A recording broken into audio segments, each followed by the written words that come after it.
Hello everyone, good morning, good afternoon to all of you. Welcome once again to this live session. Start करते हैं आज का session. फिलहाल के लिए देखोगे क्रूड ऑयल और नेचुरल गैस को, तो कल के ही लेवल है, कोई चीज़ नहीं हुआ है। कल नेचुरल गैस में याद होगा बाइंग का एक ट्रेड बना था। उसके बाद मार्केट ऊपर चला गया था, हमने मार्केट क्लोज कर दिया था, मैंने स्ट्रीम यहाँ पर, फिर वो टारगेट हिट किया, वहीं से वापस सेलिंग आ रही है, वापस सेल कर सकते हैं अपर लेवल पे। अब ये लेवल हमारे काम के नहीं, इनको रिमूव कर देते हैं।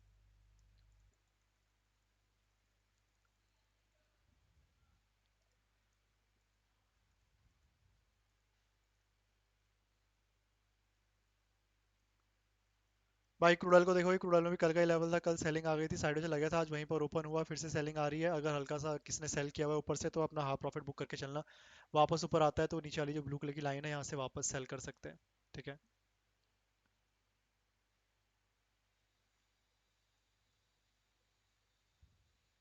बाकी देखते हैं इसमें कुछ बाइंग का ट्रेड बनता है तो अभी 5:30 न्यूयॉर्क सेशन की ओपनिंग। उसके बाद 6 PM पे डेटा है, गोल्ड और सिल्वर को इम्पैक्ट करेगा, कोर पीपीआई का। 7 PM US market opening. 8 PM crude oil की इन्वेंट्री फोरकास्ट बुलिश है प्राइस के लिए। लास्ट टाइम जितना फोरकास्ट किया था उससे कम फोरकास्ट किया इस बार, तो अगर फोरकास्ट के अकॉर्डिंग कम ही आता है डेटा तो प्राइस को ऊपर जाना चाहिए, अगर फोरकास्ट के अकॉर्डिंग डेटा आया तो। अब देखेंगे एग्जैक्टली डेटा कितना आता है, ज़्यादा आता है कम आता है, नीड टू सी। ठीक है, और कोई डेटा नहीं है बाकी क्रूड ऑयल में। लेट्स सी और कोई नया ट्रेड अगर बनता है यहाँ पे, अभी तो और कुछ दिख नहीं रहा है बेरी सी क्रूड ऑयल फिलहाल के लिए।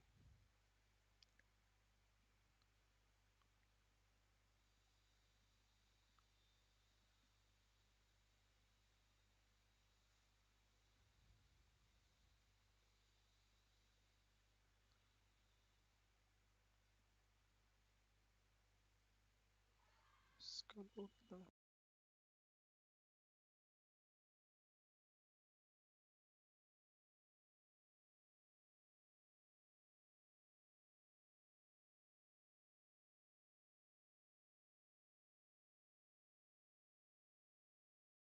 बाकी अगर नीचे भी देखोगे ना क्रूड ऑयल को तो ऑन लोअर साइड, ये तो टेस्ट हो गया, इसको तो अवॉइड ही करना।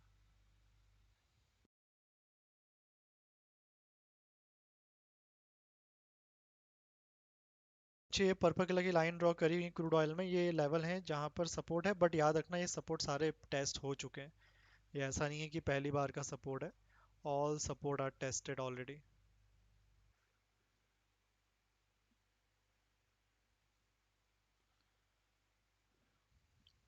कोई नया सपोर्ट बने तो ज़्यादा बेटर रहेगा मेरे अकॉर्डिंग तो।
ठीक है, जो ब्लू कलर की लाइन ड्रॉ करी है, all levels are tested. At least 2 बार से ज़्यादा ही टेस्ट हो चुके हैं, 2 या 3 बार। नीचे जो ब्लू कलर की लाइन ड्रॉ करी है वो अभी तक टेस्ट नहीं हुआ है।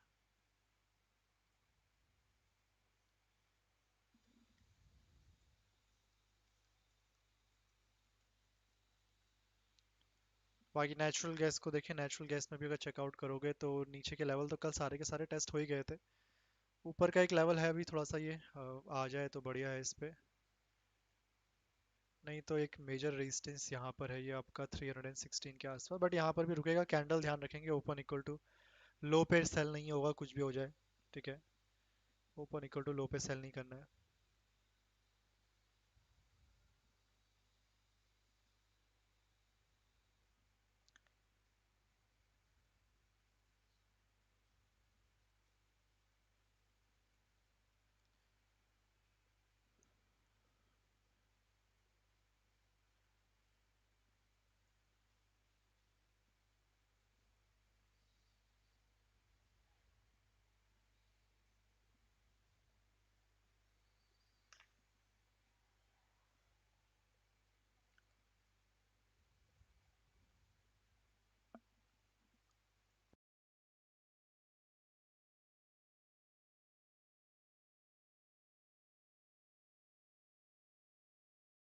काफी देर से साइडवेज चल रहा है इसी लेवल पे। मॉर्निंग से देखोगे एक रेंज बना के बैठा हुआ है नेचुरल गैस। बट या this is the resistance area, यहाँ से एक सेलिंग जरूर है प्लान।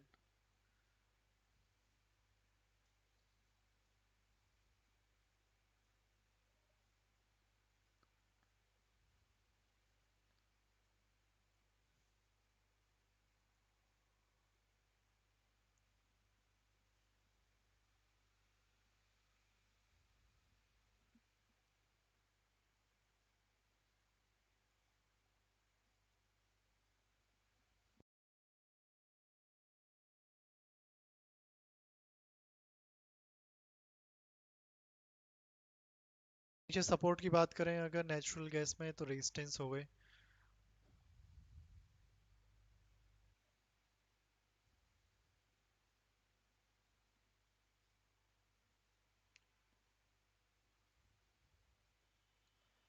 फिलहाल तो रेंज बाउंड ही लग रहा है, तो मुझे लगता नहीं है रेंज को ब्रेक करेगा, बट नीचे आ जाए तो बढ़िया है अगर रेंज बाउंड को ब्रेक करता है कल की तरह, जैसे कल नेचुरल गैस रेंज बाउंड हो गया था फर्स्ट हाफ में।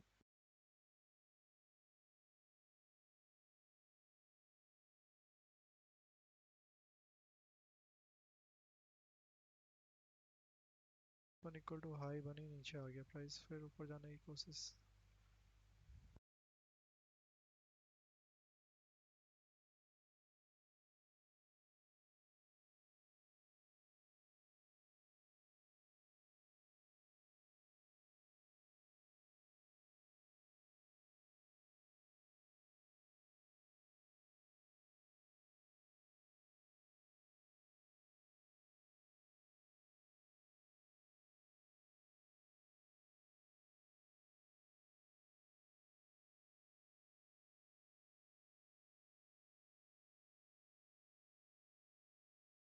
नेचुरल गैस में सेलिंग ही है यहाँ पर, छोटी सी, ज़्यादा नहीं। नीचे एक बार सपोर्ट देख लेते हैं पहले, कहाँ जा सकता है अगर गिरता है नीचे डाउन साइड पे, वो इम्पोर्टेंट है।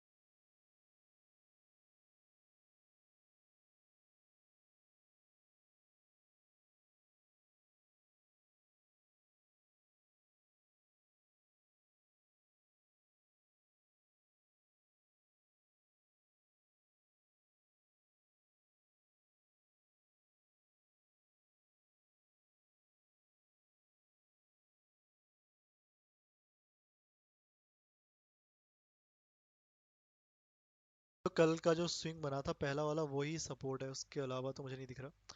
That is the first support. नया कोई सपोर्ट बन जाए तो अलग बात है।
नीचे सपोर्ट वही है कल का, एक 296 जहाँ पर कल रुका था ना मार्केट, जहाँ से कल लास्ट ट्रेड और एक बाइंग वाला क्रिएट किया था वो, और फिर एक कल का लो जब रेंज मार्केट ने ब्रेक करी थी, उसका जो बॉटम बना था।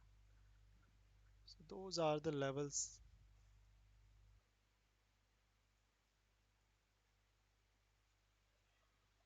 ये भी टेस्ट हो गया तो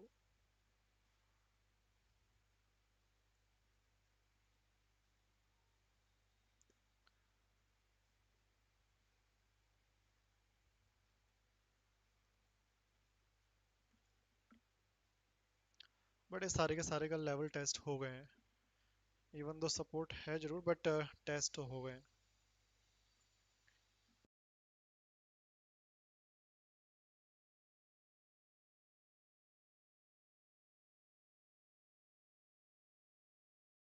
और रेजिस्टेंस या फिर सपोर्ट बाद में क्रिएट करता है।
क्रूड को भी देखो, अगर थोड़ा सा प्रॉपरली मोमेंटम अपसाइड को देना है तो एक प्रॉपर सपोर्ट बनाना पड़ेगा।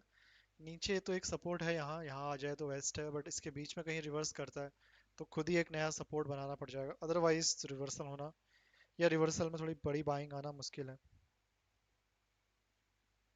5 PM हो चुका है।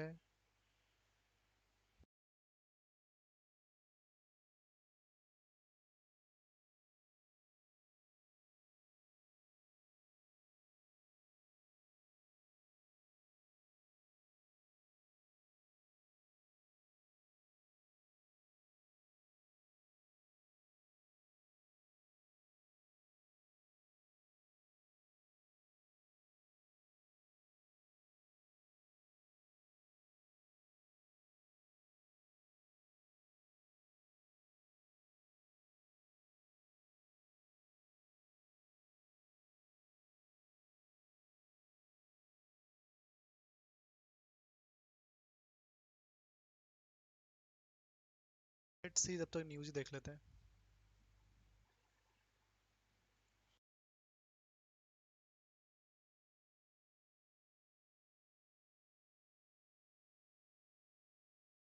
लाइक भी करते रहो guys, come on,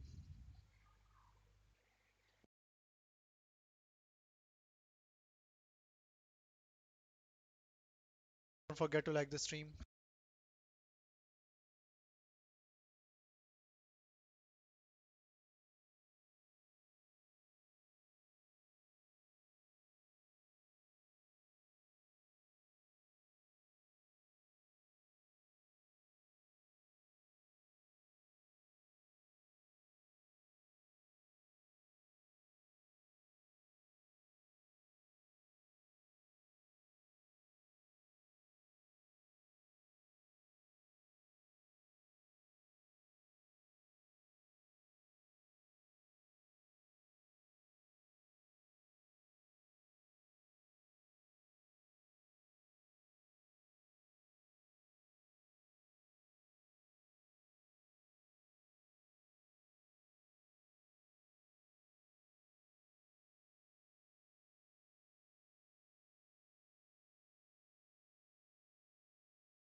The data that matters for your investments. Shares of banks across the board are gaining. And analysis on the companies making news on Wall Street. Nvidia, once again, the top dog. Tesla's really taking a hit this morning. Listen to the Stock Movers Report from Bloomberg. Wind and solar stocks on the move. It's your short audio report on the day's winners and losers in the stock market. The biggest one-day decline since 2010. Subscribe to the Stock Movers Report on Apple Podcasts, Spotify, or wherever you listen. News when you want it with Bloomberg News Now. I'm Karen Moscow alongside Nathan Hager. We begin with breaking earnings this morning. Bank of America's traders posted a record second quarter as the company reaped the benefits of volatile markets and net interest income topped analyst estimates. We get more with Bloomberg's Kriti Gupta. It's their net interest income guidance that is stable, and that's going to be really, really crucial in terms of what we see there. Remember, Brian Moynihan has also been very, very positive when it comes to the U.S. economy. So keep an eye on Bank of America. BAC is the ticker. And that's Bloomberg's Kriti Gupta. Revenue from fixed income, currencies, and commodities trading jumped 19% in the quarter. Johnson & Johnson beat Wall Street's quarterly sales expectations and raised its full-year outlook, a show of confidence as the pharmaceutical industry faces the dual threats of tariffs and a crackdown on drug pricing. Now to our other top stories. Karen, we begin with new developments on tariffs. President Donald Trump says he is likely to impose levies on pharmaceuticals as soon as the end of the month. He didn't specify a rate, but any tariff would likely impact the likes of Eli Lilly, Merck, and Pfizer, which all produce drugs overseas. The president spoke with reporters. Pharmaceuticals will be tariffed probably at the end of the month. And we're going to start off with a low tariff and give the pharmaceutical companies a year or so to build, and then we're going to make it a very high tariff. In comments heard live on Bloomberg Radio, President Trump also said his timeline for implementing semiconductor tariffs is similar. Nathan, the president also predicted that he could strike 2 or 3 trade deals with countries before implementing his so-called reciprocal tariffs on August 1st. He also says he's reached a deal with Indonesia. Indonesia is very strong on copper, but we have full access to everything. We will pay no tariffs. So they are giving us access into Indonesia, which we never had. That's probably the biggest part of the deal. And the other part is they are going to pay 19%, and we are going to pay nothing. On social media, the president also said Indonesia has committed to purchase $15 billion in U.S. energy, $4.5 billion worth of agricultural products, and 50 Boeing jets. And Karen, the president is continuing his criticism of Jay Powell. That's as Bloomberg News has learned Kevin Hassett, director of the White House National Economic Council, is the early frontrunner to replace Powell as Fed chair next year. Treasury Secretary Scott Bessent says the formal process to find a Powell successor has already begun.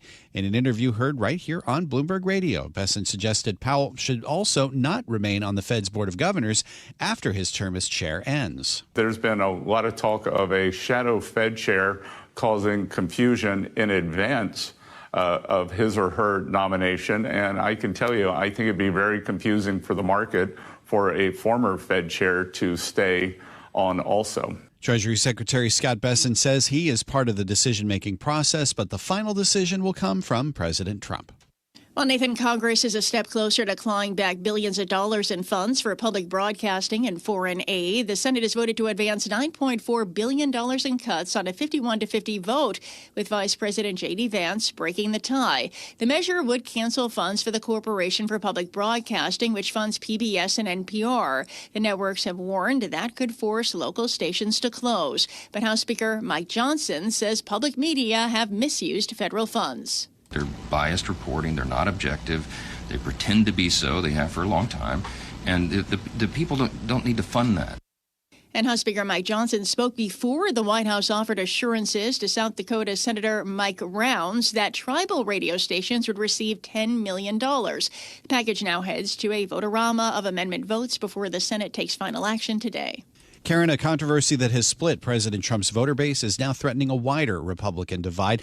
It's over the administration's handling of documents related to disgraced financier Jeffrey Epstein. This month, the Justice Department said it had no new information to release, even after Attorney General Pam Bondi told Fox News earlier this year that she had Epstein's client list waiting on her desk. Now, Republicans like Missouri Senator Josh Hawley are calling for more transparency. I think all this stuff ought to be public. I mean, I think all the documents should all be public.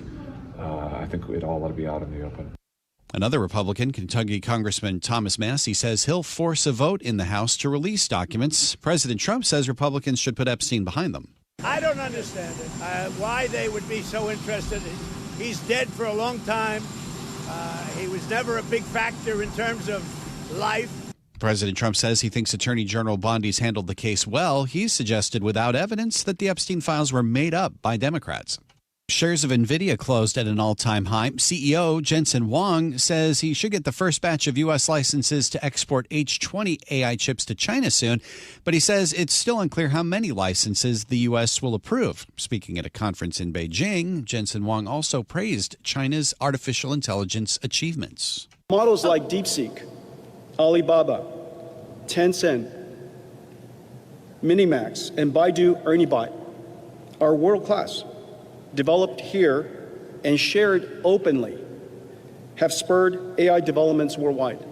Jensen Huang's Nvidia made history last week as the first company to hit a $4 trillion market value. And futures this morning, they are little changed, S&P and Dow futures anyway, as we await another reading on inflation with the producer price index due out later this morning. NASDAQ futures down about 0.2%, and the 10-year Treasury yield is at 4.46%. And that's news when you want it with Bloomberg News Now. I'm Karen Moscow alongside Nathan Hager, and this is Bloomberg.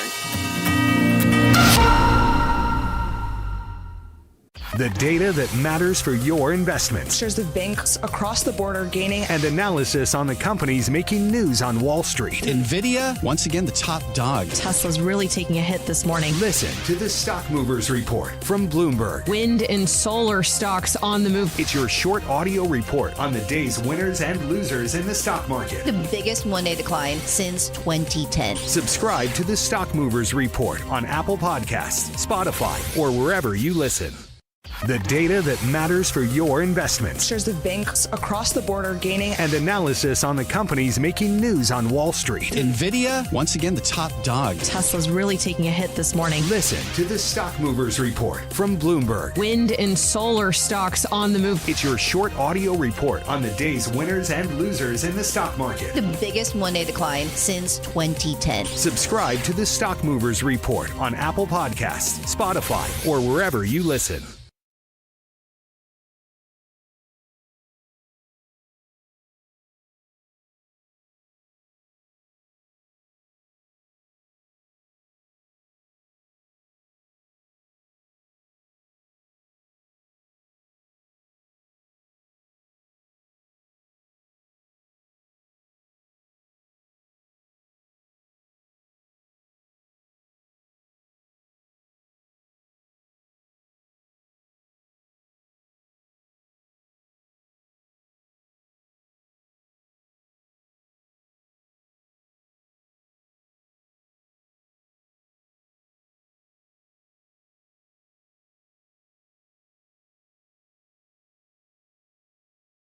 Really important to the Trump changeover that's going on in the world, saving the country. But it means a lot of change at the Fed. I think they've been making many mistakes, and we can enumerate them and correct them, and that will mean more growth, and especially more growth in median income. If the Fed were allowing more small business growth, there'd be more jobs that are new jobs for people across the country, not just in urban areas. Well, let's get into some of the details. Walk us through a couple of the examples where you think they've made mistakes and the remedies for them. How you'd correct course. You know, I didn't like QE. Think about QE, that the Fed in its wisdom is going to go buy bonds. So how did that work out? They've lost $1 trillion. They'll lose much more than that before they're done with the losses on the bonds. In addition to that, remember, they've paid out in interest constantly since 2009. They've paid $1.3 trillion of taxpayer money to banks and to money market funds. That's the source of funding that they have to buy the bonds. So this has been the worst hedge trade in history. So that's a big mistake. It's also led to inflation because the Fed really allowed a merger of fiscal policy and central banking or monetary policy by buying bonds as the government was really jacking up the deficit. Well, you're out of the running already, because I have to say, isn't that exactly what the president would like to see? What would he like? President Donald Trump would very much like to see monetary policy and fiscal policy very well aligned. No, I think he wants to see them both improved and is already doing that. The reconciliation bill improves fiscal policy, and the separation. What we need is lower interest rates, and you can't do that if you've got the Fed carrying the load of all this fiscal deficit that Congress is generating. So, in the near term, as a candidate yourself, what do you do as a potential new Fed chair to the composition of the Fed and the approach that you think right-sizes it? I think really important is people to see the flaws of the inflation targeting model. I've been writing about this literally since the 80s, that if you target inflation as your goal, it's backward looking and it doesn't comprehend all of the prices within the economy. It's just a flawed indicator, but that is the basis of how the Fed sets interest rates. So one of the things is you switch and you say the dual mandate is to have price stability. That's very different from CPI inflation, which wavers around and gives you false signals. That's what's happening right now. So you need lower interest rates because of the strength of the U.S. economy. I think that's something that I understand a lot from working all over the world and in Wall Street, in financial markets, that the U.S. is this giant power and people want to invest in the U.S. even at lower interest rates. Okay, this is a fascinating argument. It's one that President Trump has talked about, the idea that it should be almost a credit rating of the United States that backs what our interest rates should be. So like a Microsoft or an Apple, the borrowing cost should be very low. People are pegging it to inflation and they're pegging it to growth.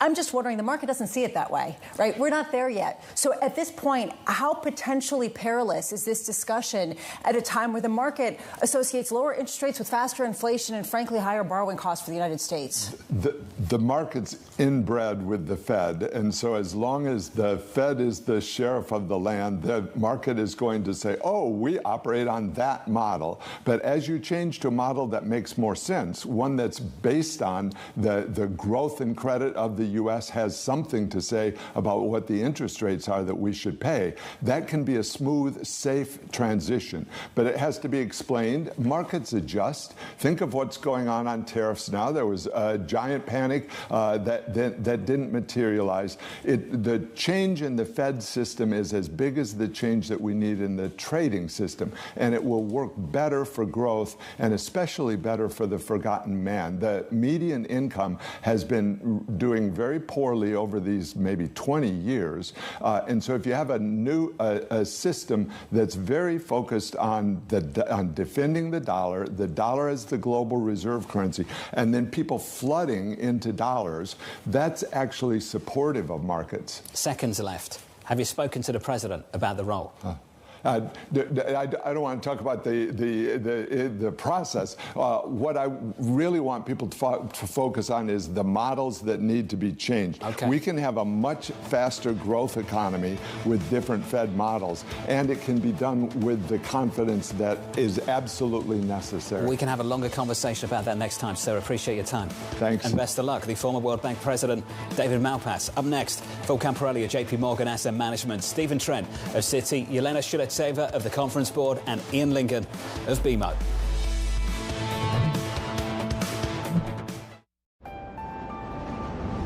Progress never stops, neither should you. At PwC, we make sure you're ready for what's next, with the expertise and technology you need to outthink and outperform. We're with you, sleeves rolled up, start to finish, so you can stay ahead, so you can protect what you built, so you can create new value. We build for what's next, so you can get there now. PwC, so you can. More coverage and capacity, it's almost like a variable expense. Third, we are modernizing our wireless network right now. Through the investments we're making, we are driving down our unit costs over time and providing more capacity to serve the demand that we think is coming. Do you have less confidence in that 3-year plan now than when you first came out with it, given that some people are having trouble deciding how things are going to look in the next 3 days? No, I really don't. I look at the nature of our business. It doesn't matter the economic cycle. It is a critical goods or service, and we have every confidence demand for it will remain. Will it be harder in a more challenged economic environment if that ends up being the case? Of course, but remember, we are investing at record levels. Slight moderations of that would allow us to deliver a lot more incremental cash to the bottom line. So I have every confidence we're going to be able to deliver our guidance. Okay, ready? David, what initially sparked your interest in this topic of longevity? 15 years ago, I turned 60, and I began to wonder how much longer I'm likely to live and what I could do to extend my life. On longevity, I talk with the leading experts in science and medicine to educate people about how they might be able to change their conduct so that they can live a happier and healthier life. I'm David Rubenstein. Join me on a 4-part journey as I explore the great quest for longevity. Premieres Tuesday, only on Bloomberg. In case you missed it on Balance of Power. Administration officials have maintained today that the objective was solely to focus on Iran's nuclear capabilities, that this objective was not regime change. But, sir, even if it wasn't the objective, could that still be the end result, and how? I think regime change has to be the objective because the Ayatollahs are never going to give up their pursuit of nuclear weapons. They have to be forced out of power. That's the only shot we have at really lasting peace and security in the Middle East. And a strike like this, and potentially others, can disrupt the regime, can destabilize it. Look at the choice that the top military officials and key Ayatollahs now have to face after the U.S. attack. Now they have to make a choice. Do they want to take on a second military adversary in the form of the United States? They may well do it, but they would be making a big mistake from the point of view of regime survival. Don't miss Balance of Power live every weekday.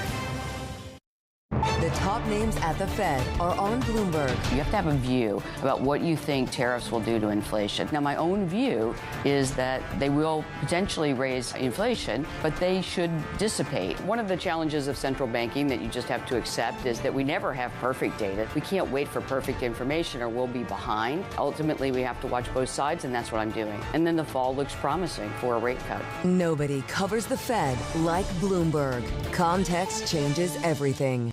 Get your fixed income fix. Watch Bloomberg Real Yield every Friday at 12 p.m. Eastern, right here on Bloomberg. Context changes everything.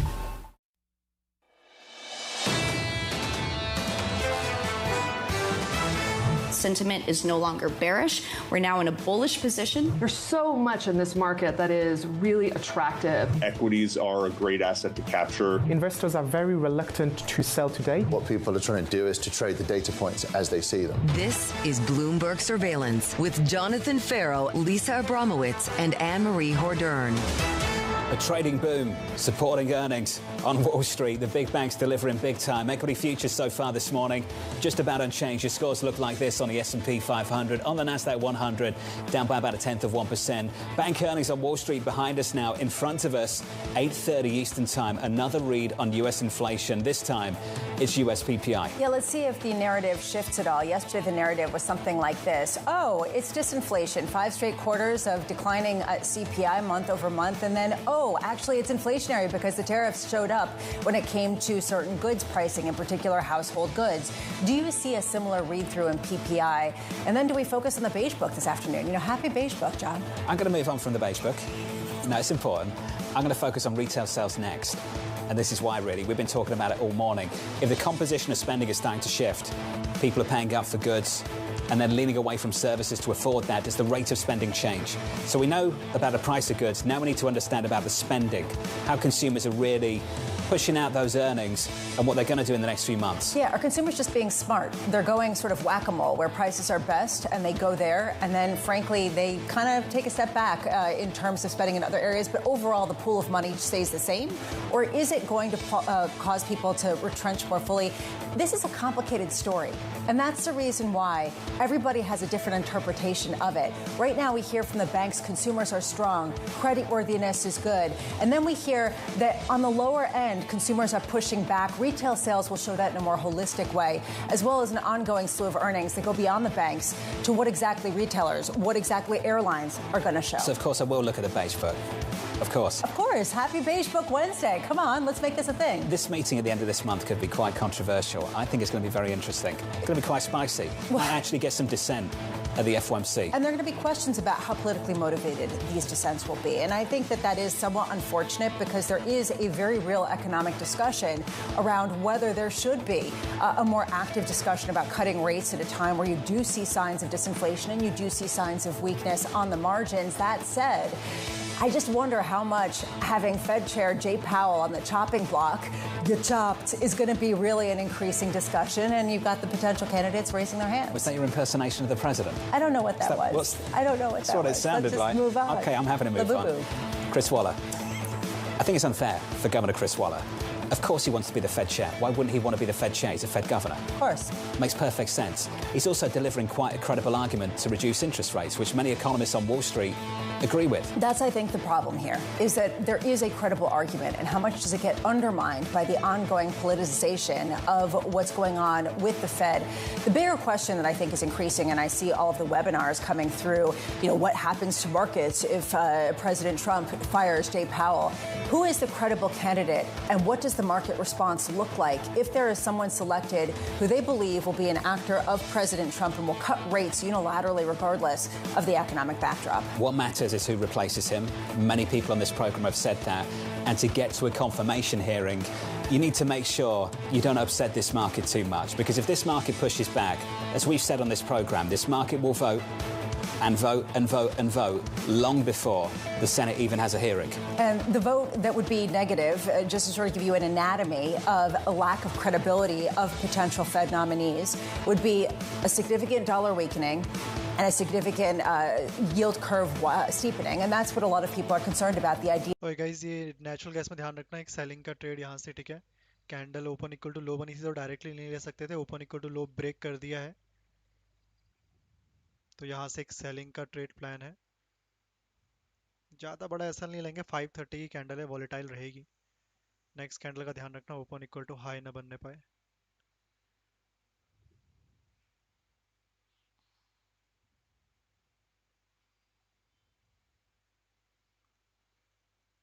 हाँ, candle open equal to लो थी इसलिए wait करो,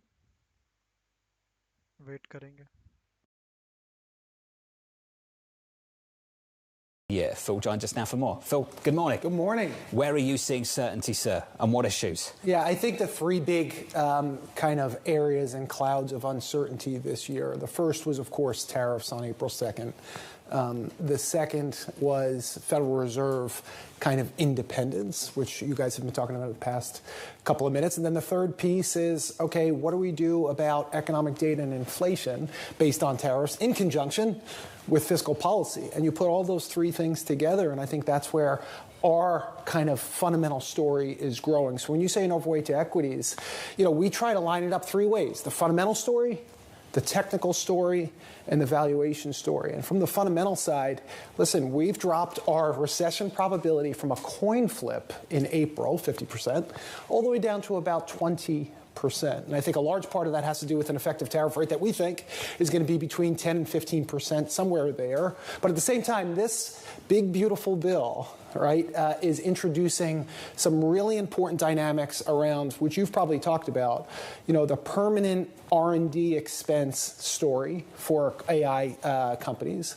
And then the other piece is deregulation. So the deregulation story around financials. And I think when you're looking at these financial reports over the past couple of days and the commentary, these M&A deals are happening. It's almost like chaos and uncertainty is just a given, and it's not holding people back.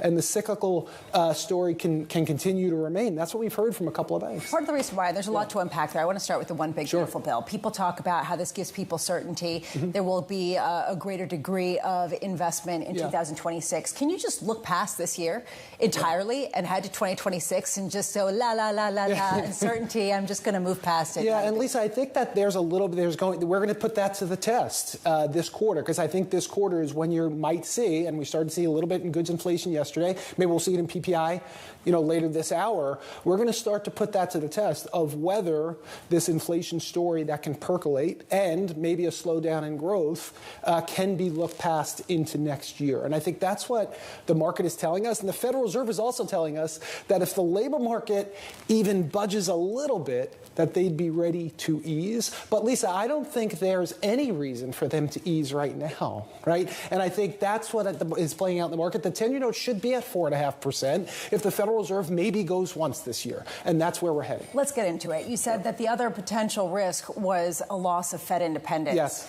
That hasn't exactly gone away. I mean, it right. seems like if anything, it's kind of got heated up. Yeah. So why can you dismiss that as something that isn't a huge risk? Yeah, there's two people that hate when stocks go down and bonds go down. Me and Treasury Secretary Bessent, right? So I think I think that, Lisa, is a trip to 5% on the 10-year note in a heartbeat. And you mentioned it, right? Dollar weakness along with a rise in rates. If there's any sniff that the market is saying that the Federal Reserve is the puppet of the administration. And, back in April when President Trump called Jay Powell a major loser would have been okay. Major loser was a step over the line. And rates shot up. That's I think when the administration pivoted to more of what Treasury Secretary Bessent was saying in February, that the administration wants lower rates. So we believe, never assign a zero probability at any event, but a very low probability that Jay Powell does not make it to May of 2026, and then we'll see who the new chair of the Fed is at that point. You mentioned the weaker dollar, something Lisa's been talking about all morning for good reason. Typically, we wouldn't talk about how to balance your dollar exposure because it's what you wanted. Yeah. It's what you demanded. You wanted exposure to dollar assets, including the exposure to the underlying currency. Yeah. How are you approaching that situation now? Yeah, so we as you know, we're global allocators, right? And that was like the worst thing you could possibly be, other than 2017 in the past few years, because not only was the U.S. market doing exceptionally well, but you also had dollar dominance. And what we've really appreciated this year is that this has been the worst 6-month run for the U.S. dollar to start a year than at any point since 1973. Let's just start there. It's been 50 years since we've seen the dollar weaken this much. So for us, that's a major story in how we're allocating assets, that we can make a bet on non-U.S. stocks, right? And that's part of our overweight to equities, with the belief that the U.S. dollar will continue to normalize. I don't think U.S. exceptionalism is going away. I think that's like internet fodder. I think U.S. exceptionalism is normalizing to the point where the U.S. dollar at this point can be a tailwind for investors in the U.S. investing abroad. Why? Because you have growth converging with the rest of the world. You have interest rate policy in the U.S. converging with the rest of the world. And you have fiscal policy. I've been talking about this story for a while. The fact that we have not only the U.S. but other countries doing fiscal stimulus, John, is particularly Germany, is a big story. Let's stay on the dollar weakness. Yeah. Shouldn't that also be a tailwind for international earnings? Yeah. For US-based companies? Yeah. Isn't that an argument to get long the earnings story of the multinationals based here in America? Yeah, and that's part of our thesis as well, John, is that PE sitting at 22 times sounds expensive, but if you get the tailwind from dollar weakness and bringing those earnings back to the U.S., that's an important thing. And then the AI story. I think the last two trades that we did in equities were to communication services and to technology. So we're still 2 handles lower on PEs on the Mag 6. So we're just excluding Tesla for a second, on Mag 6 than we were before DeepSeek. It's hard to imagine DeepSeek was 2025. That seems like 2023 at this point. But we're still 2 handles below. So we still have a valuation upside potential for those Mag 6 companies. And those Mag 6 companies do not need a rate cut from the Federal Reserve, which is also an important theme. So the 3 prongs, valuations, technicals, and fundamentals. Yeah. Valuations, definitely not good enough in terms of any kind of earnings beat that we can see. I mean, Goldman Sachs just had a record quarter when it came to equities trading revenue, and the shares are up %. Okay, they're throwing them a bone. How much does that threaten and raise the bar so significantly high for all of the high flyers pretty much across the U.S. equity market? Yeah, I'm with you, Lisa. That's what 22 times is you better show us something really special. And the onus now is on the earnings and growth story in the next couple of quarters to kind of substantiate those 22 times earnings. But again, if I could just differentiate a little bit, the 494, their PEs are at year-to-date highs. But the discount of the premium that the Mag 6 have over those 494 is the cheapest since 2017. And we're still 2 handles below where we were pre-DeepSeek. And again, if you go back to that big, beautiful bill, R&D expense and deregulation, I think those 2 things can really help the AI story, which is where we're finding kind of value in the U.S. market. And then outside of the U.S., the global diversification is really working for us. Are you finding yourself focused more on 26 and much less on 25? The only thing about 25 that's left is the Federal Reserve kind of direction of travel. I think that is going to be a really important theme for investors. But at the end of the day, if the Federal Reserve is not moving policy because growth is moving back towards trend and maybe inflation is staying a little sticky, we can buy into the nominal growth story. Those cuts are just being priced out. So there's 4 cuts priced in. If those 4 cuts continue to happen at some point, that's okay. However, if inflation were to really unravel and those 4 cuts become 3 or 2 cuts, that's when the market pulls back by 5 to 10%. If someone was listening to this and thinking to themselves, I thought that there were still tariff negotiations going on. I thought that maybe Europe was going to get something like a 30% tariff rate. It could even go up if they put retaliation on it, and that potentially could hit things. Are you just saying ignore that? It's going to be noise? Are you saying that it's likely that there will be some sort of agreement that won't be overly punitive where it's mutually assured destruction? Yeah, so it's a combination of we're not going back to April 2nd, which was the 30% effective tariff rate. So we're believing somewhere between 12 and 15% effective tariff rate. But Lisa, the big piece of new news was the big, beautiful bill, right? So if you get that kind of story that I was talking about deregulation and R&D, that is offsetting the tariff costs almost perfectly. So that, I think, is the big new piece of information that investors are dealing with that allows them to look past just the tariff story. Phil, it's good to see you. Great. Good to Thanks for dropping by. All right. Thank you, sir. Phil Camporelli there of JP Morgan Asset Management. Equities just turning positive. Just by an inch, by 0.02% on the S&P 500. With an update on stories elsewhere this morning with your Bloomberg Brief, here's Yahara Arnott. Hey, Yahara. Hi, John. Big bank earnings wrapping up with Bank of America, Goldman Sachs, and Morgan Stanley all reporting. Goldman shares are higher by 1% after the bank posted a Wall Street record on its equity trading numbers. Meanwhile, Morgan Stanley also beat estimates on trading but fell short on advisory fees. And Bank of America shares are rising 0.8%, with traders there posting a record second quarter.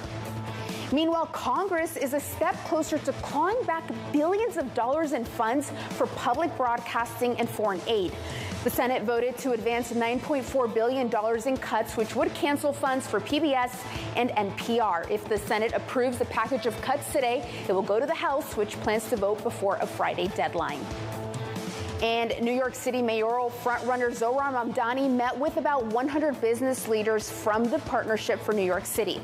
At the meeting, he said he would discourage the use of the anti-Israel phrase, globalize the Antifada, but stuck firm on his other policy goals, including freezing rent and hiking taxes on wealthy New Yorkers. That's your Bloomberg Brief. John? Yahara, thank you. More from Yahara in about 30 minutes. Up next, the Morning Calls Plus. Stephen Trent of Citi Research looking ahead to earnings from United. That's next. This is Bloomberg.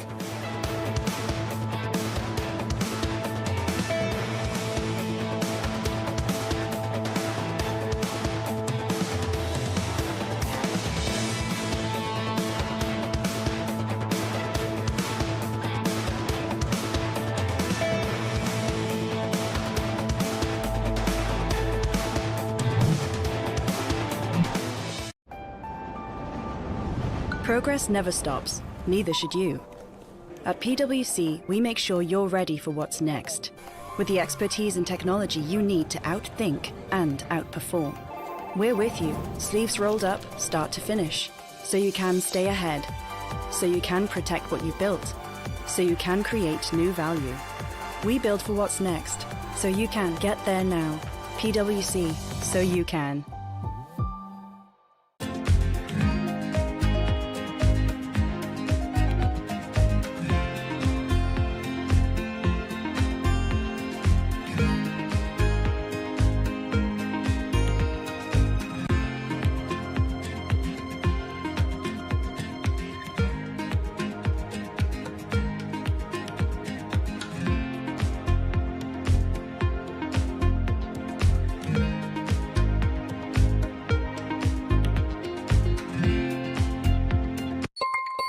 Asia is at the forefront of some of the world's biggest stories. And we're here, where the action starts in Sydney. And in Tokyo, get ahead as the global trading day begins.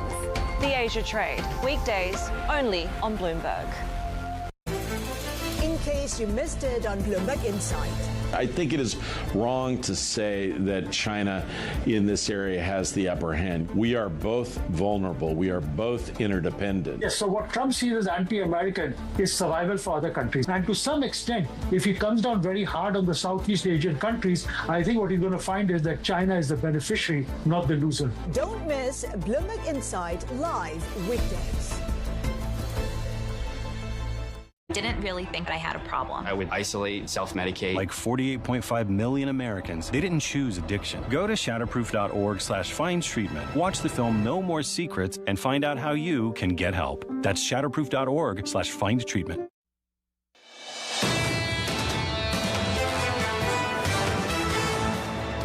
There were not great beats here in terms of what you saw in the quarter. I think that smooth is the operative word. I think the challenge right now is, can these companies add to their growth rate to where they're taking away share from other parts of the financial ecosystem?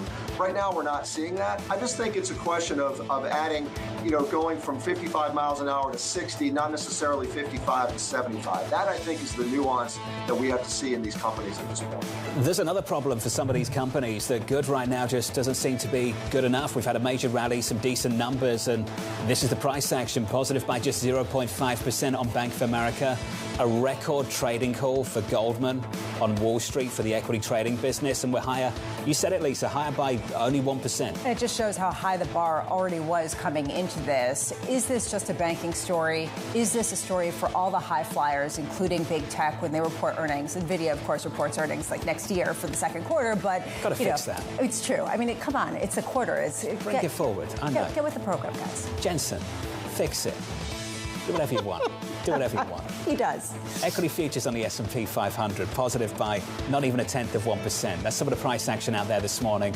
Here are the morning calls. First up, Wells Fargo raising its price target on JP Morgan to 325, believing its second quarter results support higher estimates. That stock is up by 0.1%. Your second call from Needham raising its price target on Alphabet to 210, citing its strategic position and YouTube's strength in the TV space. And finally, JP Morgan raising its price target on Boeing to 230, saying strong deliveries support the company's second quarter. Sticking with aviation, United Airlines reporting second quarter results after the closing bell. Investors looking for impacts of air traffic control issues and flight cancellations at the carrier's Newark hub. Joining us now, Stephen Trent of Citi Research. Stephen, welcome to the program, my friend. What are you looking for a little bit later?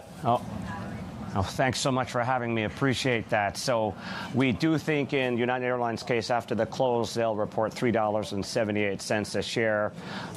We remain constructive on the investment case, but I do think there could be some noise in 2Q around what happened in Newark Airport.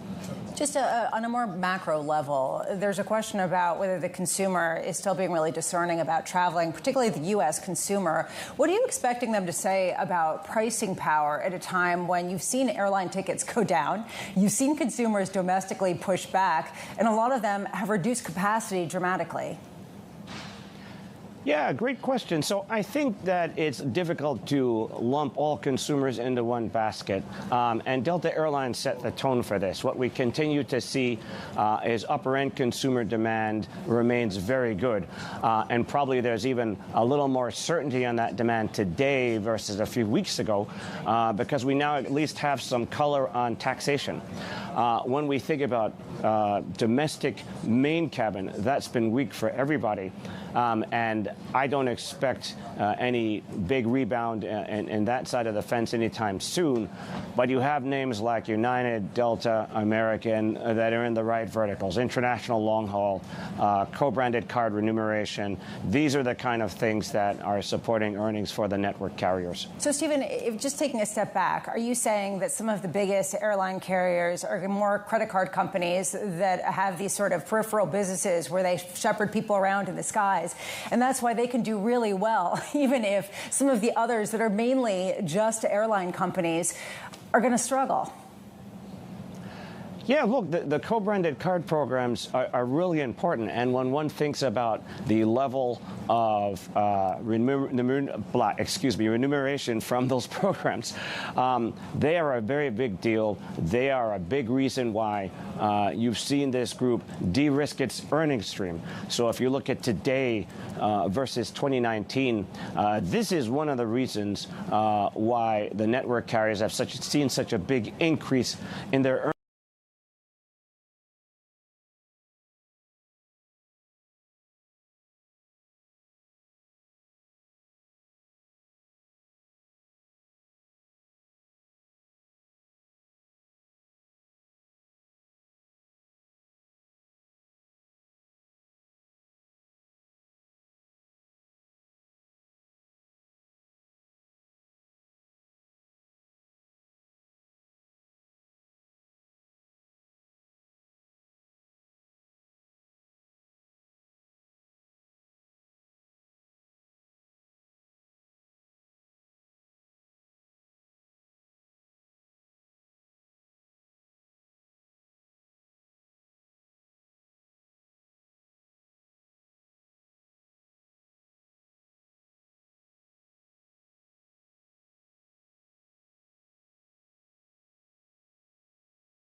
Hi, I'm Lisa Mateo, introducing you to the new Stock Movers Report from Bloomberg. These are short audio reports, 5 minutes or less, delivered right to your podcast feed throughout the day. Stock Movers fills you in on the day's winners and losers on Wall Street and tells you about the news and data that's driving those gains and losses. If you want to stay plugged into the stock market but don't want to spend all day watching tickers scroll across your screen, then Stock Movers is a place for you to get informed. Listen a couple times throughout the day to find out what's moving equities and why. Search for Stock Movers on Apple Podcasts, Spotify, or anywhere else you listen. Get the latest stock news and data backed by reporting from Bloomberg's 3,000 journalists and analysts across the globe. Subscribe to Stock Movers wherever you get your podcasts.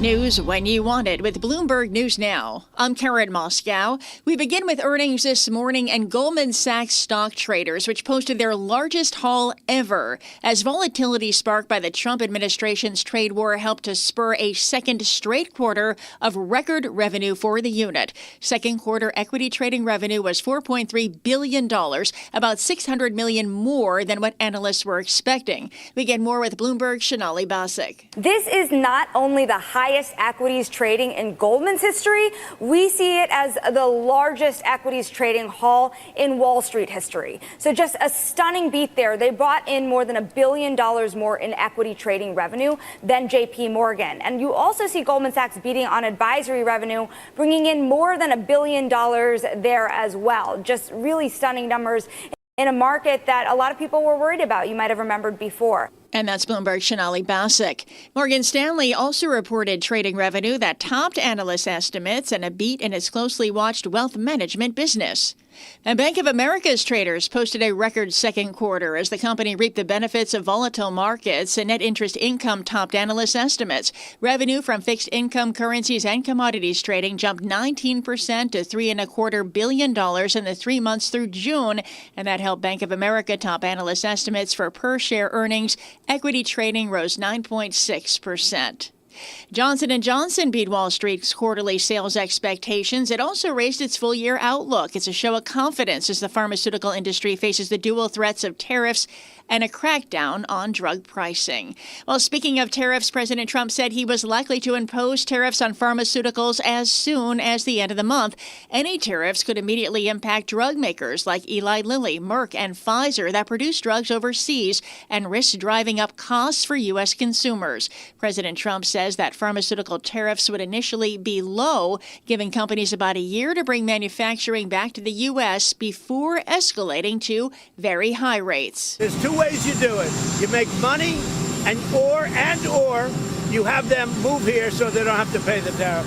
Those are the two ways. The pharmaceutical companies are moving back to America where they should be.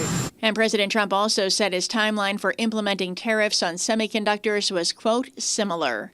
A plan by House Republican leaders to pass 3 industry-backed crypto regulatory measures appear to be back on course after President Trump said he had convinced holdout conservatives to move forward with the legislation. A faction of Republican hardliners had demanded changes to a Senate-passed stablecoin regulation bill and joined with Democrats to defeat a procedural step needed to begin consideration of the crypto bills. The Trump administration's handling of the Jeffrey Epstein case is opening a split in the Republican Party. The Justice Department has said it has no new information to release, even though earlier this year, Attorney General Pam Bondi told Fox News she had the disgraced financier's client list sitting on her desk. Republican Senator Josh Hawley says he wants to hear from Ghislaine Maxwell, who was found guilty of taking part in Epstein's sex crimes. I think we got to put it all out there, 100%. Yeah, if she's willing to testify, I mean, we got to call her in the Judiciary Committee, put her under oath. Other Republicans, including House Speaker Mike Johnson, are calling for more transparency in the case. President Trump is trying to tamp down the uproar, suggesting without evidence that Democrats made up the Epstein files. Congress is a step closer to confirming billions of dollars in DOGE cuts. The Senate has voted 51-50 to advance $9.4 billion in cuts to public broadcasting and foreign aid. The vote was sealed after a deal to spare $400 million in global AIDS funding. Public broadcasters have warned the cuts could force local stations to close, but Republican Senator Mike Rounds won assurances that tribal stations would receive $10 million. The bill now heads for amendments votes before final passage today.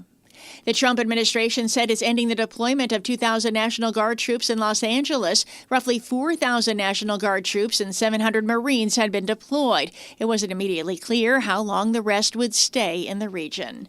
And futures this morning, they are little changed. This is we await another reading on inflation.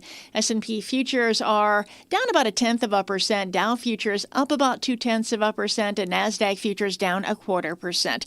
10-year Treasury yield at 4.48%. And that's news when you want it with Bloomberg News Now. I'm Karen Moscow, and this is Bloomberg.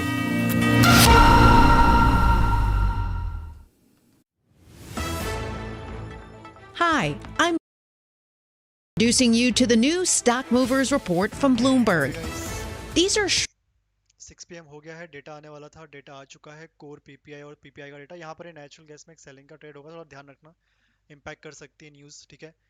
6 PM पे data है, core PPI का data negative आया है dollar के लिए, मतलब positive gold and silver के लिए। पीपीआई का डेटा भी नेगेटिव आया है डॉलर के लिए, positive for gold and silver. तो दोनों के दोनों डेटा नेगेटिव है यूएस डॉलर के लिए, positive for gold and silver, मतलब गोल्ड और सिल्वर के प्राइस को ऊपर जाना चाहिए। देखते हैं कितना जाता है, नहीं जाता है। अब सीधा 7 PM पे यूएस मार्केट की ओपनिंग है और कोई डेटा नहीं है, ध्यान रखना। 7 PM US market opening only there.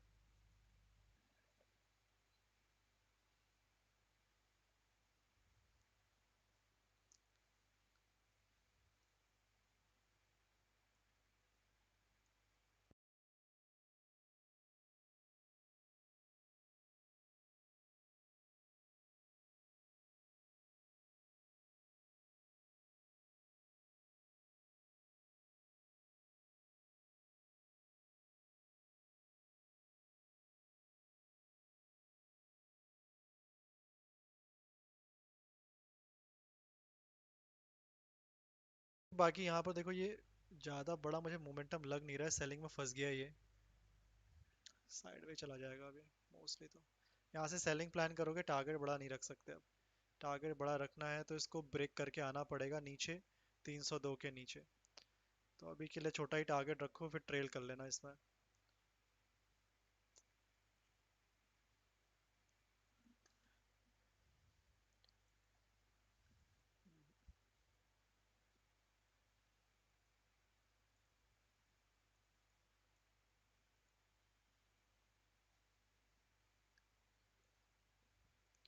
One ratio 2 ही दिख रहा है, इससे ज़्यादा नहीं,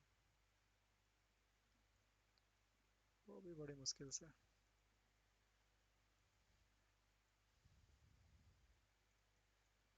ठीक है, थोड़ा सा मुझे लग रहा है फंस जाएगा अभी। अब या तो ये ऊपर का असर उड़ा दे यहाँ पर, या फिर इस स्विंग के नीचे क्लोज कर दे, तभी बड़ा मूव आएगा, नहीं तो ये साइडवेज हो जाएगा इस रेंज में, ध्यान रखना। ये बहुत ही इंपॉर्टेंट लेवल है। थोड़ी बहुत सेलिंग जरूर आएगी, बट इससे ज़्यादा मैं एक्सपेक्ट नहीं कर रहा हूँ, तो ये टारगेट भी छोटा ही है, ध्यान रखियो। बड़ी सेलिंग आनी है तो ये इस लेवल के नीचे क्लोजिंग जरूरी है। इस लेवल के नीचे क्लोजिंग नहीं आती है तो नहीं जाएगा नीचे और, ठीक है। बाकी अगर ये रुका यहाँ पर तो फिर ये वापस रिटर्न करेगा, थोड़ी देर साइडवेज जाएगा और फिर ब्रेकआउट। तो अगर इसको थोड़ी बड़ी सेलिंग देनी है, एटलीस्ट ये नीचे वाली जो मैंने ब्लू कलर की लाइन ड्रॉ करी, इसके नीचे क्लोजिंग कर देगा। क्लोजिंग भी आ गई, एक कैंडल भी चला जाएगा नीचे। नहीं आती है, विग वगैरह बनाता है या फिर इसी रेंज में घूमता रहता है, तो फिर मुश्किल है। तो ज़्यादा बड़ा टारगेट नहीं है, 1 से चलो 3 रख देते हैं, तो घिस के आ जाएगा नीचे, तो वेल एंड गुड ही है। ज़्यादा बड़ा टारगेट नहीं है, ठीक है। क्लोजिंग नहीं आती है तो 302 का देख रहा हूँ मैं, क्लोजिंग देता है या नहीं देता है। 302 के नीचे क्लोजिंग आ जाए तो फिर देखते हैं।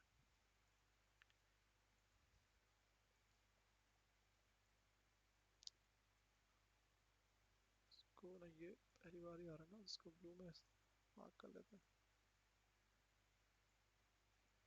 मैक्स टू मैक्स उतना ही जाएगा, उससे ज़्यादा नहीं।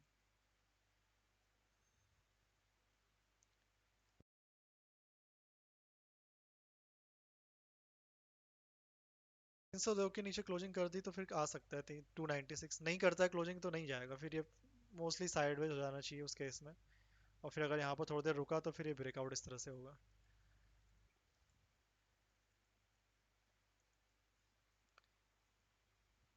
देखो चलो क्या करता है।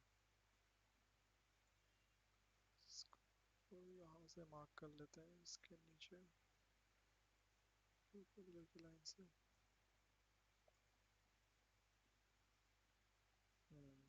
रुक रहा है।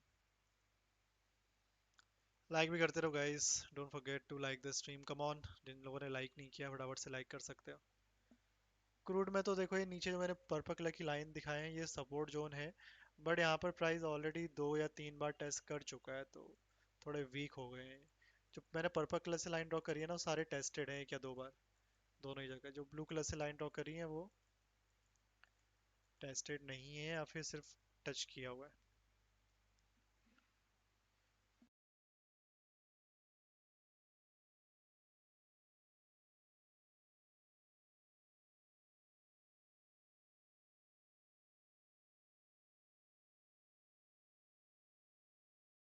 So, Billy.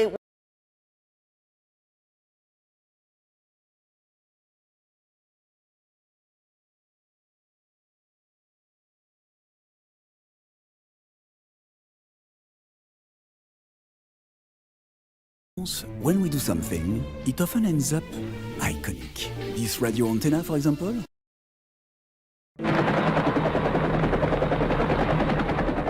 A land once devastated by American bombing now accounts for half of Nike's global shoe production.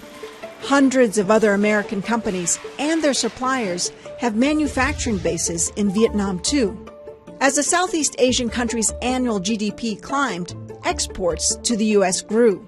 Now, Vietnam is one of the countries most dependent on American trade.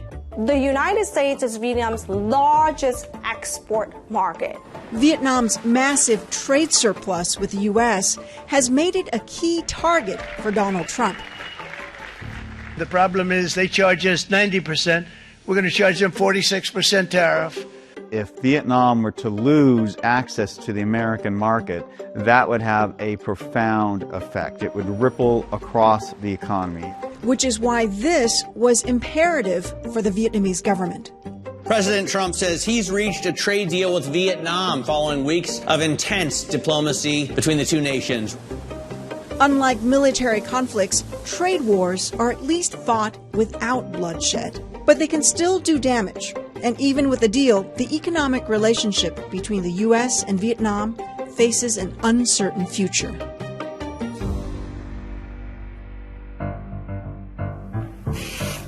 Manufacturing is the lifeblood of modern Vietnam. It is now a major player in the global supply chain. It is making everything from Apple iPads to Samsung smartphones, Nike shoes. But Nike is just one of a long list of apparel companies manufacturing in Vietnam. Lululemon, Adidas, Abercrombie, and others source huge percentages of their products here.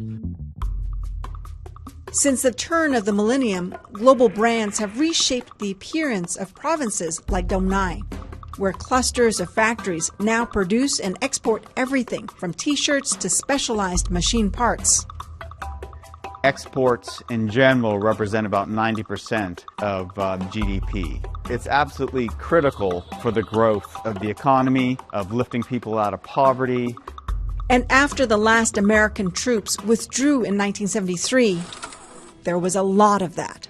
Post-war Vietnam was one of the world's poorest countries. It had been drained of resources after years and years of war. Vietnam suffered significantly under collectivism in the 80s, and because of the fall of the Soviet Union at the same time and bad economic policy, it had to reform. The government began to relax its control of the economy and created policies to attract foreign investors.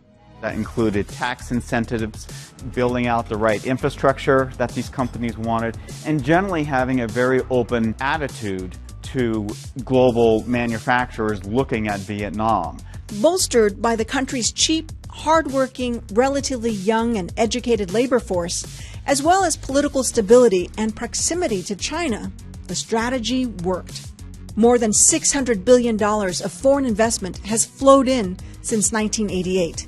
Exports have surged, and as we've heard, now make up about 90% of the country's GDP. As much as 30% of those land in the U.S., making America's trade deficit with Vietnam its third largest by country, behind only China and Mexico. And that imbalance has only grown since the first Trump administration, in part due to policies enacted then. During Trump 1.0, Vietnam emerged as the biggest winner of U.S.-China tensions. Vietnam became a place that investors gravitated towards to tap into the U.S. market, where the arbitrage between tariffs in China versus Vietnam became wider. This was part of a hedging strategy known as China Plus One, where companies began relocating some production to Vietnam to avoid tariffs slammed on Chinese goods. A good example could be footwear, where the global economy continues to depend on China. Vietnam is a key alternative to that. Jung Min Khoi is a manager at Yangcheng Wooden Industries, which makes and exports wood furniture to the U.S. He remembers the impact of Trump 1.0 well.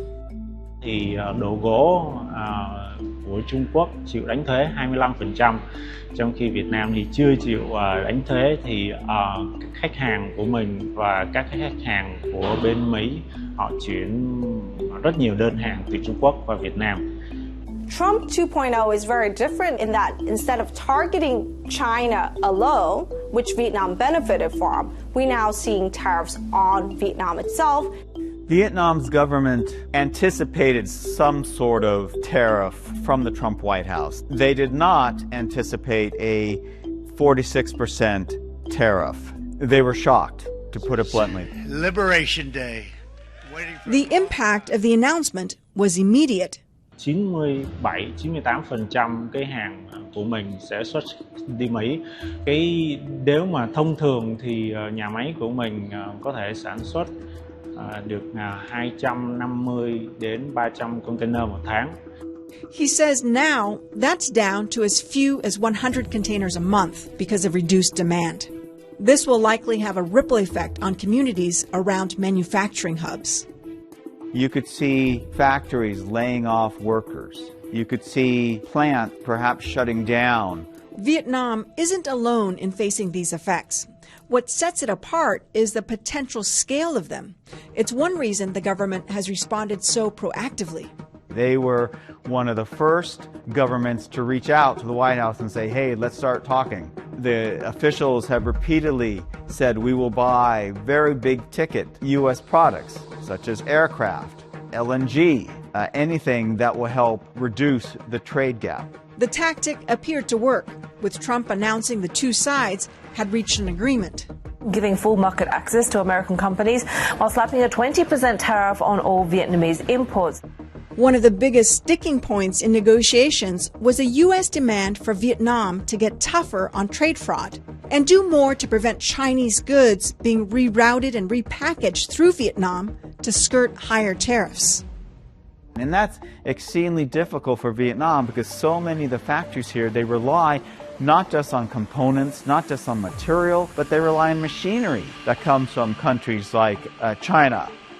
It's like asking Mexico to stop having a trade relationship with the United States. While the U.S. is the biggest market for Vietnam, China is its most important geopolitical consideration. China sits on top of Vietnam. It has a very complicated relationship. The last war that both countries fought was actually against each other. That is a relationship it has to be most delicate about and is the forefront of its consideration in foreign relations. Over the years, Vietnam has been able to navigate tensions between the U.S. and China through a strategy known as bamboo diplomacy. Vietnam, like a bamboo, knows how to bend in the wind, so to speak. So when the winds are shifting, it knows how to shift along with it. They have learned how to dance between these big giants, between Washington and Beijing.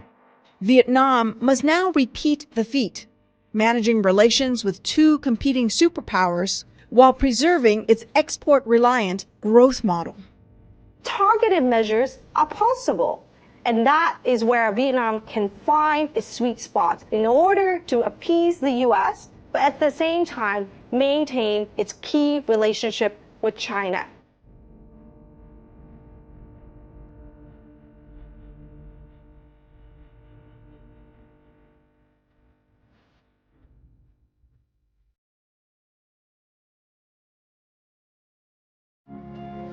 In a world of seismic change, will your business shape the future or be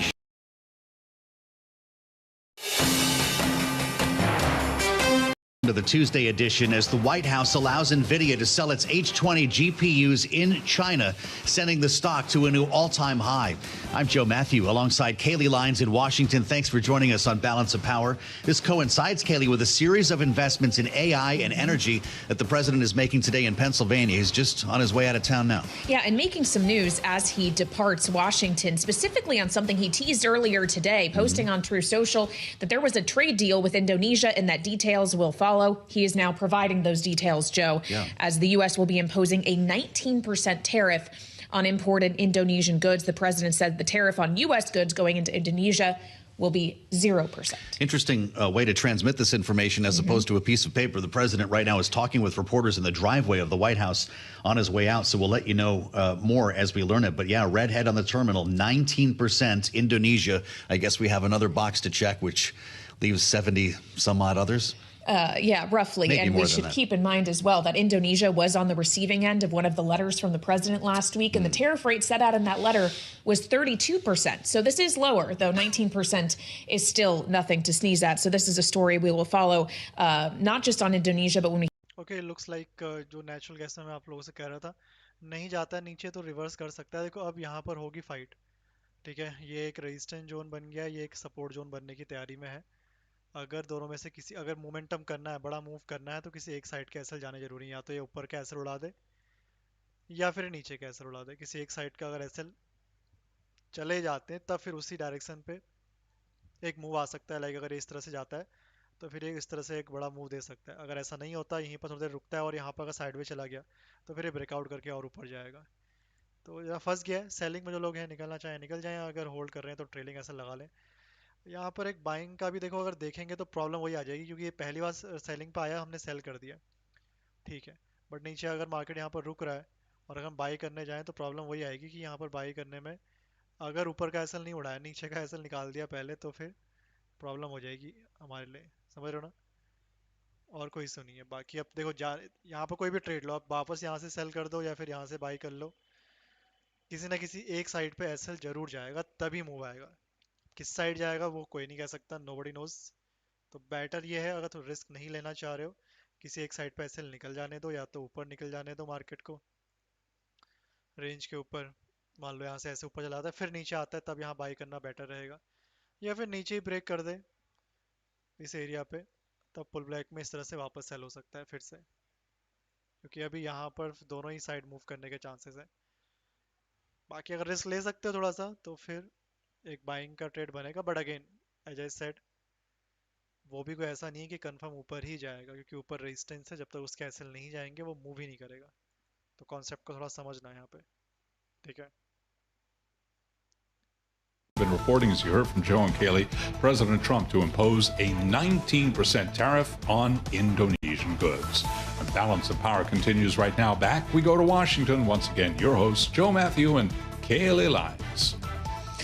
All right, Charlie Pellet checking out markets on the move and stocks on the move, including Nvidia, as Charlie mentioned, up more than 4%, as we've gotten news that Nvidia is going to be able to start selling at least certain chips in China again, specifically the H20 chip, which of course from the jump was designed to work around what were existing export controls that the U.S. had put into place in order to restrain China's ability to access advanced semiconductors. This is something that had been tightened, though, and now it's getting loosened back. And Joe, it's quite a reversal, and noteworthy that the reversal comes that Nvidia is going to be granted licenses to sell these chips once more after Jensen Huang has been spending some time with President Trump as of late, including at the White House last week. Yeah, he sure was. And you wonder exactly what was said in that conversation to turn fortunes not only for Nvidia, but its rival AMD, whose MI308 chips will also be apparently allowed for sale in China, which is why we're seeing both of these stocks jump on an otherwise kind of blah day on the markets. Mike Shepard's a big reason why we know about this, and he's been very close to this whole story for weeks now and joins us now in Washington. Mike, you're the one who broke the news that Jensen Huang was at the White House. Was it as simple as sitting down with Donald Trump? It really is a question of him meeting with the president again. And it's not his first sit down face to face with the president at the White House, but in a sense, it's the most consequential. Jensen Huang has really been railing against these increasingly tight export restrictions aimed primarily at his chips. And it's not designed to hurt his company, but it ends up doing so. The idea is to prevent this technology, which has potential dual use. The idea is that you want to keep advanced semiconductors out of China's hands. So the argument goes among China hawks here in Washington to prevent China from deploying it in its military or national security apparatus. But for Jensen Huang, this imposes a big cost on the company and on its bottom line. In the first quarter of this year, they reported a $4.5 billion write-down just from those H20 restrictions. And for this coming quarter, they were looking at possibly $8 billion in lost sales. So there is a consequence there. And this was an important meeting he had with the president. Well, so talk to us more about the actual capacity of this chip, what it could allow China to do, because I can't imagine many China hawks are super thrilled with this decision. The early sense that we get is that no, the China hawks are not happy at all with this, but it remains unclear just how forceful they will be in trying to push back against this, Kelly. And when you hear from U.S. officials, and we spoke with David Sachs, the White House AI czar, earlier today on the Bloomberg Tech Show with Ed Ludlow and Howard Lutnick on another network, they each were pointing out that, look, this H20 chip is a few generations behind now the latest that NVIDIA has to offer. And it is on par with perhaps the best that Huawei, NVIDIA's chief rival, is trying to offer now within China. The idea is this, if you talk to Jensen Huang, that you want American technology to be sold around the world. But if the U.S. is not selling it to China, which is the world's largest semiconductor market right now, you allow Huawei free reign potentially there. And that gives Huawei perhaps a springboard to start selling into some other markets. And that's a risk for NVIDIA. You know, we talk about computer chips. People think about Intel inside, these microchips. These are massive. These GPUs are hardware stacks that require proprietary software to run them. You were talking about this H20. It weighs about 70 pounds, Mike. You've held them with heavy. Your own hands. Can you stack enough of these to replicate the effectiveness, for instance, of a Blackwell? Is that what a China hawk would suggest? What they would suggest that there are ways to stack these and put it together and run inference learning for AI models to gain ground. And maybe you don't need the perfect when it comes to these AI accelerator chips. But even if you have something pretty good, you're handing something to China that, in the U.S. view, especially among some in the national security establishment, that is not something you want to be giving, our tough geopolitical rival here. Wow. All right. Mike Shepard, Senior Editor for Technology and Strategic Industries for us here at Bloomberg. Thank you, as always, for joining us on this important and market-moving story. And it's such an important story. It's one that our colleagues on Bloomberg Surveillance had the chance to speak with the Treasury Secretary, Scott Bessent, about earlier today, talking about chip manufacturing, yes, but also how it fits into the wider picture in ongoing trade conversations with China. Here's what he said. I can tell you the one thing that we do not want is a digital Belt and Road springing up around the world because other countries or China are substituting for our American chip manufacturers. This is the same chip, though, that the Trump administration blocked with export controls in April. So why the change in policy now? Anne-Marie, you might say that that was a negotiating chip that we used in Geneva and in London. So this was part of the trade talks when it comes to Washington and Beijing? Yes. Was it a quid pro quo then? As you said, it wasn't, but was it potentially to make sure that you can get the licenses when it comes to rare earths? Yeah, I think it was all part of a mosaic. They had things we wanted, we had things they wanted, and we're in a very good place. I expect to meet my Chinese counterpart, the vice premier, in the next few weeks. So when and where will that meeting take place? We're still working on that. The Chinese leadership has a big conclave at the beginning of August, so we're trying to work out whether that could be in a third country before or after that conclave. Will the administration release the framework of the Geneva and London talks? Well, we have released some of it, and I'll tell you that now, having settled on tariffs, on the export controls, we can move on to the next stage of talks. And I think it's very important, both for the global economy, for the U.S. economy, and for the Chinese economy, for us to move on and talk about China opening its markets and the increased domestic and consumer production there. Are you hoping to get to that next phase before August 12th, when that's currently the détente between these two economies? Yeah, I think we're in a very good place, and I tell market participants not to worry about August 12th. With the Treasury Secretary Scott Bessent, our colleagues on Bloomberg Surveillance. When you add that to what we just learned from Mike Shepard, we want to talk about all of this with Anna Ashton, the founder of Ashton Analytics, a specialist in U.S.-China trade, which is why we bring her on so often, former China analyst with the Department of Defense. Anna, it's great to have you. Welcome back to Bloomberg TV and radio. I'm wondering your thoughts on this about face when it comes to chips from Nvidia and AMD. Is this in the best national security interest of America? Well, I think it's important to note that not only are these not the only things that the Trump administration has recently rolled back in terms of export restrictions, but all of the things that they've rolled back so far are things that they themselves imposed this spring, either in April or in May.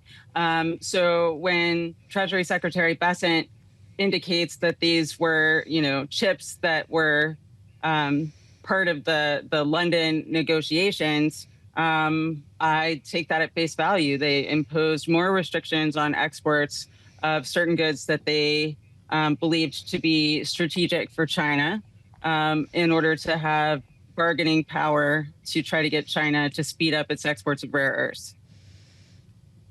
Well, so when you talk about the walkbacks we've seen from this administration on various fronts when it comes to China, how much of a dovish turn would you characterize it as, Anna? And if it is indeed a dovish turn, how upset do you think China hawks in and around the administration and elsewhere are about these moves?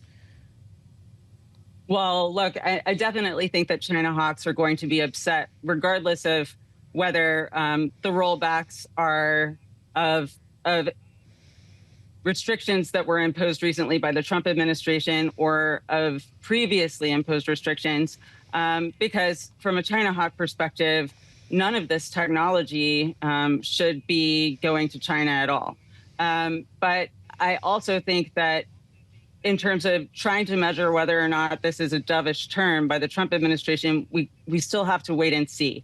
Because at the end of the day, this will only be a truly substantive change in U.S. policy towards China when it comes to export controls and access to critical U.S. technologies if we see a rollback in Biden-era export controls. I certainly think that that is something that China wants.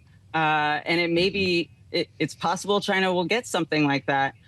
Because we know that rare earths exports the licensing approvals have picked up, and there's some evidence to indicate that shipments are beginning to flow more smoothly. But certainly there's no approval of anything to go to military end users, for example. Things could always be faster than they already are, and they're not as fast as they were prior to these restrictions on exports of Chinese rare earths and magnets being imposed. So we'll have to see whether or not the Trump administration is willing to give ground on any Biden-era policies. Well, do you worry more about the next DeepSeek emerging, or do you go back to your role at the Department of Defense and worry about what China might do with this technology when it comes to building weapons? I think that whether or not China gets this technology from the U.S., I think that this buys China time to continue developing indigenous technologies without losing the ability to apply these technologies in various ways that are important for them in the near term. But China has been throwing enormous amounts of money towards indigenous development of its own technologies so that it won't have to rely on the United States anymore. It's been doing that for a number of years now, and it's been doubling and tripling down on that. I think it's only a matter of time before China doesn't need U.S. technologies in order to accomplish the various ends that it's trying to accomplish. And so that's happening regardless. Well, speaking of matters of time, Anna, we just heard from the Treasury Secretary moments ago suggesting that August 12th should not be viewed by market participants as a deadline they should be worried about. Does that suggest to you that there is a lack of forward progress in reaching more of a trade agreement between the U.S. and China? Should we consider any of these deadlines to be real at this point? Super fair question. It does suggest to me that they have yet to make it past serious discussion, make it to serious discussion of things beyond rare earths. I feel like rare earths has been the hair on fire crisis for the Trump administration, particularly because of the heavy rare earth magnets that are so important not only to electric vehicles, but also to traditional combustion engine vehicles and to so many electronics. And I think that, that will continue to be something that China can use as leverage to get the U.S. to the table. And until that is satisfactorily resolved in the U.S. mind, it will be hard to move forward on negotiation of other issues. I think it is worth noting that a couple of key heavy rare earths that are used in these magnets that have been in short supply, like dysprosium, for example, and neodymium. Those also are not, they're primarily sourced from Myanmar, and the state in Myanmar that they're primarily sourced from has been incredibly unstable due to domestic conflict for the past six to 8 months. And China itself is having a hard time getting these things. So it's just worth keeping in mind that China is not necessarily simply using these rare earth export licensing restrictions to gain leverage vis-a-vis the U.S. It is also thinking about its own supply security. And that may limit how much it can negotiate. Do you want to see President Trump, President Xi in the same room? Do you want to see a summit? And is that, in fact, where the president might be most likely to give up the ghost on this and lower export controls, to your point, from the Biden administration? From the perspective of somebody who would like to see a more functional and healthy U.S.-China relationship, that sounds like a really nice thing. When I'm thinking about it in terms of strict U.S. interests, there are things that could certainly be gained there. If I put on my China hawk hat and look at it through the lens of security concerns, these are really difficult trade-offs. And a meeting that caused President Trump to relax export controls, bigger, more fundamental export controls on advanced technologies to China might not be in the U.S. interest. Anna, we learned from President Trump yesterday that if no ceasefire agreement is reached between Russia and Ukraine within 50 days, that he will look to impose 100% what he described as secondary tariffs on countries that help Russia, including big buyers of Russian oil. Read China. How do you expect Beijing would respond if indeed something like that were implemented? Would their behavior be, okay, we're going to stop buying cheap Russian crude and exports, or we're going to potentially retaliate against the U.S. with tariffs in kind? China certainly can't stop buying Russian crude or gas. And that's because it gets an even bigger percentage from Russia than it did before the Ukraine war started. And, it's pretty heavily reliant on Russia. Russia's one of its main suppliers. So that's not in the cards. What is potentially in the cards is use of smaller companies instead of their main oil and gas companies, which is already to a large extent the case, to move that oil and gas and therefore sort of shield China's broader economy from any secondary sanctions that are imposed. If the secondary sanctions don't hit the big banks that are, if the big banks aren't processing these transactions, then, China can kind of prevent calamity from ensuing as a result of the sanctions. And we've seen them do that with their purchases from Iran as well. That's what I would expect that to be their first move. Well, so Anna, if I read you correctly, if China's not going to be able to actually adjust its purchases of Russian oil, would that mean that these secondary sanctions, tariffs, whatever you want to call them, would not have the intended effect the president wants here, which is to put the squeeze on the Russian economy and stop them from being able to fund their war machine? I don't think that they would have the intended effect, because I think that, other countries that are buying from Russia might not have the same safeguards in place to protect them from secondary sanctions, but China certainly has safeguards in place, and China is the biggest buyer. So, I think that we've been learning the hard way for a few years now that there are limits to the power of U.S. sanctions, and they don't always achieve what we hope that they will achieve. And I don't think that secondary sanctions on all sales of Russian oil are necessarily going to achieve what Trump wants. All right, Anna, we appreciate you joining us. As always, Anna Ashton is founder of Ashton Analytics, a specialist in U.S.-China trade and economics, of course, a former China analyst at the Department of Defense, here with us on Bloomberg TV and radio. And as we discussed with Anna, the threat of secondary sanctions and the deadline Russia is now facing down, perhaps that deadline too, Joe, is a little bit squishy, as the president suggested to reporters that it could be sooner than 50 days for the Russia deadline. Deadlines. We remember there was a 2-week deadline, I think, for Iran, and strikes took place only days into that period of time. So it might be a case of as many as 50 days when it comes to this administration. Yeah, so that headline and others we've gotten from President Trump as he spoke with reporters upon departure from the White House. We are expecting to get some tape rolled back on his remarks. We'll, of course, bring that to you here on Bloomberg TV and radio when they begin. But we also want to check in on financial markets on this CPI day. So for that, we turn to Charlie Pellet, who has a look from New York. Hey, Charlie. Hi, thank you very much. CPI day today, PPI tomorrow, and right now we are trading at just about the lows of the session. Right to the numbers here. Relatively tame inflation inflation data failing to ease Wall Street's worries about the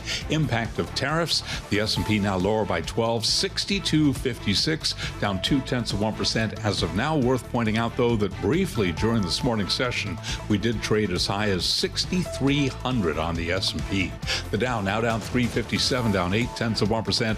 Nasdaq Composite Index, though, on the China chip news, up 96 points, up 0.5%.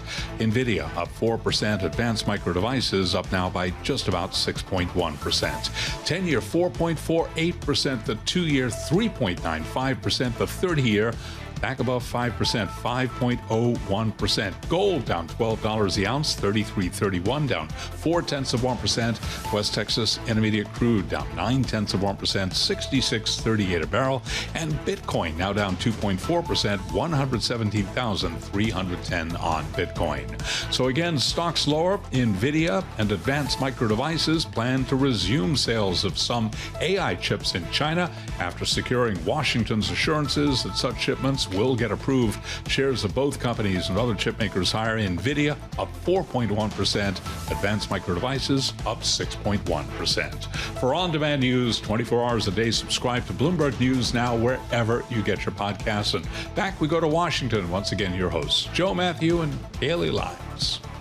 All right, Charlie, many thanks. Charlie Pellet, live from New York, watching Wall Street for us, and we'll get another check on the markets a short time from now as we follow President Trump in his travels. He's just left the White House, and we do expect to be hearing from the president. Some tape coming from a conversation he had with reporters on his way to Marine One, which just touched down at Joint Base Andrews. The president on his way to Pennsylvania, Kaylee, to talk about AI and energy, a series of investments that will be announced a little bit later on today. Of course, he also, before he left town, wished everyone a happy crypto week and called on all Republicans in all caps on Truth Social to vote yes for the Genius Act and the Clarity Act.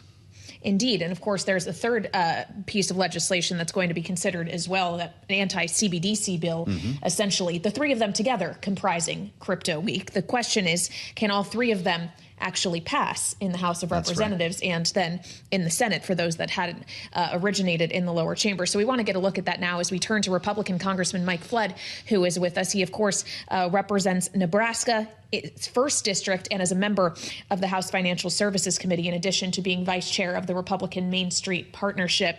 Congressman, thank you for being here. Of course, the Genius Act, the stablecoin legislation, passed the Senate. It does seem there's a lot of optimism that you will be able to pass that in the House. But what about the Clarity Act, the market structure bill? Are you as optimistic about its fate?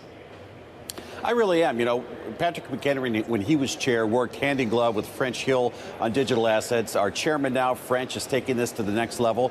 Listen, the House has been a leader in this space. We know what we're doing. We have been at this for several years. The Clarity Act will pass. In fact, last year when we did market structure in the House of Representatives, I think we got about 71 Democrats. So I don't know if we'll get that many this time, but this is a bipartisan piece of legislation that meets with the favor of a great majority of folks in both chambers. And I'm confident that Crypto Week will be a success, and we will finally have a bill signed into law on stablecoins. Now we have to urge the Senate, after we pass the Clarity Act, to do the same in the upper chamber so we can move this forward. How do you close the deal on that, Congressman? And welcome back. It's good to have you on Bloomberg. The Genius Act is one thing, but indeed the Clarity Act appears to be something different. And if you need Democrats to make this happen, a lot of them say that they'd like to see language that removes President Trump and his family from crypto investments. That appears to be the cause of the allergy that many Democrats have here. Would that help it get done? Is that possible? I'm sure that's what they're asking for. I know that French Hill, our chairman, has been working with Senator Scott in the Senate. Listen, we're about anything that gets us over the line. I'm hopeful that the Senate will prioritize market structure like we have in the House, because, yes, it is a win to have stablecoins, but you can't have one without the other. There's no clarity. The reason we named that bill that is right now under Gary Gensler, when he was in charge of the SEC. He thought everything was a security. The CFTC obviously should have authority over Bitcoin. We have to pick a lane, know where you're going, and that's why the Clarity Act getting done this year will send the signal to every other country in the world that the United States will remain the world's reserve currency with the dollar, and transactions in Africa, transactions in South America, they will be built on the strength of the dollar, and that's why we're so about getting this done in a quick manner. Congressman Mike Flood, Republican, with us here representing Nebraska's 1st District. Congressman, it's great to have you, and I hope we'll have more time when you join us next.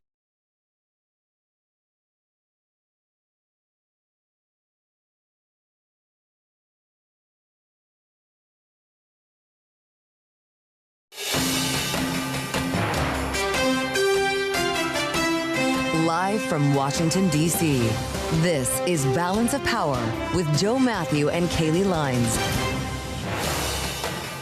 President Trump takes the shackles off Nvidia. Welcome to the Tuesday edition as the White House allows Nvidia to sell its H20 GPUs in China, sending the stock to a new all-time high.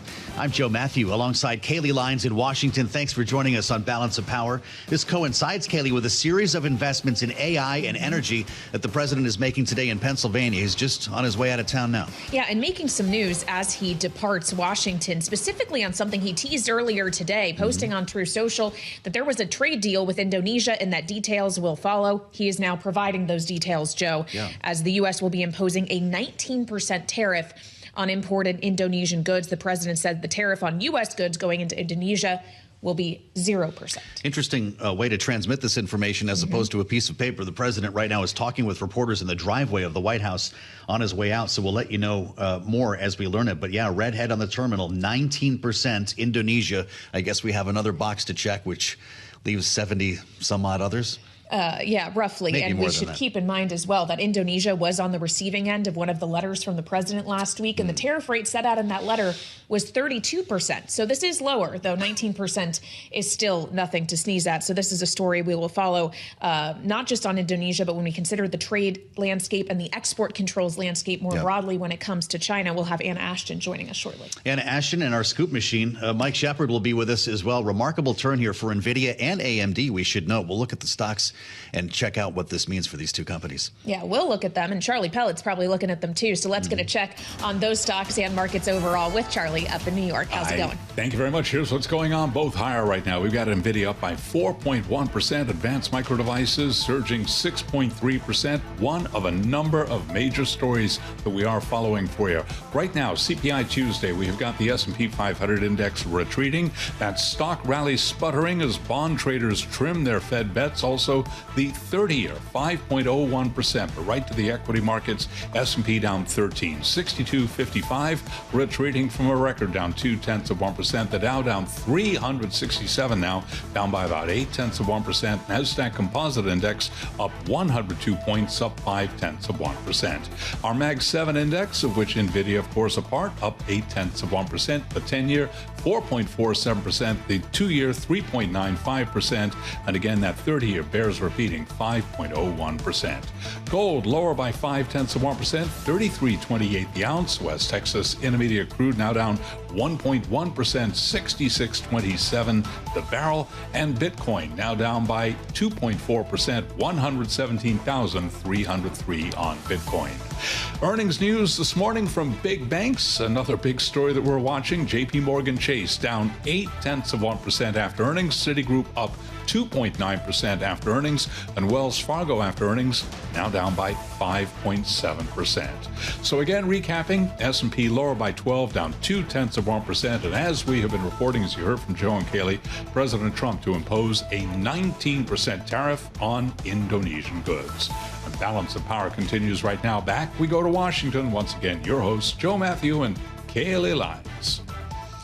All right, Charlie Pellet checking out markets on the move and stocks on the move, including Nvidia, as Charlie mentioned, up more than 4% as we've gotten news that Nvidia is going to be able to start selling at least certain chips in China again, specifically the H20 chip, which, of course, from the jump was designed to work around what were existing export controls that the U.S. had put into place in order to restrain China's ability to access advanced semiconductors. This is something that had been tightened, though, and now it's getting loosened back. And Joe, it's quite a reversal, and noteworthy that the reversal comes that Nvidia is going to be granted licenses to sell these chips once more after Jensen Huang has been spending some time with President Trump as of late, including at the White House last week. Yeah, he sure was. And you wonder exactly what was said in that conversation to turn fortunes not only for Nvidia, but its rival AMD, whose MI308 chips will also be apparently allowed for sale in China, which is why we're seeing both of these stocks jump on an otherwise kind of blah day on the markets. Mike Shepard's a big reason why we know about this, and he's been very close to this whole story for weeks now and joins us now in Washington. Mike, you're the one who broke the news that Jensen Huang was at the White House. Was it as simple as sitting down with Donald Trump? It really is a question of him meeting with the president again. And it's not his first sit down face to face with the president at the White House, but in a sense, it's the most consequential. Jensen Huang has really been railing against these increasingly tight export restrictions aimed primarily at his chips. And it's not designed to hurt his company, but it ends up doing so. The idea is to prevent this technology, which has potential dual use. The idea is that you want to keep advanced semiconductors out of China's hands. So the argument goes among China hawks here in Washington to prevent China from deploying it in its military or national security apparatus. But for Jensen Huang, this imposes a big cost on the company and on its bottom line. In the first quarter of this year, they reported a $4.5 billion write-down just from those H-20 restrictions. And for this coming quarter, they were looking at possibly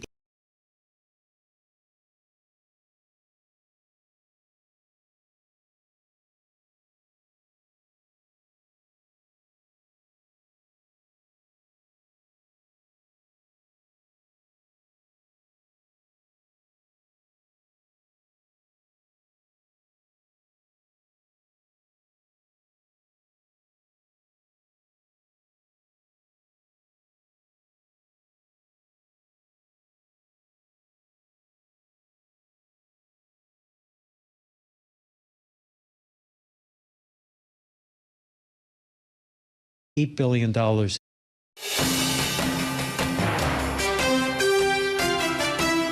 Live from Washington, D.C., this is Balance of Power with Joe Matthew and Kaylee Lines.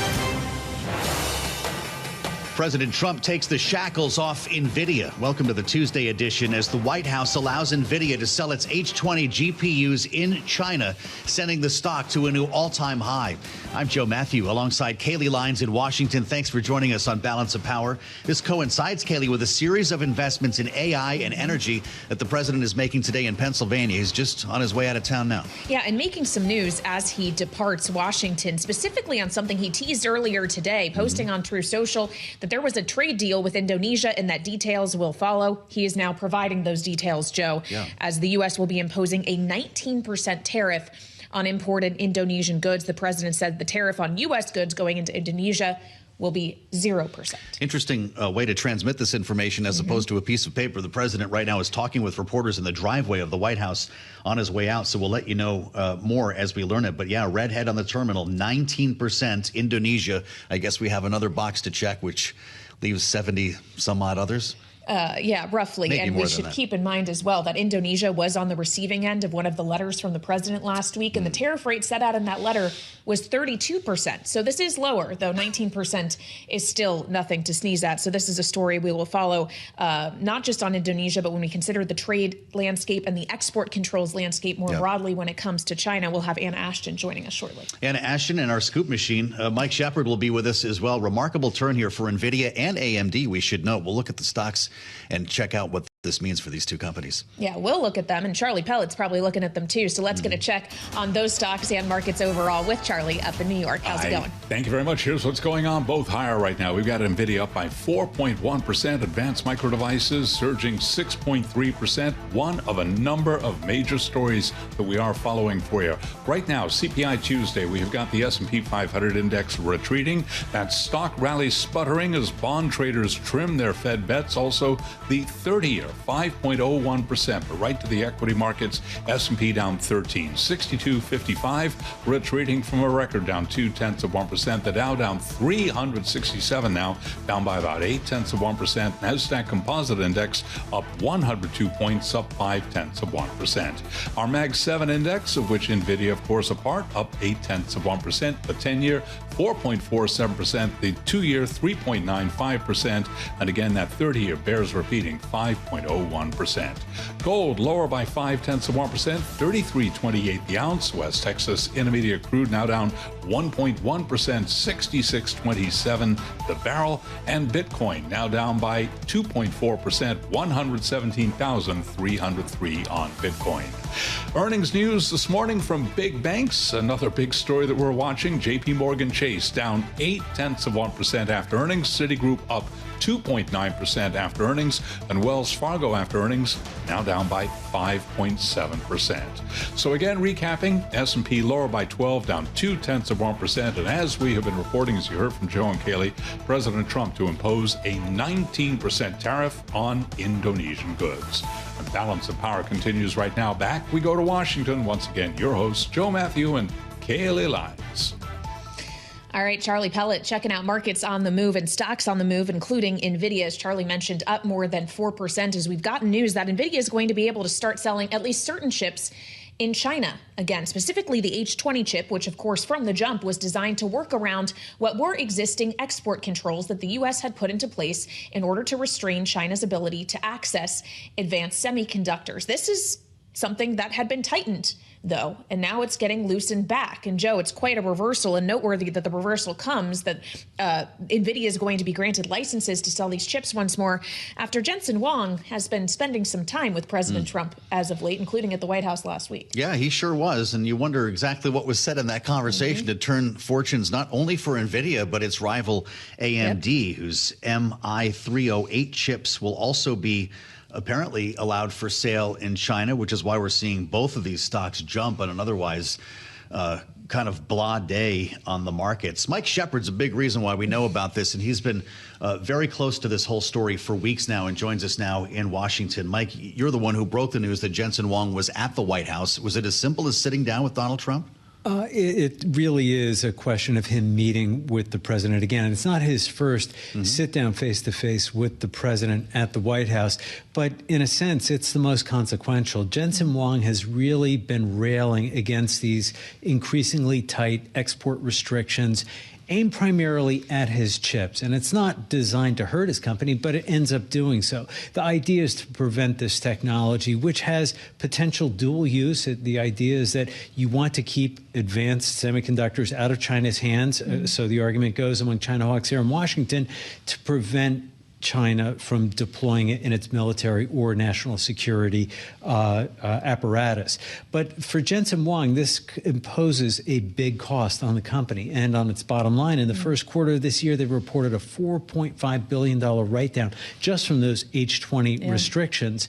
And for this coming quarter, they were looking at possibly $8 billion in lost sales. So there is a consequence there. And this was an important meeting he had with the president. Well, so talk to us more about the actual capacity of this chip, what it could allow China to do, because I can't imagine many China hawks are super thrilled with this decision. The early sense that we get is that no, the China hawks are not happy all with this, but it remains unclear just how forceful they will be in trying to push back against this, Kelly. And when you hear from U.S. officials, and we spoke with David Sachs, the White House AI czar, earlier today on the Bloomberg Tech Show with Ed Ludlow and Howard Lutnick on another network, they each were pointing out that, look, this H20 chip is a few generations behind now the latest that Nvidia has to offer. And it is on par with perhaps the best that Huawei, Nvidia's chief rival, is trying to offer now within China. The idea is this, if you talk to Jensen Huang, that you want American technology to be sold around the world. But if the U.S. is not selling it to China, which is the world's largest semiconductor market right now, you allow Huawei free reign potentially there. And that gives Huawei perhaps a springboard to start selling into some other markets. And that's a risk for Nvidia. You know, we talk about computer chips. People think about Intel inside, these microchips. These are massive. These GPUs are hardware stacks that require proprietary software to run them. You were talking about this H20. It weighs about 70 pounds, Mike. You've held them with heavy. your own hands. Can you stack enough of these to replicate the effectiveness, for instance, of a Blackwell? Is that what a China hawk would suggest? What they would suggest that there are ways to stack these and put it together and run inference learning for AI models to gain ground. And maybe you don't need the perfect when it comes to these AI accelerator chips. But even if you have something pretty good, you're handing something to China that, in the U.S. view, especially among some in the national security establishment, that is not something you want to be giving, our tough geopolitical rival here. Wow. All right. Mike Shepard, Senior Editor for Technology and Strategic Industries for us here at Bloomberg. Thank you, as always, for joining us on this important and market-moving story. And it's such an important story. It's one that our colleagues on Bloomberg Surveillance had the chance to speak with the Treasury Secretary, Scott Bessent, about earlier today, talking about chip manufacturing. इस natural gas को देखोगे as expected, जो मैंने बताया था आप लोगों को कि यहाँ पर अगर रुका तो फिर वापस रिवर्स कर जाएगा, लेकिन वी स्टिल डोंट नो कि ऊपर ही जाएगा या नीचे आएगा. अभी भी रेंज बाउंड हो गया. अगर यहाँ से थोड़ी देर साइडवेज रुक गया तो ब्रेकआउट बहुत जल्दी हो जाएगा. बेस्ट की सिनेरियो क्या है, ये ऊपर क्लोज कर दे. इसके ऊपर अगर एक कैंडल भी क्लोज कर देता है, थोड़ा बहुत ऊपर जाके फिर नीचे आता है, तब यहाँ से बाइंग कर सकते हैं वापस से. जो ऑलरेडी बाइंग में है वो ट्रेल कर लेना. एक फिर से री एंट्री का मौका मिल जाएगा. अगर ये ऊपर जाता है, नहीं आता है, फिर से नीचे आ जाता है, तो it means still there is a fight जो अभी भी चल रही है. ठीक है, नीचे जाना था तो इसको 302 के नीचे कैंडल क्लोज करना बहुत जरूरी था, जो कि इसने नहीं करी.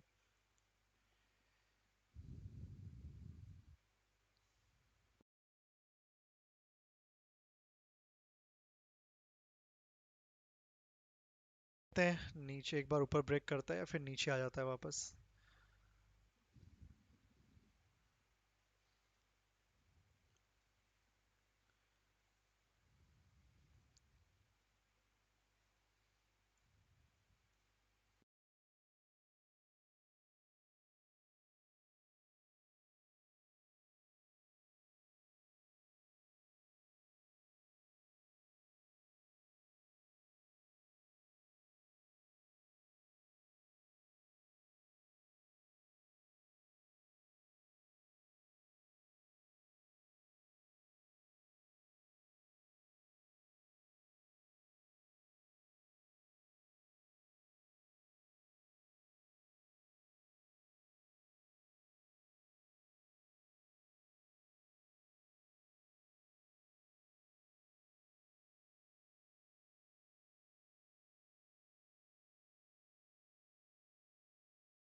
बाकी क्रूड को देखोगे 7 पीएम भी होने वाला है. US market is going to open at 7 PM. तो 7 पीएम की कैंडल देख लेना, इंपॉर्टेंट है कैंडल काफ़ी. वो ये कौन सी न्यूज़ है. Israel strike Syrian military target. Israel ने स्ट्राइक करी है सीरिया के मिलिट्री टारगेट्स को.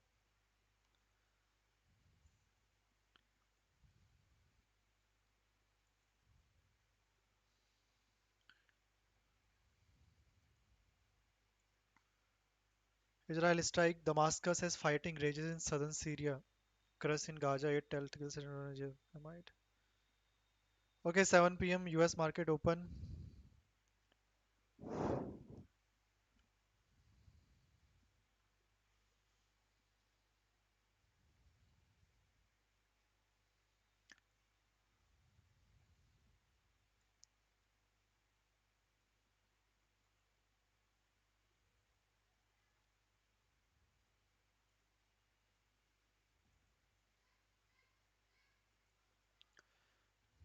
ठीक है, क्रूड को भी देखोगे तो वहीं का वहीं रुका हुआ है, कुछ खास कर नहीं रहा है.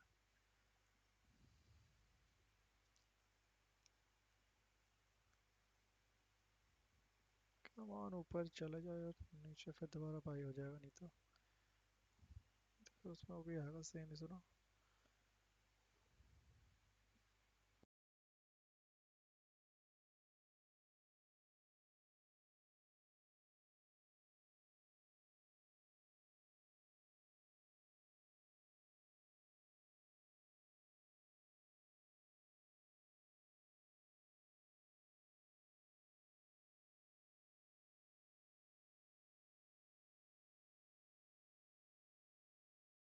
कौन गाइस लाइक भी करते रहो।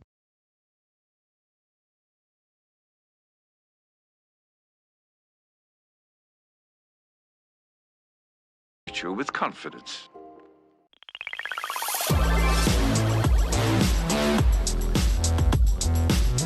Bloomberg Tech Europe is live from our London headquarters with Tom McKenzie.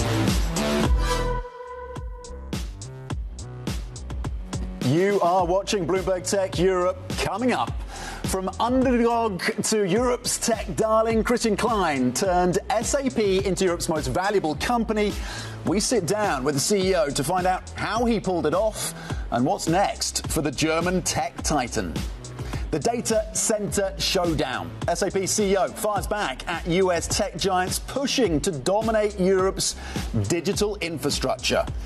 Plus, has Europe already lost the AI race? Klein says not quite, but red tape is tripping up Europe's AI game. The US, you have one standard. You can scale like hell. And here, you have, when you have your startup in Germany, yeah, you can do your business in Germany, which is by far smaller than the United States. And then when you're going into the next country, now you have to stop again. Our interview with SAP boss Christian Klein, filmed at the company's headquarters in Waldorf, Germany, is coming up. Welcome to Bloomberg Tech Europe. Before we get to our exclusive interview, let's take a look at how one firm went from a quiet software provider to the IT engine behind global business and became Europe's most valuable company. Once overshadowed by luxury icon LVMH and pharmaceutical titan Novo Nordisk, SAP has risen steadily to the top and is now worth over 300 billion euros. Its business enterprise software powers the inner workings of more than 90% of Fortune 500 companies, including Coca-Cola, Apple, Walmart and Nestle. The SAP story started in 1972 when a group of former IBM engineers set out to build something revolutionary, software that could integrate all of a company's operations and process data in real. Okay यहाँ पर crude oil में देखो एक buying का trade plan है। Crude oil में एक buying कर सकते हैं, यहाँ पर ज़्यादा बड़ा टारगेट नहीं रखेंगे, छोटा सा ही क्रूड ऑयल में एक बाइंग यहाँ पर प्लान कर सकते हो। एक टारगेट छोटा सा रखते हैं, एक सेकंड देना। ठीक है, क्रूड ऑयल में एक बाइंग का ट्रेड, एक सेकंड ये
नहीं नहीं रहने दो, यहाँ पर ये ना एम फॉरेक्स में दिखा रहा है बाइंग, एमसीएक्स में नहीं शो कर रहा है, और अभी हमने एमसीएक्स का ही चार्ट लगाया है, तो अननेसेसरी रिस्क नहीं लेते हैं। ठीक है, यहाँ पर फॉरेक्स के अकॉर्डिंग बाइंग शो जरूर हो रही है क्रूड में, but not as per the MCX, तो नहीं, मैं नहीं कहूँगा। फॉरेक्स के अकॉर्डिंग बन रहा है, एमसीएक्स के अकॉर्डिंग भी बनना चाहिए, कोई बात नहीं, लेट इट गो।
तो नहीं लेंगे, अभी क्रूड ऑयल को जाने देते हैं।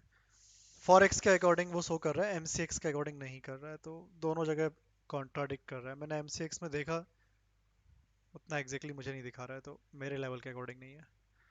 बाकी इन्वेंट्री आने वाली है 8 बजे, अब ध्यान रखना, हो सकता है साइड में चला जाए। बाकी जो लोग सेलिंग में है वो लोग तो निकल ही जाना, उनका हो गया टारगेट।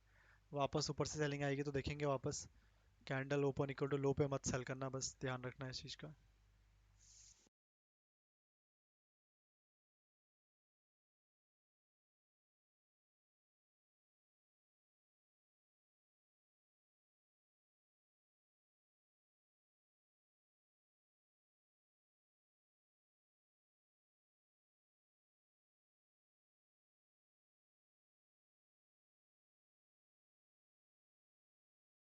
नेचुरल गैस में अभी भी फाइट चल रही है।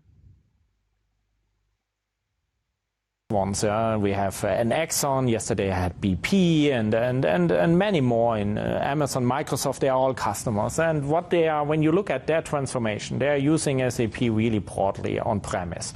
Now, oftentimes they start with finance, then with HR, then we are going into supply chain, then we are going into the front office with commerce. Samsung is now rolling out SAP Commerce all over the world. But when you look at that, in the cloud probably they are 20% done. Yeah? And they will not be done until 2027. Yeah, because we are touching a highly mission critical business. So oftentimes they start with one function inside the company, and then we actually move them with a real business transformation to our new platform, and that will ensure that SAP will growing in a very positive way. For sure, until 2030 plus. And then, you always have new things. How do you differentiate yourself from your competitors like Microsoft, like Oracle, like Salesforce? When you come to a customer, and the way how I explain it, and it's a very important question, which we of course also ask ourselves when we think about our portfolio and where we put our R&D money into. There is no other company who has a better understanding of business processes, and there is no other company who has more business data than SAP has. Not only sales data, not only HR data, not only finance, we have supply chain, we have everything. 400,000 customers. Now, when it comes to a transformation of a company, how we differentiate, when now I had actually Kone or Schindler, they are building elevators, heavily, business model heavily under pressure. They need to bundle not only selling elevators, they need to have predictive maintenance built into the elevator services. And so the only tech company who can make sure that they can configure the new way of how they want to package their portfolio, and then is making sure that their factories all over the world get real-time information what to produce, what to build into the elevator, and then making sure that you realize, all the orders real-time in your financial system, all of that end-to-end. There's only SAP to that. And that is something, what you can't do with any best of breed. And that is now delivered in the cloud, out of the box, and not anymore in a monolithic ERP system. But that is obviously not enough. Yeah. The second part on AI, we said very early on, we believe large language models will be commoditized. We are agnostic. We are using the best. And we are seeing for certain use cases, we use this LLM module. For other use cases in manufacturing, we are using a different LLM model because we see better results. Now, what we are doing, what no LLM model can do, is we have a lot of business data. And when you would ask today an LLM module, hey, what is now here my financial forecast for the year for SAP? No clue, because no access to the business data. And what we are now doing is we have Joule, our digital assistant. We use a very good large language module, especially, for, that end users can actually talk to the system and can ask all kinds of questions. And then we're connecting the LLM for the unstructured data with our AI foundation for business data, and that combination has no other tech company, and that's also how we differentiate in business AI. Is that also a solution to those who say there's a risk for SAP that you become the back end, you become the data infrastructure, and then you have the more consumer-facing applications built on top of that? Yeah. Is that a concern? Look, I hear this, of course, as well, yeah, but no workflow, no custom AI use case can be actually replace a real business application. Will it change with AI how we develop business application? For sure. Yeah? Code generation, test automation will be all, automated in the future with new AI coding tools. But still, you need a business application to understand the business context, to understand the business rules, and that sits with SAP. Okay, Christian Klein, the CEO of SAP. Coming up, has the US already won the AI race? Christian Klein believes Europe still has a chance.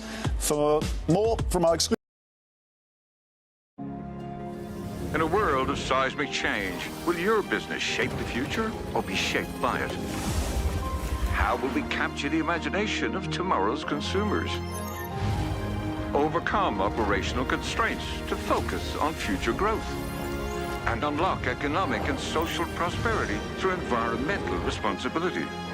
With EY's full spectrum of services across sectors, we're all in to shape the future with confidence.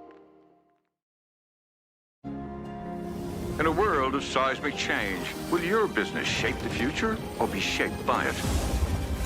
How will we capture the imagination of tomorrow's consumers? Harness technology and AI to shape the way we live our lives, and unlock economic and social prosperity through environmental responsibility. With EY's full spectrum of services across sectors, we're all in to shape the future with confidence. Exclusive interview. Stay tuned. That's coming up. This is Bloomberg.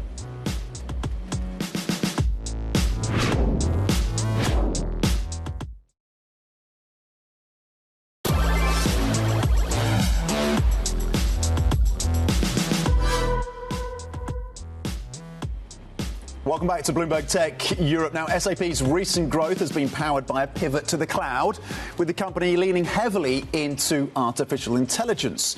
Now, a leader in that space, I asked SAP's Christian Klein if Europe is still in the global AI race. On hardware, on infra, I would now not try to compete with companies who did a pretty good job, predominantly in the United States or China.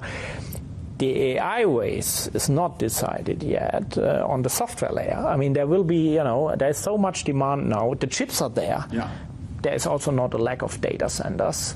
Sovereignty is, for me, an artificial discussion here. What the race is not decided is who now develops the best AI use cases for our life science industry here in Europe? Who develops the best AI use cases for logistics, for manufacturing? This is now starting, because now what happened is the innovation on the infra layer, on the LLM layer. But now, finally, you can actually now develop also new innovation on the software, on the AI layer. And this is where it also matters most for Europe. To be clear, because Jensen Huang, CEO of Nvidia, of course, was in Europe a few weeks ago doing a tour of Europe and making the case that Europe needs infrastructure, needs to build data centers and needs to fill them with chips. And if we don't have that component, we're not going to be in this race. You say that's not where the priority, that's not where the focus should be for Europe. Look, the point is you need to come from both sides. Yeah? I mean, you need chips and data centers when someone is consuming it. But, there is not, the same demand for these chips in Europe like in the United States, where you have a lot of companies who need chips for training their large language modules, etc. Here, I mean, of course, when you now apply AI, develop software, develop, new AI use cases, of course, there will be at a certain point also a higher demand for chips and for data centers. But, now just focusing on the infra layer, on building data centers, I would predict there is for sure not so much demand right now. So you need to come also from the demand layer, from the top, from the software, from the AI layer, where again the race is not decided yet. And then of course, what that drives is then finally more demand for chips, but in that order, not necessarily just building data centers for the sake of building data centers. Is the EU AI Act, is it a hindrance to our development of this technology, or a catalyst? How do you see the regulatory environment when it comes to AI? I mean, when I'm sometimes, talking in Brussels or in other, councils in Europe, the first topic is always regulation. And I wonder sometimes, can we maybe first talk about competitiveness and opportunities and how we use now AI to make our industries more competitive? And because then, when you are leading there, then you can ask also the question how to regulate. I mean, honestly, I don't see in Europe now so many AI use cases who need now deep regulation so far. Now, regulation, I'm not against it. The problem with regulation and with the AI Act is, I would say Brussels come in with the absolutely right intent. They say, what, this technology needs to be regulated. I'm not against that, as long as you're regulating, business outcomes, and you also ensure there is a fair competition. I'm absolutely in for that. The problem here in Europe is they're having all the right strategic intent, but then they are putting this in place, but the member states, they just keep what they have. And then you're just adding another layer, because then you have AI policies all over the place, and then they're overlapping. And the one data protection officer says that, the other says that. It's like going to 5 doctors and they tell you 5 times a different thing. And now you imagine you are a startup and you want to scale your technology, and in every country you are going in Europe, you hear a different story on how to adhere to any kind of AI Act. So Europe needs one framework, and not, 20 different with 100 different interpretations of that. And that is what we are having. That's what we have now. So scaling is not going to happen in that environment. No, for sure not. Are we overly dependent on US technology? Is it realistic to think that we can have sovereign European technology? Look, I mean, here we have a data center, an SAP data center. It's a data center here in Germany. We run it, so when a customer comes to us and says, Christian, I want to have, a European cloud only managed by SAP, you have it. That is a form of sovereignty. Now, what every European infrastructure will have, there are certain hardware components, which come from the US, a server, etc. Now, is this a big problem? Not at all. I mean, this is hardware. We put it into our data center. Because sometimes you're saying, there could be a US technology in there or China technology, but at a certain point, one component will come from a different part of the world. But that is the wrong definition of sovereignty. The sovereignty means for me, Where is your data going to be located? Who has access to your data? It's a network question. It's then, of course, also, do you want to have an encryption of your data? We do it today. So we have all kinds of forms of sovereignty. Going back to your point about data centers, I mean, the hyperscalers in the US, the argument being that if we are building on the application layer, if we're building industrial AI, that we will be dependent on US hyperscalers if we don't build the data centers here. We have enough data centers here right now. You don't think that should be the priority? No, you don't think we should be spending on data centers? It's not a problem. I mean, the customers have choice. They, of course, choose the US hyperscaler, and we work with the US hyperscalers as a partners because they are not only providing an infrastructure layer. I mean, there's an automation layer. It's also about resiliency. I mean, when you shift your most mission-critical data to the cloud, every CIO needs, the best SLA on system reliability and so on. And there, the US hyperscalers are doing a good job. Are we dependent on them? No, we can shift the workloads to our own data center if customers want to do that. Okay, SAP CEO Christian Klein speaking to us exclusively from the company's headquarters in Waldorf, Germany. Coming up, can SAP maintain its rapid pace of growth? And how will AI shape the company's future? We're going to discuss that next. This is Bloomberg.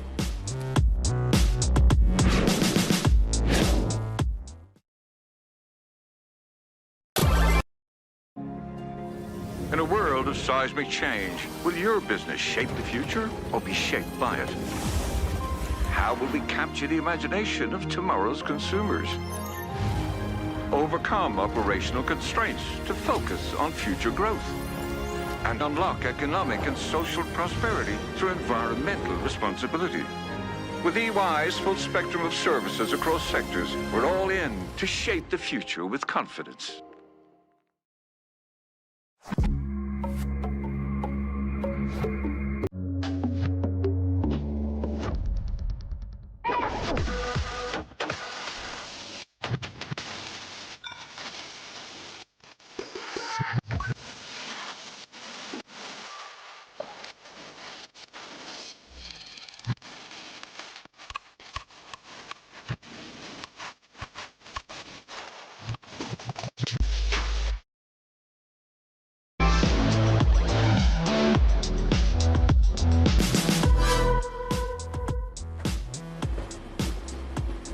Welcome back to Bloomberg Tech Europe. This is SAP's stock price since Christian Klein took the role of sole CEO back in April of 2020. You can see the gains there of almost 170%. But does the future look as rosy for SAP as investors seem to believe? I'm joined now by Christina Kiriasoglu, our tech reporter who covers SAP from Germany. Christina, look, you know this company so well. You know Christian Klein so well as well.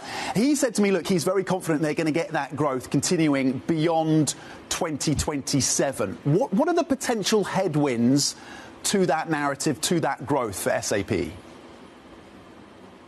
Yeah, look, Tom, I mean, SAP is growing fast. They are moving their existing business to the cloud, and that, leads to a lot of growth in the cloud.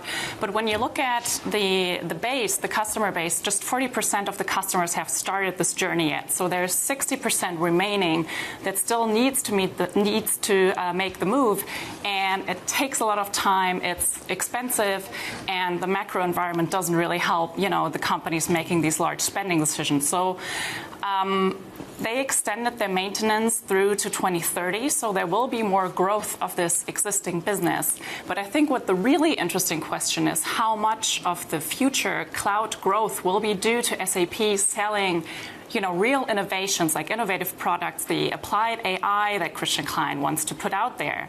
And their CFO, he made an attempt at the last Capital Markets Day to explain, that not just the growth is the existing business, that they are also selling more new products to the customers in the cloud. And that's great, but at the same time, are the early adopters just big SAP fans, or can this just be extrapolated in the future? How much of a lead do they have when it comes to AI, Christina? So, I mean, in AI, Christian Klein told you this, and I think it's true. The experts agree on this. They have very meaningful data in their system, right? HR, finance, supply chain, order management, you name it. So this is a big advantage that SAP has. But then what they now need to do is to build really great AI products on top. And I think this is something that all enterprises are still very early in doing, and it's very competitive. And, you know, the likes of Amazon, Microsoft, they have very deep pockets, and I think they will not just, you know, let this opportunity slide. Yeah. Okay, really important context from Bloomberg Tech reporter Christina Kiriasoglu. Thank you very much indeed. On the next episode of Bloomberg Tech Europe, we're going to look at how AI then is set to revolutionize the labor force. SAP's Christian Klein told me the impact will be tremendous, but how exactly will it change the way we work? Catch that episode on August the 15th. The opening trade is up next. This is Bloomberg.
In a world of seismic change, will your business shape the future or be shaped?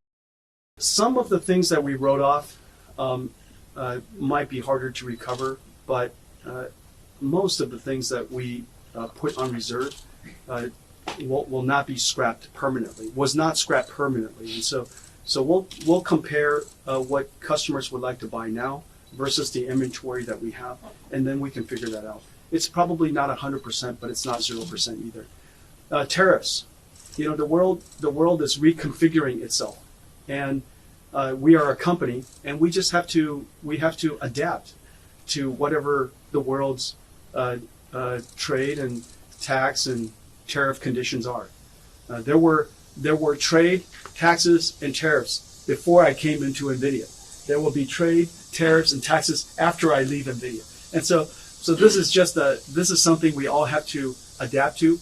But the very incredible thing is, Nvidia is a very adaptable company. Our supply chain will have to adapt, and we will find a new way. Okay, so in the long term, it always comes back to this.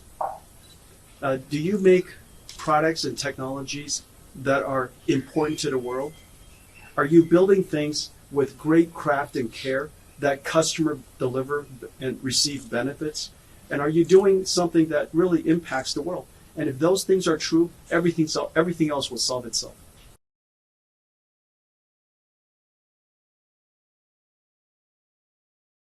In a world of seismic change, will your business shape the future or be shaped by it? How will we capture the imagination of tomorrow's consumers? Harness technology and AI to shape the way we live our lives, and unlock economic and social prosperity through environmental responsibility. With EY's full spectrum of services across sectors, we're all in to shape the future with confidence.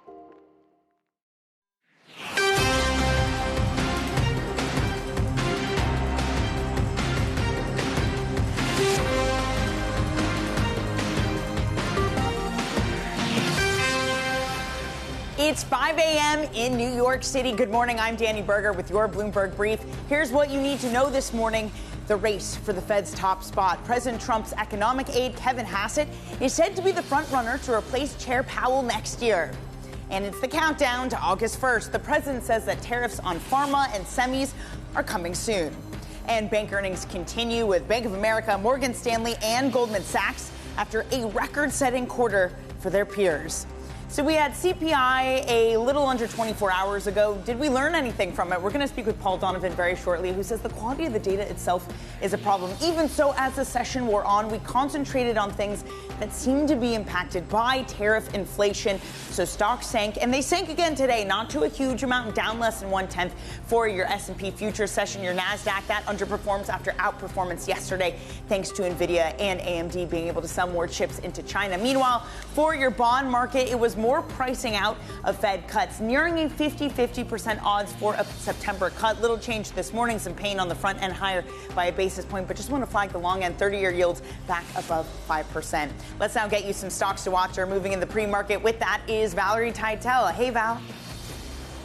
Hey, Danny, I wanted to start with a check on the pharma market to see how those stocks are coming off due to those recent threats from President Donald Trump that those pharma tariffs could be coming in around August 1st. But we are a bit mixed on the pharma picture. We do have some stocks to the downside, Eli Lilly, but some outperformance when it comes to Pfizer and Johnson & Johnson. And we do get Johnson & Johnson reporting before the bell, so maybe some more color in their earnings reports. Let's move on to tech over in Europe. ASML to the downside, dropping some 7%. This is after they cut their earnings forecast for 2026 on the back of the uncertainty around tariffs. It's dragging down the whole chip sector in Europe, the worst performing sector so far this morning.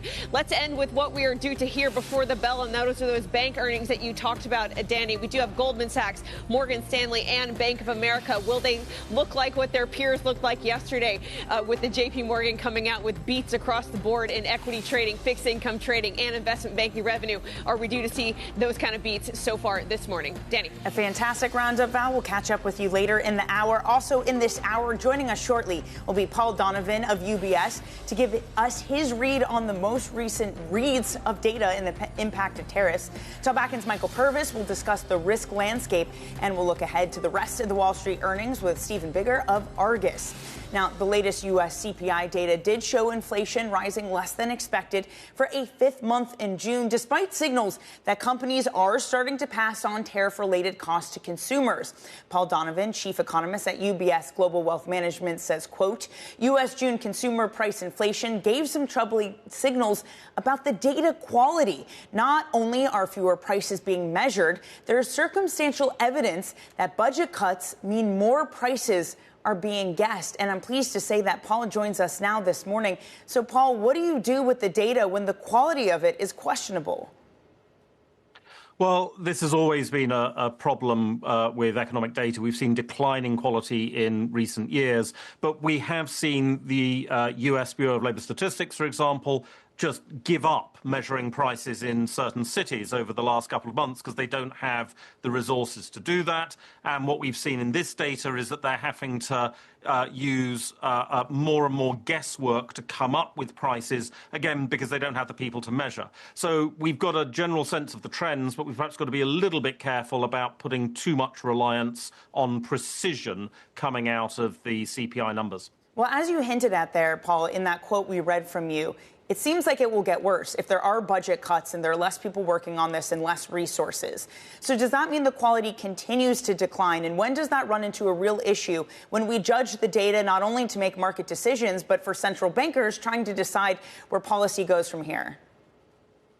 Well, central bankers have already got a problem with the broader data quality issue. We know that there are a lot more revisions to data. We know that data revisions are larger. We know there's a bias. We tend to underestimate economic activity in real time. So you've seen, for example, in the UK, the Office for National Statistics sort of suspend publication because they say the data quality is too bad. The issue we have, say, with the United States is that the data quality is just as bad, but they publish anyway. So you get a misleading picture. What we have got, I think, is a broad sense of where the economy is. We can get that from using a wide range of data sources. But if you've got a mathematical model that depends on whether I don't know, unemployment is 4.5 or 4.6, give up on that model because it's not going to work. Well, let's try to dig through the data that we do have, Paul, and what we can look at. What is your understanding to the degree that companies are absorbing prices, taking a hit to tariffs versus passing it on to the consumer, and what that means as more of the tariff impact starts to bite later on this year and next? Yeah, so Dan, it's important to recognize that in the June consumer price inflation data we've just had, only about half of the current tariff effects are actually there.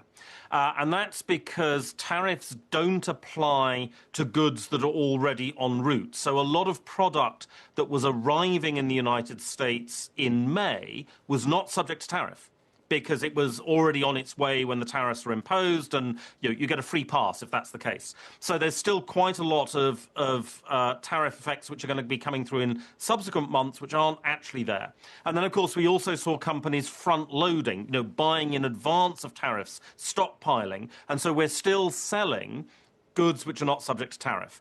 But where we have sort of shorter supply chains where things are coming through a little bit more quickly, there we are seeing the effect of tariffs. So across the world, for example, appliances, so washing machines and fridges and so on, they're tending to come down in price. They're falling in Canada. They're falling in price in the UK, in Europe, in Mexico. They're rising in the United States, and they've only been rising since March. And in fact, we just had the biggest increase month on month in appliance prices this century in the United States. That's a pretty clear signal that the consumer tax is being passed on to the end consumer by companies, and that the cost of the tariff is being borne ultimately by the US retail consumer.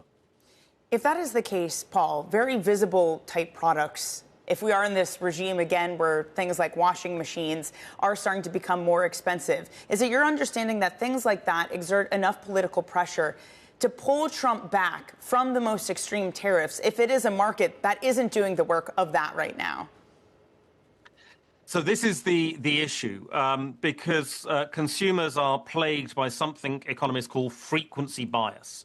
You remember the price of the Snickers bar you buy every day, and you notice if that price changes. But, what was the price of the last washing machine you bought? I mean, that could have been 5 years, 10 years ago. And so you don't remember the price. You don't notice the price change so much. So where consumers tend to be sensitive, really sensitive politically to prices, is food and fuel, which, of course, was one of the issues that President Biden was struggling with, where food prices in particular were rising. Now, the tariffs are something which is likely to raise the cost of living fairly significantly. It will raise the cost of less frequent purchases in the United States. It's not going to have so much of an impact on food and fuel prices. It will have some impact, but it's a bigger impact on the things we buy less frequently. So one of the issues here is that the political pressure may not be as great, because the things we buy frequently are less subject to tariff in the United States. Let me just say, Paul, I wish I ate a Snickers bar every day and could do that. That sounds like a wonderful life. Speaking of political pressure, we have some reporting that it seems like Kevin Hassett is now sitting in pole position for potentially the next Fed chair. How do you judge the Kevins, as it were, specifically Kevin Hassett, if he does take over as the Fed chair? He's been very vocal alongside Trump, saying that rates should be cut, and the current Fed chair, Powell, has been too partisan. Well, I wouldn't speculate on any individual name at this stage. President Trump has a history of perhaps offering surprises when it comes to policy. There's a certain erratic quality to his policy decision-making, keeping everybody guessing until the last minute. When it comes to the Fed chair, I think that we've actually got three options. Somebody completely independent. Markets will love that. Somebody completely politically controlled by Trump.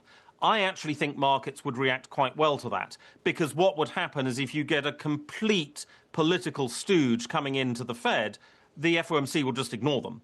And the Fed chair will become irrelevant, and you would still get then an independent policy. The worst case scenario for me would be sort of the equivalent of Nixon's Fed chair, Burns.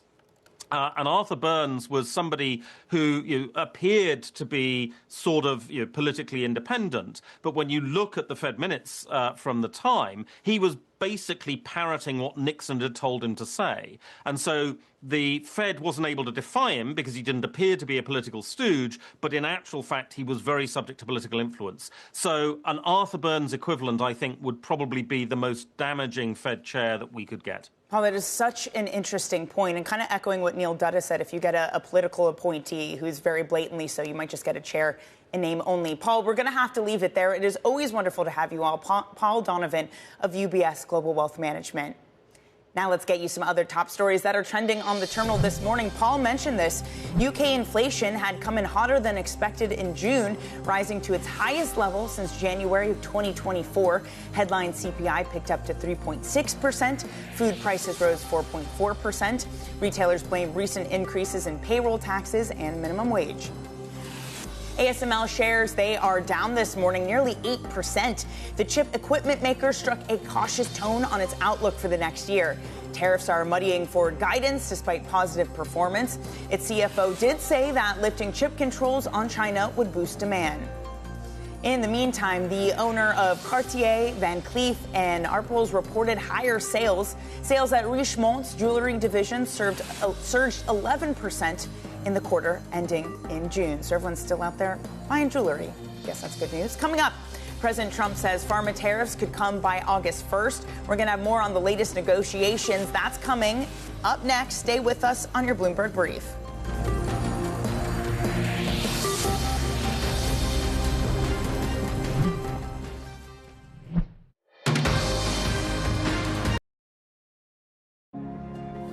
In a world of seismic change, will your business shape the future or be shaped by it? How will we capture the imagination of tomorrow's consumers? Overcome operational constraints to focus on future growth? And unlock economic and social prosperity through environmental responsibility? With EY's full spectrum of services across sectors, we're all in to shape the future with confidence. Progress never stops, neither should you. At PwC, we make sure you're ready for what's next, with the expertise and technology you need to outthink and outperform. We're with you, sleeves rolled up, start to finish, so you can stay ahead, so you can protect what you built, so you can create new value. We build for what's next, so you can get there now. PwC, so you can.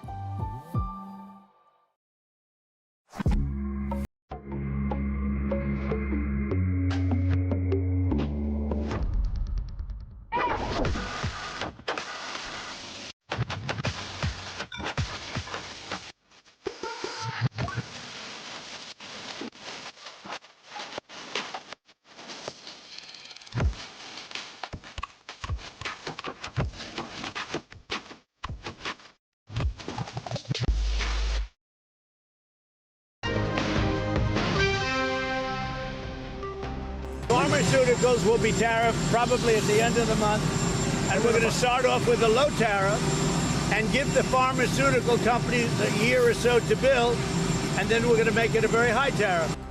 President Trump speaking yesterday on pharmaceutical tariffs. For more on where we stand in the negotiations on trade, Bloomberg's Brendan Murray joins us now, who leads our global trade coverage. Brendan, it is the sector tariffs that we had been waiting for. Where do we stand on likely pharmaceutical tariffs? Yeah, exactly. So it's a pretty predictable strategy now from President Trump to throw out a threat like this of a tariff, in this case on pharmaceuticals. He made it recently, but he suggested that it wasn't going to come for another year or two. But this latest threat, it comes in the middle of negotiations he's having with the European Union and with India. Neither one of those deals are done yet. So it's just a reminder to those countries where pharmaceuticals, where their exports to the U.S. really matter, that he's got these other tools that he's willing to throw into the mix to gain leverage on them during these negotiations. We did have another deal take shape, and a confirmation of it this morning that Indonesia would face a 19% tariff rate. Brendan, this does feel to be more comprehensive than other deals we've gotten, and Indonesia, in return, for example, is buying Boeing jets. What does this tell us about the trajectory of where things are going as we approach that August 1st deadline? Well, I think the first thing it tells us is that something in the neighborhood of 20% is where these tariffs, at least for Southeast Asian exporters, is coming into focus, particularly on the heels of the Vietnam deal that came in at 20% as well. So it seems like 20 is the new 10. If you thought you were going to get 10, you're probably more likely to get something in the neighborhood of 20. Now that will matter to countries that are facing upwards of 30 or 40% tariffs in the reciprocal tariff threat that President Trump has put out there. So 20 sounds a lot better than 30 or 40, but it seems like that's where the negotiating agreements are going to come center around, at least for those countries in Asia that are worried about their export sectors getting hit with the punishing sky-high tariffs that President Trump has initially threatened. Even so, if you have a situation where countries like Indonesia and Vietnam have lower tariff rates than China, Brendan, is there not still this desire then for companies to simply reroute trade through China? I know Trump has talked about transshipment tariffs. Do we understand how that would actually work and whether it would in impact affect and influence buyers not to do that kind of trade route?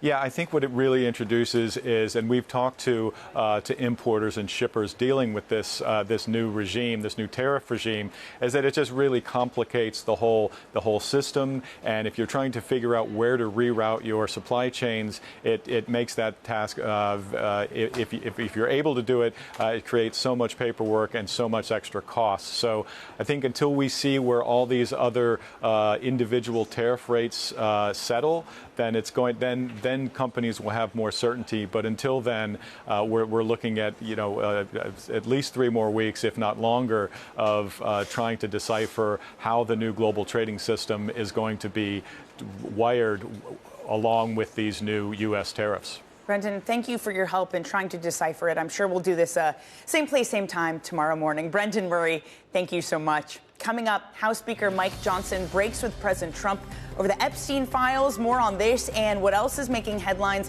around the world in the top papers. That's coming up next. This is Bloomberg.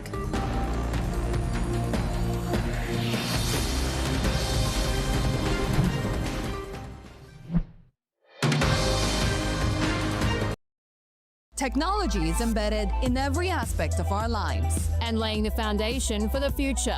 From finance to defense, AI to entertainment, and from the road to the stars. Bloomberg brings you the latest stories from the people and companies pushing the tech sector to new frontiers and the politics that shape global tech markets. I'm Annabelle Drulers in Hong Kong. I'm Sherrian in Tokyo. Watch Bloomberg Tech Asia. New episodes every month, only on Bloomberg Television.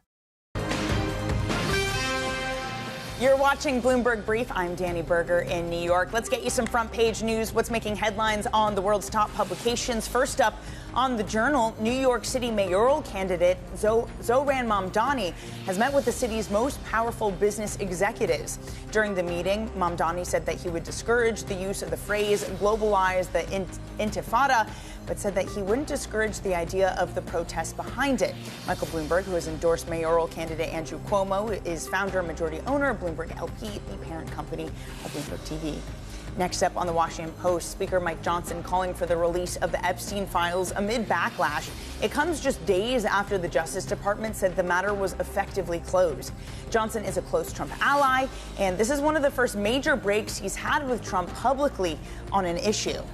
And on the New York Times, U.S. Vice President J.D. Vance had cast a tie-breaking vote to advance $9 billion in DOGE cuts. The Senate voted to take up legislation to claw back funds for foreign aid and public broadcasting.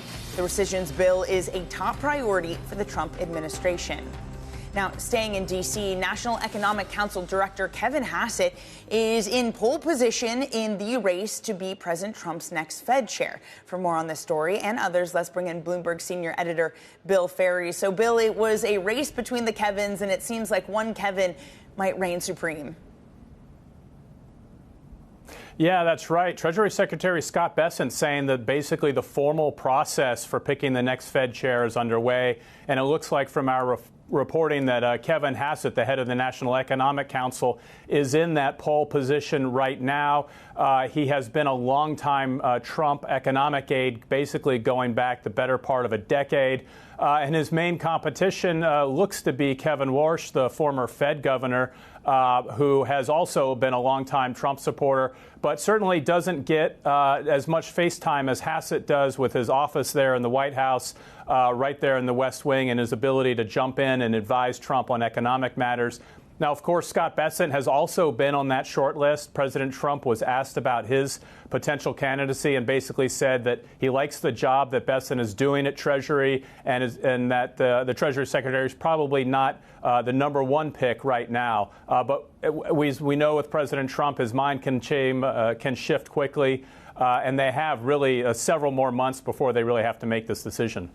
We were just speaking with Paul Donovan of UBS, who said an outright political appointee the market would like because they'd become a Fed chair in name only. Bill, some of these candidates, specifically Kevin Hassett, what do we know about how they might try to guide the Fed, to guide the FOMC, should they be the chair next year? Well, we know that Hassett has basically echoed a lot of President Trump's complaints about Jay Powell. You know, the president even saying that he thinks interest rates should be multiple points lower at this point than they currently are. And Hassett suggesting that perhaps Fed cuts last year ahead of the election had some political bias in them, given that the Fed hasn't really resumed cutting this year. So he knows how to talk Trump. He has really taken on, I think at one point he was seen as more of a moderate conservative economist, but he has really taken on the kind of the MAGA talk, the Trump talk that I think, frankly, is endearing to the president and will help you maintain his ear. So I think that's really part of what the backing is here. But the markets will question whether any decision made either by Powell now while he still has time or by the next Fed chair are really independent decisions or made under the pressure of the president. Bill, just before we let you go, it is so-called Crypto Week in Washington, D.C. That's seen Bitcoin surge to new highs. What is the latest there? What sort of legislation might we be getting? Well, it looks like this is Crypto Week in Washington, as you mentioned, and there was some delay in getting some of the initial rules passed to allow legislation to come up in the House. President Trump said that's going forward. This has been legislation long sought by the industry. It would include switching some of the oversight, regulatory oversight of the crypto industry from the SEC to the CFTC. That's seen as a more friendly place for the industry. And it would also require a dollar-for-dollar backing of some of these stable coins. So those are some key issues that basically crypto backers believe will help more widespread adoption. And it looks like some of that legislation will likely get through this week. Bill, thank you so much for that. That is Bloomberg's Bill Ferries. Coming up on the show, earnings season is in full swing. We're going to catch up with Michael Purvis of Telbacken on C-suite confidence despite the market uncertainty. That's coming up next. Stay with us on your Bloomberg Brief.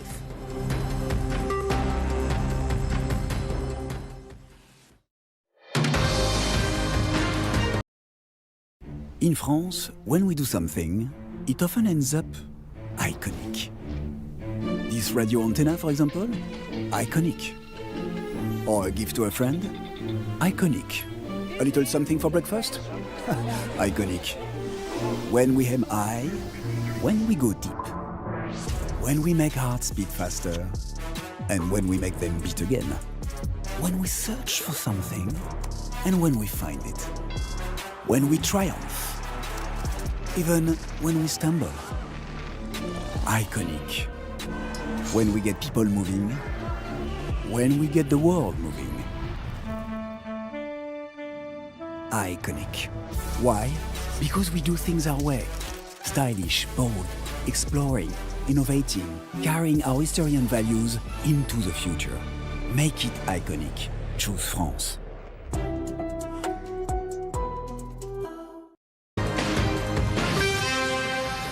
It's 5:30 a.m. in New York City. Good morning. I'm Danny Berger with your Bloomberg Brief. Here's what you need to know. The race for the Fed's top spot. President Trump's economic aide, Kevin Hassett, is said to be the frontrunner to replace Chair Powell next year. Countdown to August 1st, the president says tariffs on pharma and semis are coming soon. And bank earnings continue. Bank of America, Morgan Stanley, and Goldman Sachs report after a record-setting quarter for their peers. So we had bank earnings, we had CPI yesterday. What did we learn from it? The bank said the economy is good. CPI below expectations, but did turn for this market to focus more on some of the tariff impacts. So we're looking at a second consecutive day of losses. Should this stick? The Nasdaq underperforms, down 0.3% after outperforming yesterday. For this bond market, it is a bit more calm, but it was mostly losses yesterday. Little change for both the front end and 10-year yields as we back off the odds for a rate cut after the CPI data. It is notable that 30-year yields are still holding above 5%, moving back above that level yesterday. Let's get you some stocks that are moving in the pre-market now. With that is Valerie Teitel. Hey, Val. Hey, Danny, good morning. Let's start in the pharma sector because there's really not a clear reaction to the recent threat from President Donald Trump that those tariffs could be in before the month is over. We are a mixed picture. Maybe it's just showing a desensitization to these tariff threats. Remember, though, we do get Johnson & Johnson earnings before the bell this morning. Maybe some further color on how they're thinking about the tariff picture there. Let's move on to the tech space. Trump did also threaten tariffs on semiconductors. We did have ASML reporting this morning in Europe out of the Netherlands to the downside, down some 8% so far this morning. They backtracked on their 2026 growth outlook due to uncertainty around tariffs, and this is dragging down the tech space globally. Maybe one of the reasons why NASDAQ is underperforming so far this morning. Lastly, let's check in on the banks. It's Wall Street reporting round two this morning. We do get Goldman Sachs, Morgan Stanley, Bank of America. JP Morgan results yesterday did show it's quite a high bar. They had beats across the board, but the stock still ended up in the red. With Goldman Sachs and Morgan Stanley, those share prices are hovering around record highs. Seems to be a high bar for this earnings season for the banks. Danny. Certainly does. Valerie, thank you very much. And we'll have more coverage of those bank earnings coming up in the program. But more on overall earnings so far. Michael Purvis of Talbach weighing in on the resilience of corporate America, writing, quote, for all the stretch. Okay, guys, 3 minute में inventory आने वाली है crude oil की। Natural gas मैंने ऐसा आपको बताया, ये हो जाएगा साइडवेज, वही हो गया। रेजिस्टेंस से सेलिंग आई, सपोर्ट एरिया से थोड़ी बहुत बाइंग आई, फिर साइडवेज हो गया। ऊपर या नीचे कहीं जाना है तो एक साइड के ऐसे उड़ाने जरूरी हैं, या तो इसके ऊपर कैंडल क्लोज कर दे या फिर नीचे वाली जो ब्लू कलर की लाइन है इसके नीचे कैंडल क्लोज कर दे, तभी रेंज ब्रेक हो पाएगी और तभी मार्केट किसी एक डायरेक्शन पे मूव कर पाएगा, अदरवाइज साइडवेज हो जाएगा। तो इसलिए मैंने बताया था सेलिंग जिन्होंने करी है बुक कर लो, बाकी बाइंग करके भी ज़्यादा फायदा नहीं है क्योंकि मार्केट ऊपर जा नहीं पाएगा अगर ये जब तक इसके एसएल नहीं उड़ाता है। कोशिश जरूर कर रहा है बट सेलर नहीं निकल रहे हैं, देख पा रहे होगे। तो अभी भी फाइट चल रही है, चलने दो। बेस्ट के सिनेरियो हमारे लिए क्या हो सकता है कि इसके ऊपर एक कैंडल क्लोज कर दे, ब्रेकआउट हो जाए प्रॉपरली, फिर नीचे आए तो बाई करो, या फिर नीचे ही आ जाए और नीचे ब्रेक डाउन कर दे, फिर पुल बैक में से वापस एक सेल कर सकते हैं। अभी के लिए साइडवेज हो चुका है एट रेजिस्टेंस एरिया। बाकी क्रूड ऑयल भी इन्वेंट्री का वेट कर रहा है, लेट्स सी क्या आता है इन्वेंट्री में। फोरकास्ट देखोगे तो फोरकास्ट आपका क्रूड ऑयल की इन्वेंट्री का 1 मिनट रह गया है। फोरकास्ट लास्ट टाइम +7 था, इस बार -1.8, मतलब लास्ट वीक के कंपैरिजन में कम ये एक्सपेक्ट कर रहे हैं। तो अगर फोरकास्ट के अकॉर्डिंग कम आता है -1.8 से कुछ भी, तो इट इज़ फोरकास्ट के अकॉर्डिंग अगर -1.8 से कम कुछ भी आया तो इट इज़ पॉजिटिव। तो अगर कम आता है डेटा तो पॉजिटिव होगा, फोरकास्ट के अकॉर्डिंग नहीं आता है, अपोजिट आ जाता है तो गिर भी सकता है। तो इन्वेंट्री की वजह से ही रुका हुआ है, लेट्स सी। बाकी ध्यान रखना क्रूड ऑयल की 3 इन्वेंट्री आती हैं। क्रूड ऑयल की खुद की इन्वेंट्री है, पर्सनल इन्वेंट्री, इसके अलावा 2 इन्वेंट्री और आती हैं। एक आती है गैसोलीन की और एक ईआईए का डेटा आता है, तो तीनों को कंबाइन करके देखना होता है। तो सिर्फ एक को मत देखना, तीनों डेटा कंबाइन करके देखना, ठीक है। Let's see, 30 seconds, 15 seconds, 10 seconds.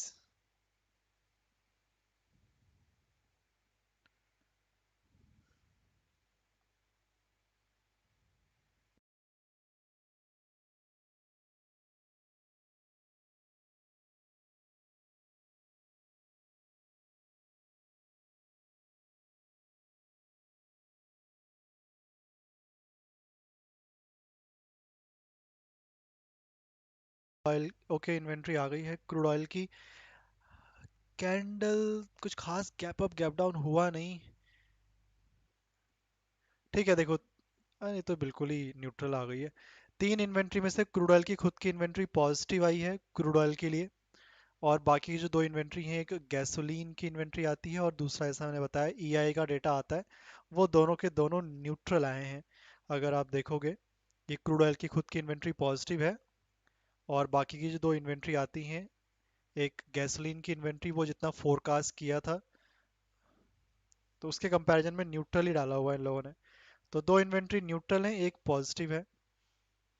बाकी इसमें जो बाकी की दो इन्वेंट्री लिखी हैं गैसोलीन और ईआईए का, इसमें एक्चुअली इन लोगों ने फोरकास्ट दिया नहीं था, तो हम उसको लास्ट वीक जो डेटा आया था उसी से कंपेयर कर पाएंगे। तो उसके अकॉर्डिंग अगर मैं देखूं, तो गैसोलीन का लास्ट टाइम आया था +0.2, इस बार आया है -0.8, मतलब लास्ट टाइम से कम आया है। और आपका ईआई का डेटा भी लास्ट टाइम से ज़्यादा आया है, तो ये आपका नेगेटिव हो गया। ठीक है, तो यहाँ पर तो न्यूट्रली दिखा रहा है, एक सेकंड देख लेते हैं। बाकी खुद की इन्वेंट्री पॉजिटिव है, लेकिन दो बाकी की मैंने बताया तीनों इन्वेंट्री देखनी होती है, तो बाकी की दो इन्वेंट्री थोड़ा सा डिफर है, तो उनसे कंपेयर करना जरूरी है। फोरकास्ट पॉजिटिव ही था प्राइस के लिए, लेकिन फोरकास्ट के अकॉर्डिंग नहीं आया है डेटा क्रूड ऑयल की इन्वेंट्री का खुद का, इट इज़ पॉजिटिव। बाकी की जो दो इन्वेंट्री हैं वो थोड़ा सा न्यूट्रल टू बेरिस कह सकते हो, क्योंकि वहाँ पर एग्जैक्टली फोरकास्ट दिया नहीं था, तो देखना पड़ेगा कंपेयर करते हैं तो। ठीक है, तो तीन इन्वेंट्री में से क्रूड ऑयल की खुद की इन्वेंट्री तो पॉजिटिव है, बाकी दो inventory neutral to negative. Let's see कैसे मूव करता है। बाकी क्रूड ऑयल में देखो, ये नीचे यहाँ पर एक सपोर्ट है, ये पर्पल कलर की लाइन पहला, और इसके नीचे दूसरा सपोर्ट है, एक मेजर सपोर्ट यहाँ नीचे दिखेगा आपको। ये ब्लू कलर की लाइन ड्रॉ करी हुई है, इट मीन्स ये अभी तक टेस्ट नहीं हुआ है।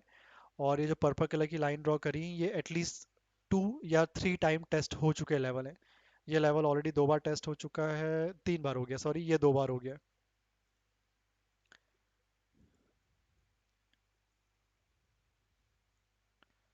लेट्स सी, देखते हैं फिर से अगर बाइंग, वैसे तो नीचे ही गिर जाए बढ़िया है, सपोर्ट पे नीचे एग्जैक्टली लेवल लिक्विडिटी लेके आ जाए और फिर नया रेजिस्टेंस बना दे, या फिर एग्जैक्टली नया सपोर्ट ही क्रिएट कर दे।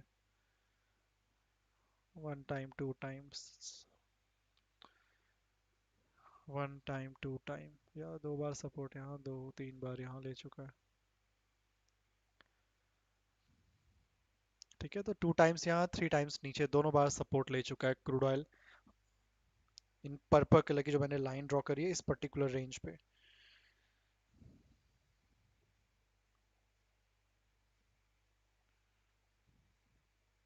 हाँ, क्रूड ऑयल की इन्वेंट्री मैंने बताया, क्रूड ऑयल की खुद की जो इन्वेंट्री है, तीन इन्वेंट्री आती है क्रूड ऑयल की, खुद की इन्वेंट्री पॉजिटिव है। बाकी की जो दो इन्वेंट्री हैं वो फ्लैट टू नेगेटिव कह सकते हैं, क्योंकि फोरकास्ट नहीं दिया है, तो जो लास्ट टाइम डेटा आया था उसी से हमें कंपेयर करना पड़ेगा। तो क्रूड ऑयल की खुद की inventory positive for crude oil price, मतलब उसकी वजह से क्रूड ऑयल को ऊपर जाना चाहिए, लेकिन बाकी की जो दो इन्वेंट्री है उसकी वजह से प्राइस को डाउन जाना चाहिए। तो तीन में से दो इन्वेंट्री का इम्पैक्ट नेगेटिव है, एक का इम्पैक्ट पॉजिटिव है, तो हम ओवरऑल कहेंगे crude oil inventory is negative for crude oil price. सिर्फ इसको मत देखना, बाकी दो इन्वेंट्री और आती है उनको भी कंपेयर करना होता है। ठीक है, तो आउट ऑफ 3 का inventory 2 are negative, 1 is positive, so overall crude oil inventory is negative for crude oil price. Crude oil की इन्वेंट्री नेगेटिव है क्रूड ऑयल के लिए।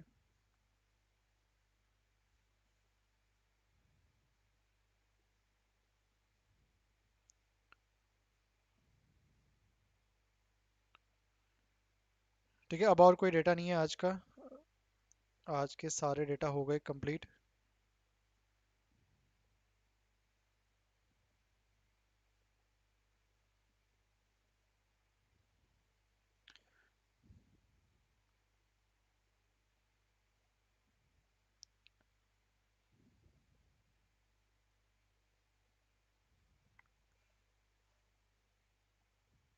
कल के अगर डेटा की बात करें, तो अब कल आपका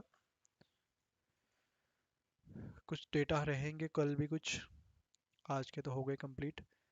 कल थर्सडे 17 जुलाई 2025, कल देखोगे रिटेल सेल्स और कोर रिटेल सेल्स का डेटा है, इम्पैक्ट करेगा गोल्ड और सिल्वर को। कल से G20 की मीटिंग भी स्टार्ट हो जाएंगी शायद।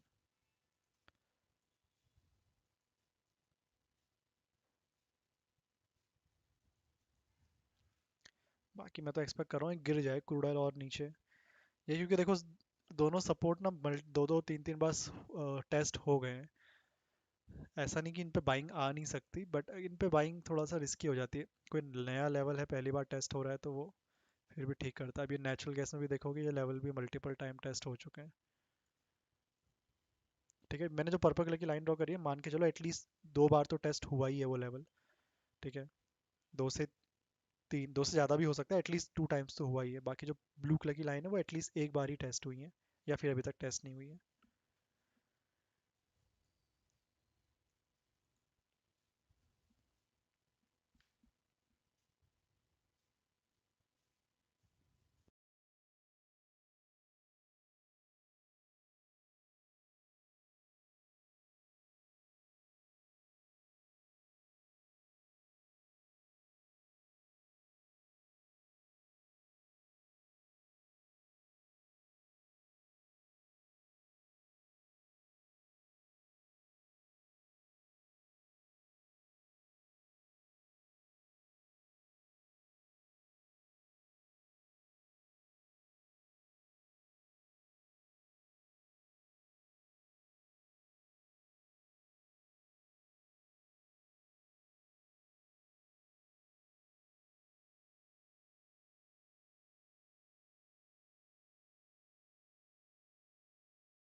ठीक है, नेचुरल गैस को देखोगे, नेचुरल गैस भी साइडवेज हो गया रेजिस्टेंस पे। या तो ऊपर ब्रेकआउट चाहिए, कैंडल क्लोज 308 308.5 के ऊपर, या फिर नीचे 302 के नीचे। बाकी सेलर्स तो निकल जाना। ठीक है, बाकी अगर देखो यहाँ पर कोई बाइंग में जा रहा है तो थोड़ा सा रिस्की रहेगा, क्वांटिटी कम ही रखना, टारगेट यहाँ तक रख सकते हो। बाकी मैं यहाँ पर मैं नहीं लगा रहा हूँ, बिकॉज मैं यहाँ पर नहीं देख रहा हूँ बाइंग। देख नहीं रहा हूँ मतलब in the sense of I am not interested, because the level is already tested multiple time.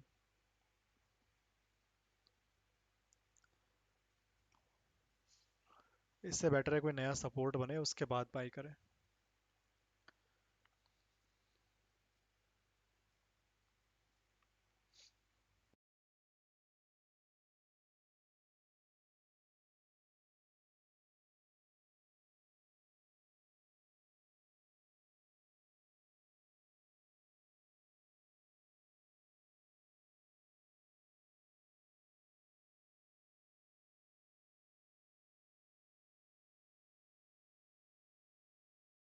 यहाँ पर लेकिन एक बार बाइंग आई है, हायर हाई तो बना है यहाँ पर. It's not about the higher high.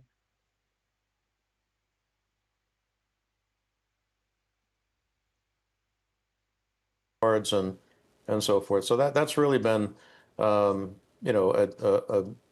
help for the banks at this point to have that consumer be so resilient going into this environment. They have shrugged off a lot of this, whether it's inflation, the tariff narrative. There may have been some pull forward in terms of auto lend because of the tariffs, people expecting maybe the price of new cars getting more expensive and buying in April and May before tariffs really kicked in. So I don't think that is necessarily a one-off, and it seems like loan growth is on a pretty good trajectory here, particularly for the consumer. So we're still waiting for the rest of the earnings, Stephen, but just at this point, what are your favorite names within this sector? Well, we still like the large banks because they do have that catalyst for capital markets recovery. So names like J.P. Morgan, Morgan Stanley, Goldman Sachs, Bank of America, even Citi had a good quarter yesterday. They are low on the return on equity scale than the other banks, but making progress there. But even they raised revenue guidance. Based again on loan growth and credit cards, a little better investment banking environment, and new mandates in the services segment. So these banks, I think, are all kind of in the sweet spot. I would say running on 7 of 8 cylinders at this point, and you just get a little bit better spool up in investment banking. I think the earnings and return on equity. Just if I can jump up, is there anything you don't like then in this sector at this moment? You sound pretty positive across the board. Well, on the large banks, yes, they do have a lot of tailwinds, and to add, by the way, that the regulatory side, they would be the major beneficiaries of that lower capital requirements. So some of the regionals are struggling here. They are losing share to the big banks, and we covered. I think we have a coverage bias. Honestly, we're only covering the regionals that have good prospects. Even names like PNC, Truist, M&T Bank. Also reporting today, they're in kind of good service territories and so forth. So the banks that are struggling tend not to be on our coverage universe. All right, Stephen, fair enough. Thank you so much for joining us. We'll see what those earnings bring later this morning. Stephen Bigger of Argus Research. Coming up, Nvidia CEO Jensen Huang tells Bloomberg it will be harder to recover from H20 write-offs. More on his comment as the CEO of Nvidia travels to China. This is Bloomberg.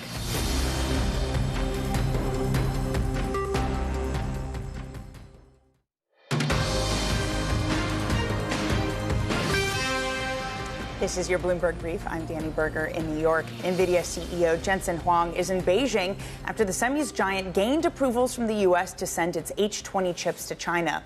Huang commented to reporters on his attempts to mitigate losses after President Trump had earlier this year blocked the sales of the chip model. Some of the things that we wrote off might be harder to recover, but most of the things that we put on reserve will not be scrapped permanently, was not scrapped permanently. And so we'll compare what customers would like to buy now versus the inventory that we have, and then we can figure that out. It's probably not 100%, but it's not 0% either. Tariffs. The world is reconfiguring itself, and we are a company, and we have to adapt to whatever the world's trade and tax and tariff conditions are. There were trade, taxes, and tariffs before I came into Nvidia. There will be trade, tariffs, and taxes after I leave Nvidia. And so this is something we all have to adapt to. But the very incredible thing is, Nvidia is a very adaptable company. Our supply chain will have to adapt, and we will find a new way. Okay, so in the long term, it always comes back to this. Do you make products and technologies that are important to the world? Are you building things with great craft and care that customer deliver and receive benefits? And are you doing something that really impacts the world? And if those things are true, everything else will solve itself.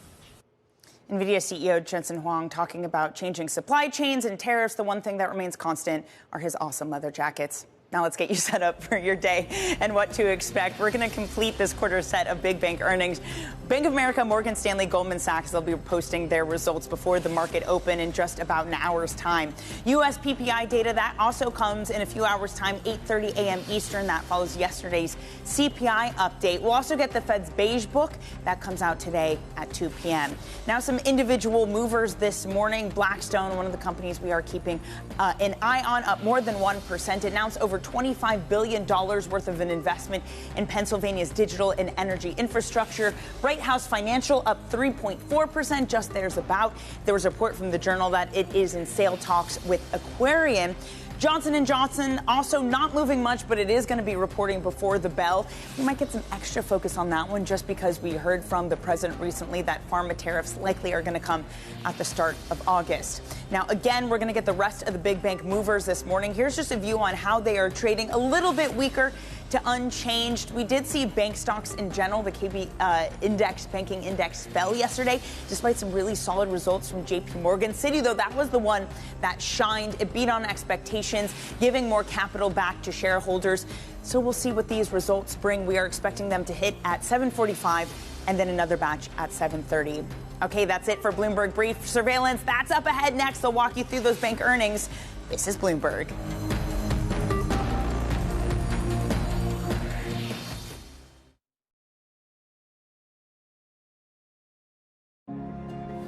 In a world of seismic change, will your business shape the future or be shaped by it? How will we capture the imagination of tomorrow's consumers? Overcome operational constraints to focus on future growth and unlock economic and social prosperity through environmental responsibility. With EY's full spectrum of services across sectors, we're all in to shape the future with confidence. What more do we know about this Nvidia announcement and what it tells us about the Trump administration's thinking on export controls? Well, I think it's interesting that it was Nvidia who announced this, not the White House. I'll get to that and what that means in a little bit. But essentially, this is a great victory for CEO of Nvidia, Jensen Huang, who, by the way, is in Beijing right now, just appeared on state television. And we learned of this development on the H20 chip through a blog post from Nvidia, essentially saying that they've been given tacit approval by the White House to apply for those export licenses for the H20 chips to be sold to China, and he expects, Jensen Huang and Nvidia all expect that those license applications to be approved and the H20 chips can resume being sold to China. Jensen Huang has been an outspoken critic of these export controls from the United States, saying they haven't worked, and also they've given competitors in China like Huawei an unfair advantage. In fact, Nvidia projected they could lose about $8 billion in sales in this current quarter just because of those export controls. They'd also been working on a new chip based on Blackwell architecture to comply with those Trump trade curbs.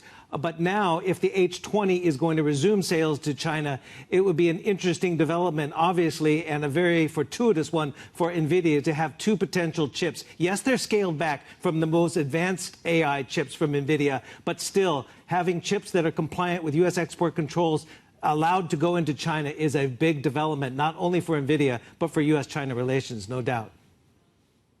Well, on that point, Stephen, what is your assessment of what this tells us about those conversations, the trade tensions that we know exist between the two sides, that on some level have eased to some extent? What does this reflect when it comes to those trade negotiations? Well, it tells us a lot about what Jensen Huang and Donald Trump spoke about in the White House last week, and also why Jensen Huang is in Beijing right now with meetings with the Commerce Minister as well as their trade negotiator, He Lifeng.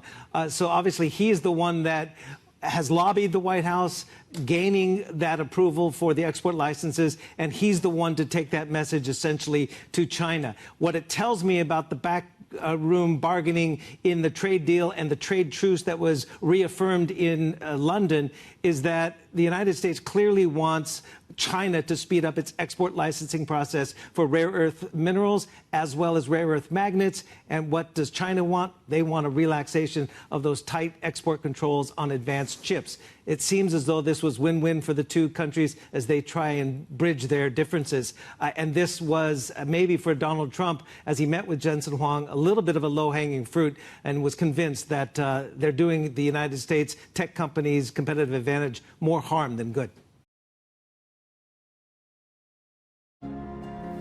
In a world of seismic change, will your business shape the future or be shaped by it? How will we capture the imagination of tomorrow's consumers? Harness technology and AI to shape the way we live our lives. And unlock economic and social prosperity through environmental responsibility. With EY's full spectrum of services across sectors, we're all in to shape the future with confidence. Let's get 3 minutes on the markets then with Mark this morning. And Mark, where do we want to start? Because we've got European stocks and US stocks called a little lower. It's easy, as we have done in recent days, to pin this on trade. There have been some kind of negative trade headlines around pharma, but there's also the ASML numbers, which are a little tentative when we look ahead for the third quarter. I wonder what you think is most likely weighing on sentiment this morning. I think there's two things. I think that the narrative on trade is changing. I have to say, I find how investors are talking about trade very confusing. I'm seeing a lot of people going, "Oh, maybe Trump won't ultimately back out of everything." I don't know why anyone ever thought that there was never going to be high levels of tariffs. One of the most consistent things of Trump's political career has been his love of tariffs. And he, you know, when he wasn't president, in the interim phase, he constantly talked about his regret that he did not impose more tariffs, and he was very clear that that's what he wants. You know, we did the interview last July before he got nominated. Yeah. Bloomberg did the interview, and the thing he kept on going back to is he loves tariffs. He thinks they're just the best tool in the world, even when he wasn't prompted. And so, of course, we're always going to get tariffs. We just don't know what levels and against who. And I'm finding it weird that investors still don't really believe that. And I think they're still coming to a shock on August 1st. And as we get closer, they're starting to price it in. So that's a big dynamic. The fact is, though, there's another big dynamic out here, is that government debt sustainability is really, really back in focus across the world. And the whole point is it's not just one region, not just the Eurozone debt crisis. It's not just, you know, UK, where it's everywhere at once. It's US, Japan, UK, Europe. It's all the developed markets at once. And it's really problematic. Just to do a quick plug, our colleague Simon White just did the most amazing column yesterday on this, just saying, you know, a developed market bond crisis is now a serious possibility. Maybe we should just all give everybody a pass and start over from scratch. I think it's crucial, though, that you're mentioning this trade story, because there's also a question of what is actually cost prohibitive here. If we say 30% on the European Union, how much of an impact does that actually make on the end product, especially if the focus is on the deficit and the idea is that the revenue would plug the deficit? Is that a viable thought that this world can digest 30%, 50% tariffs? I mean, ultimately, of course, we always judge for, you know, humans are innovative and they find new solutions. It's what those solutions will be. But it's going to be extremely problematic. And what level depends on which country and which products. And that's the point, is I think it's going to be very hard to trade because it's going to feed through in different industries and services at different rates and in different countries at different times. Which is not, there's not a binary tariff shock moment, which is what I think people are trying to trade, both in the inflation data and business. Ultimately, though, what we're going to see more of is companies are just going to, after 80 years of just getting your supply chain as heavily invested in the US as possible, because it was both the best framework for doing business, for legal side, for policy certainty, and for the consumer. The coming years are just going to be getting your supply chain out of the US. This is ultimately just going to be increasingly more expensive for US businesses to do business, and it's going to be increasingly more expensive for US consumers, because the rest of the world is going to get trade deals outside the US, make themselves more resilient. US, what's going to happen is other countries are going to diversify their business chains and how they kind of work. And that is why I very strongly believe that the next couple of years is going to continue to see US underperformance. That's not about being bearish to the US, it's about relative performance. In a world of seismic change, will your business shape the future or be shaped by it? How will we capture the imagination of tomorrow's consumers? Overcome operational constraints to focus on future growth, and unlock economic and social prosperity through environmental responsibility.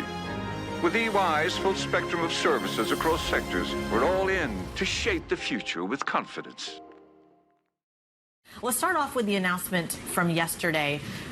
Is this enough? Is this enough to get the budget under control, to get the deficit under control in France? Your thoughts? Well, we have one of the largest deficits in the Eurozone, maybe the largest. Our public debt is too high, and the Prime Minister is right to say that this is a mortal peril. I think that the announcement yesterday are up to the expectations because we will cut some 44 billion euros in order to reduce our deficit significantly and move forward in order to control our public debt. This is not something that is doable in 1 year. This will be an effort for 5 years. We must be under 3% in 2029 at 2.8%. We start from 5.8. So this is massive. The question is, how will the political forces in France react? Because we need to find a compromise in the parliament, which is hung without a majority. And, well, these measures are quite ambitious, as a matter of fact. I'm not going to comment on them to say they're fair or not, because I'm not a politician. But let's say that the size of the effort is up to the needs. You say it's up to the needs, but you formally said, or French Court of Appeals has formally said that the required adjustment in the budget to get to that 3% deficit target for the EU requires something like 105 billion euros. The budget austerity that Francois Bayrou is targeting is not of that amount. It's somewhere between 40 billion euros. Where do you think that gap can come from? No. When I mentioned 105 billion euros, I mentioned the effort that needed to be done structurally to get to under 3% in 2029. That means that we must have a structural effort of some 20 to 25 billion euros a year. And if you, it's complicated because it's due to some calculations that are not simple to describe. If we have 44 billion euros spending cuts plus taxes, or 44 billion as a whole, then we are on track to get there. It's the first step, but we will need to build a trajectory from that, which is credible. And this must be said and also defended towards the European Commission, because we are in a deficit procedure, towards the markets, towards the rating agencies.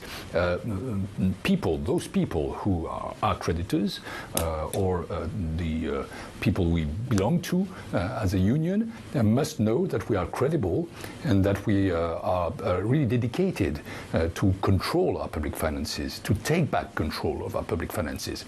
I think this could be a first step. But again, let's not be mistaken. We are at an early stage. The budget law will be sent to the Parliament on the 1st of October. And there will be a lot of discussions because, again, one must take into account politics. And the French politics are complicated since this government has no majority, since the Parliament is hung, since, you need to find your way into 11 political groups in the Parliament. And this is just a start to enter into the debate. But if you consider the size of the effort, it's a good start. Okay. Good morning to you, Pierre. We've already heard from the far right and the far left that they don't like what they've heard, and maybe that's no surprise to anybody. But do you still see a path forward for this budget? If the socialists, for example, can be brought on board just as they were for the 2025 budget, is that the most likely way that this budget gets approval? Well, as you said, there is a path, but this path is obviously narrow, since the support of the government is no more than 200 MPs, with a majority that is 290. So obviously, the government must find some allies, or at least some groups that don't vote against the budget. And this is why I said this is a start, because it's likely that will be changes in the budget. And this is legitimate after all. You can say that you have more taxes or that you have more spending cuts, that you have this effort or that one, and this will be the building of a compromise. Obviously, the government needs to build this compromise. His proposals are now on the table, and I think a discussion will start. So the budget that will be voted in the end, hopefully, might be somehow and even likely very different from this one. But again, what is important is that the target is the right one. We need to make that effort. Nobody can accept that we have any more deterioration of our debt. Okay, and the trade story, of course, globally. Right, and of course the trade story continues to evolve, Pierre. We spoke to the French Finance Minister, Eric Lombard, earlier, who shared his view on the timeline for a trade deal between Europe and the United States. Let's have a listen to what he said. Our key target before August 1st is to reach a deal, and we are not far. Of course, I'm following the negotiation on a daily basis. We are not far. I'm afraid that, of course, it's a decision that will be taken by the 27 member states and the Commission. If we have no deal, and if, as the US threatens us to increase the tariffs on European exports, we will have to retaliate and put ourselves tariffs, and then the impact on growth on both sides of the Atlantic will be negative. Pierre, could you help us understand when Europe should think about retaliation and when it should not? Business views might vary on this subject as well. Political views will vary. Should we think about this as a 10% tariff means no retaliation from Europe, a 30% tariff means there will be retaliation, and what would you say to 20?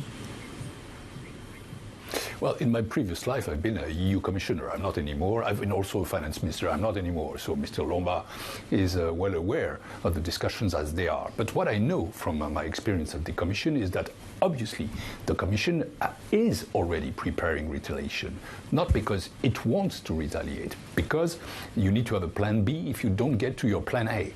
Obviously, the plan A is to have an agreement with the US administration before the 1st of August, in some 2 weeks from now. And I think, of course, this is the best case scenario, because trade wars are silly. They are destroying the economy, they are destroying growth on both sides of the Atlantic. I don't think this is the right way to approach neither growth, neither enhancing your local or domestic production. But if it's not possible, of course, the EU will have to retaliate. We are not naive. We are a goodwill union. We want an agreement. We think that the US are our partners, our allies. We think that trade wars are silly, but of course we need to be prepared to respond in case there is no availability to get to a good agreement, not only to an agreement, because we cannot we cannot accept that we have such high tariffs.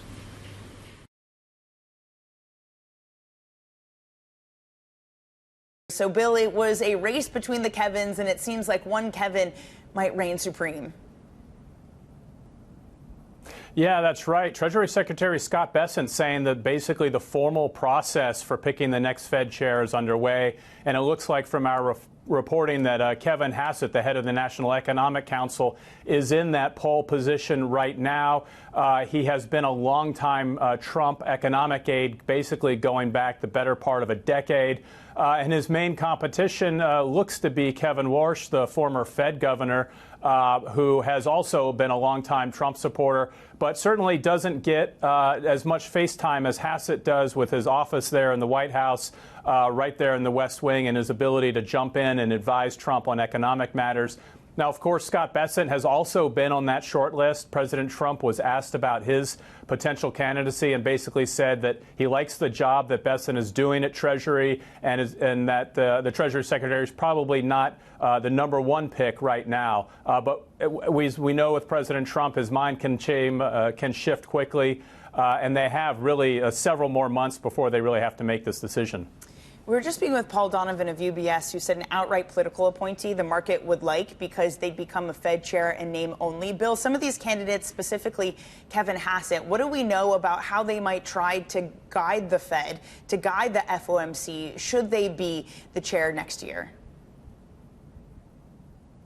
Well, we know that Hassett has basically echoed a lot of President Trump's complaints about Jay Powell. The president even saying that he thinks interest rates should be multiple points lower at this point than they currently are. And Hassett suggesting that perhaps Fed cuts last year ahead of the election had some political bias in them, given that the Fed hasn't really resumed cutting this year. So he knows how to talk Trump. He has really taken on, I think at one point he was seen as more of a moderate conservative economist, but he has really taken on the kind of the MAGA talk, the Trump talk that I think, frankly, is endearing to the president and will help you maintain his ear. So I think that's really part of what the backing is here. But the markets will question whether any decision made either by Powell now while he still has time or by the next Fed chair are really independent decisions or made under the pressure of the president.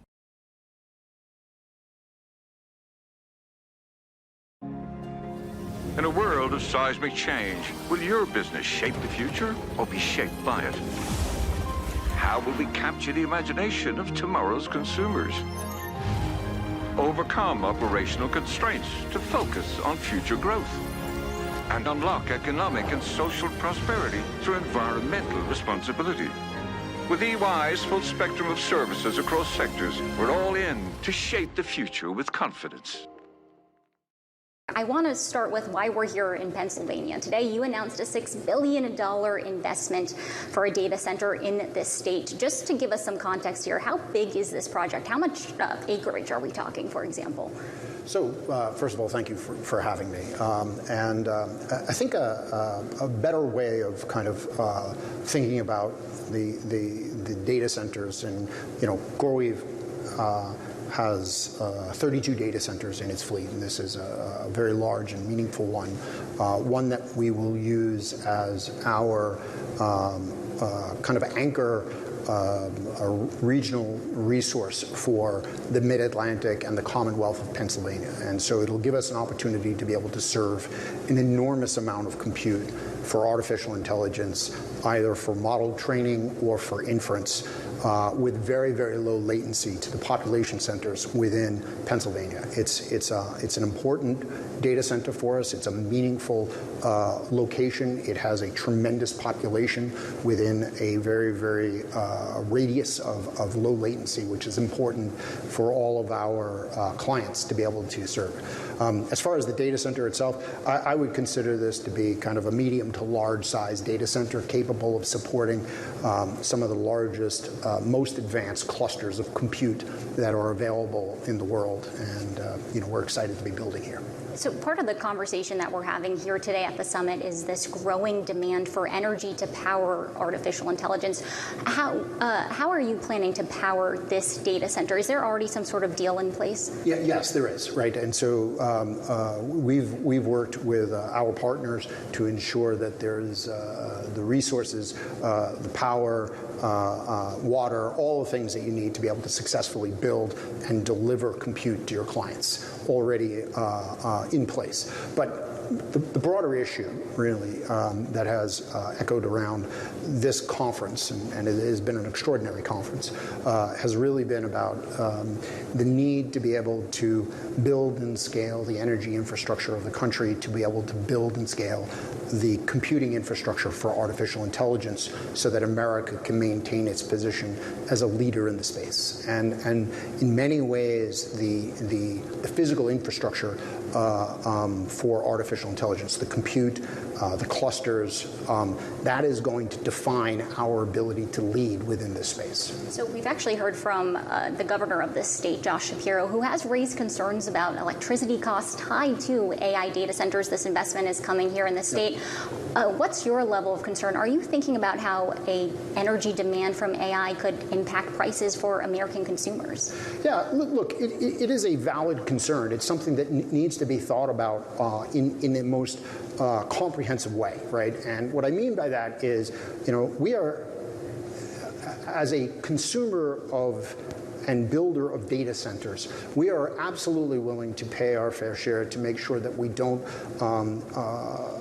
trigger runaway prices.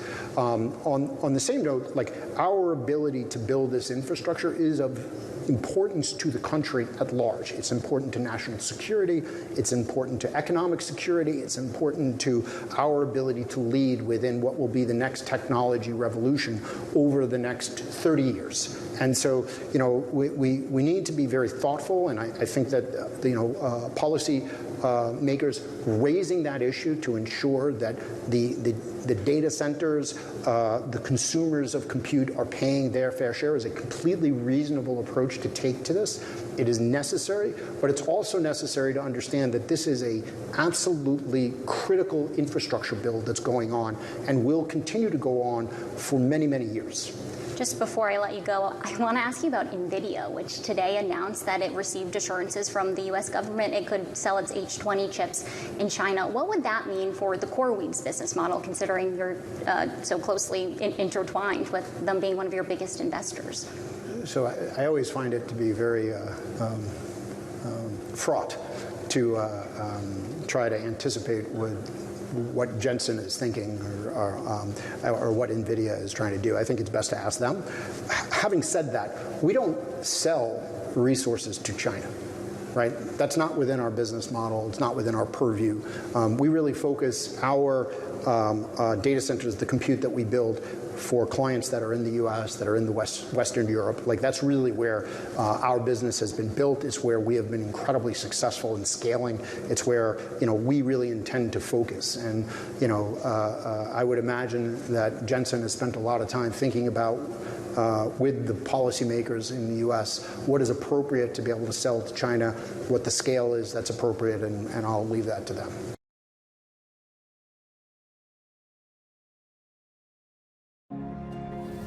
In a world of seismic change, will your business shape the future or be shaped by it? How will we capture the imagination of tomorrow's consumers?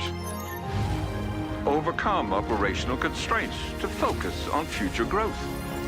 And unlock economic and social prosperity through environmental responsibility?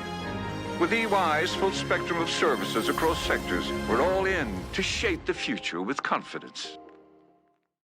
Treasury Secretary Scott Bessent suggests that Fed Chair Jerome Powell should step down from the central bank's board when his term as chair is up next May. He joined Bloomberg TV earlier today.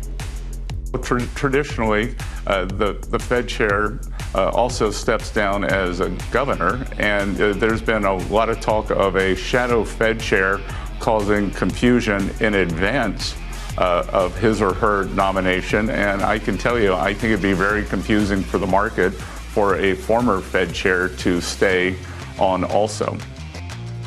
And of course, today we were watching the banks very closely. JP Morgan CEO Jamie Dimon saying the private lending industry may have hit a plateau. You may have seen peak private credit a little bit. I've mentioned that credit spreads are very low. It's grown dramatically over time. And, you have to pay up a lot for it. I'm not saying it's not going to grow some more, but I would have a slight reluctance depending on who it was. It's good timing. We're going to get right into it with somebody at the very center of the private credit industry, Craig Packer, co-president and head of credit at Blue Owl, one of the biggest firms in the industry. What do you make of these remarks? At the same time, you see JP Morgan building a whole new business in the last 24 hours to cater to public and private markets, while Jamie Dimon is saying that maybe the industry has peaked. What are you seeing? Sure. Well, thanks for having me. We continue to see demand for the products. Institutional investors, private wealth investors around the world who continue to deploy capital because they're attracted by the yields. The yields in the asset class are still very high, and they're still higher than you can get in the public markets. We see continued secular shift to private credit and direct lending in particular, and we're not seeing any change in that. Even after tariffs, where you thought you might see a slowdown, there's a little bit of a slowdown, but certainly nothing that you would call a plateau or a peak. Well, let's talk about the opportunity sets from where you're sitting.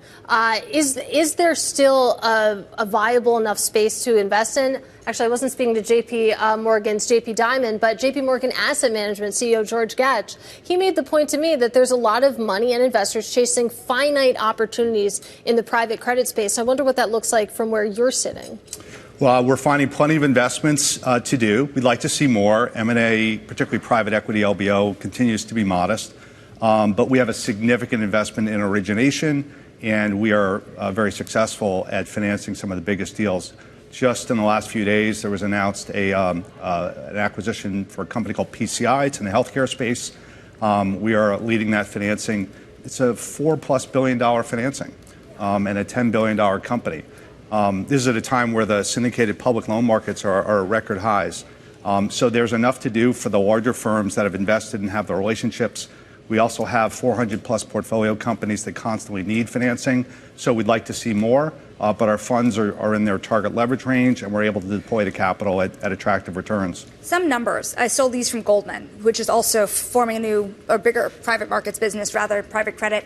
2.6 trillion market in high yield loans, 1.5 trillion institutional loans, 1.5 trillion, 1.7 trillion in private credit. So private credit actually already increasing in size relative to the institutional loan market. When does it increase over high yield? Do you see it surpassing? Well, the way I look at it is all of those products serve the broader leverage finance market, and they finance sponsor-backed companies. Sponsors are sitting on $1 trillion plus of dry powder, and that deployment of that dry powder are going to feed all of these markets. The relative mix might move around from one year to the other, but the secular shift over the last 10 years that we've been in business has been towards direct lending. Today, using the numbers you just said, it's about a third, let's call it. I think that can continue to grow over the next 5 years. There may be within a year where you get a cycle where it shifts a little bit more, a little bit less. But the private equity firms like using this type of capital for the privacy, the certainty, the customization, and the investors are getting great returns, and they're continuing to deploy that capital. So I think it will continue to grow. On the topic of deployment opportunities, you mentioned that you have 400 portfolio companies that are in need of financing. You'd like it to be more. Can you put a number in terms of how many more? I mean, do you have a target in mind for how many portfolio companies you want to be working with? Well, there's two concepts that you're raising. We as a lender, we're really trying to manage risk. And so it's core to that strategy is being diversified. So in that sense, I'd like to have more portfolio companies because it's a way to spread our bets over more companies. We also like having the opportunity to finance bigger companies and newer names.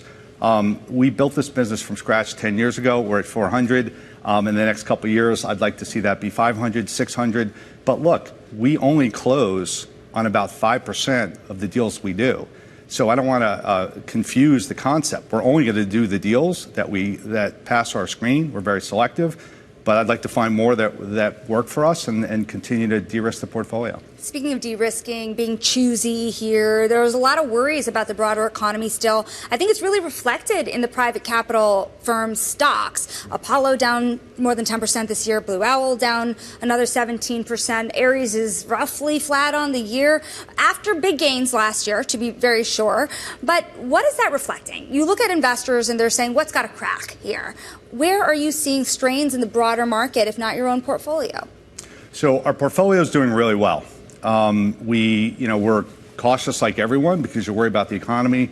We lend to a small subset of the economy that's generally recession resistant. Software, healthcare, insurance brokerage, food and beverage. Those sectors continue to hold up. We continue to see low single-digit growth quarter over quarter, high single-digit growth year over year. The companies are doing really well. So I feel really good about our companies and their performance. We're all wondering about how the economy may play out over the next 6 months, 9 months. But even in a modestly weakening economy, I think that will do well. In terms of the stocks, I'd like to see them higher. I'm sure any shareholder would. I think that for us, we're not in the private equity business ourselves. I think sometimes that can get lost. We're in industries like credit and real estate that generate predictable income. There's continued demand for those products. And we think over time, our earnings, we've grown a lot, we'll continue to grow a lot. Our performance should hopefully reflect in a higher stock price. Well, when it comes to concerns about the economy, some of the things that Shonali mentioned, a trend that we've been talking about on this show is that when it comes to the private credit landscape, you are seeing more of a shift to investment grade deals within private credit. Is that a shift that you're pursuing as well? Yep. So I'm glad you asked, because I think sometimes this concept can be confusing. The broadest umbrella is private credit. It just means a loan that was originated privately, not through the public markets. We started our business in a subset of private credit, direct lending. That's financing sponsor-backed companies, typically with cash flow-oriented loans. It's the biggest part of our business. But the other area of growth is private credit for investment-grade companies. We did 2 acquisitions last year. One was in the alternatives credit space, a business called Aviation Capital. We also got into the insurance space.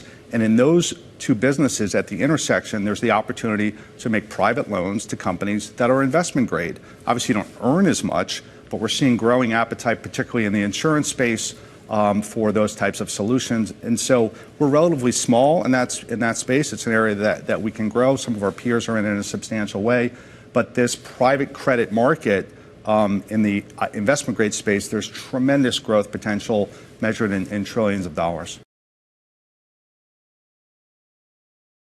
In France, when we do something, it often ends up iconic. This radio antenna, for example, iconic. Or a gift to a friend, iconic. When we aim high, when we really take off. Iconic. Why? Because we do things our way. Stylish, bold, exploring, innovating, carrying our history and values into the future. Make it iconic. Choose France.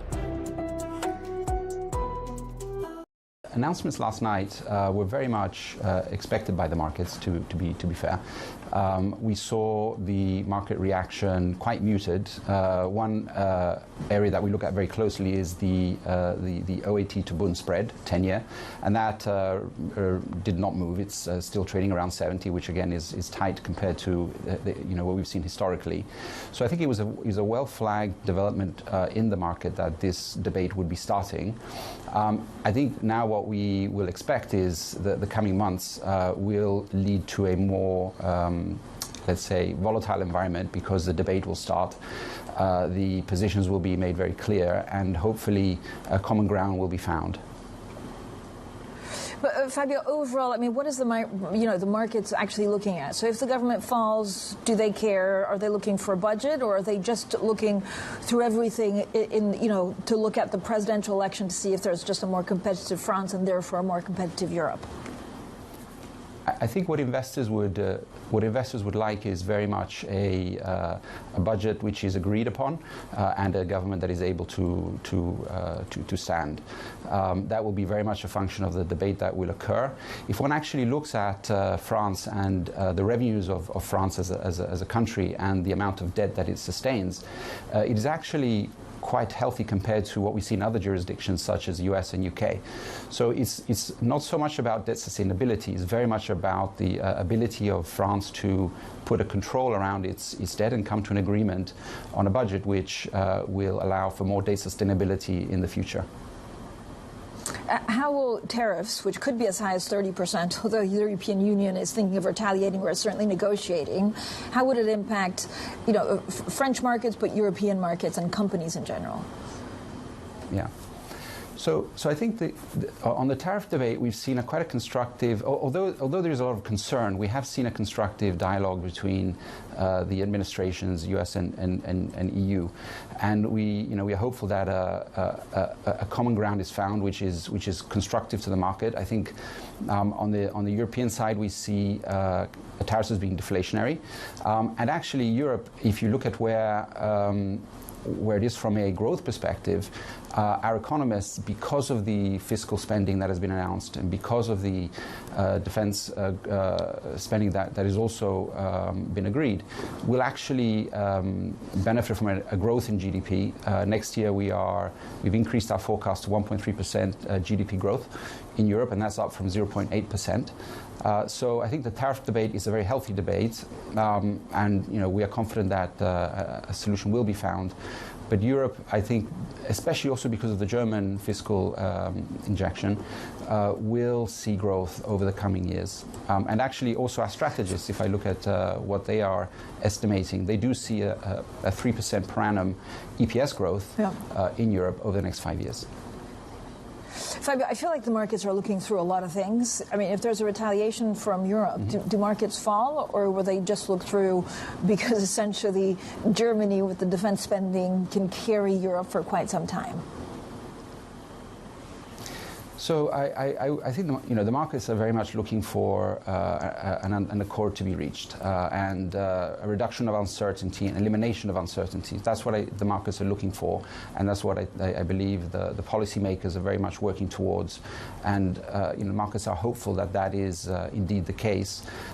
We've seen a lot more resilience in the markets and in the debate that is occurring, and therefore I think in general the stability we've seen and the constructive tone in the equity markets really points towards an agreement being reached. What are you looking for in terms of when you look at opportunities actually in Europe? What's the next catalyst for growth and therefore market opportunities? So I think that the big story in Europe is really what we was mentioning, which is the fiscal spend that we are expecting in Germany on infrastructure and the defense spending across Europe. And that will lead to quite a boost to the European economy. It will lead to new employment. It will lead to developing technology. So from that perspective, and what we're seeing today, we're expecting the EU Commission to present their budget for the future in Europe. And that as well will be a great opportunity for the European leaders to come together and show united Europe in creating a more sustainable path to spending, to capital markets, to savings, and all of the policies that they have developed over the last year. I think now is when all of these really come together in terms of policy development and debate. Fabio, given you're in charge of European markets at Citi, where do you see yourself hiring the most? I know Citi has bet quite a lot on France and Paris. Is it still the case, or are you looking to move people? So Citi chose Paris as its hub in the Eurozone. London remains our main hub across EMEA, but in Europe it's very much Paris was chosen, and we're very happy with that choice. We do have a very local presence across Europe with offices in over 20 countries, and where we have placed our trading hub is very much Paris. So we have hired in Paris. The staffing in our Paris markets business has tripled over the past 3 years. And we are looking to continuously strengthen that based on market opportunity. And the move to Paris has been a very constructive opportunity for our markets business across Europe.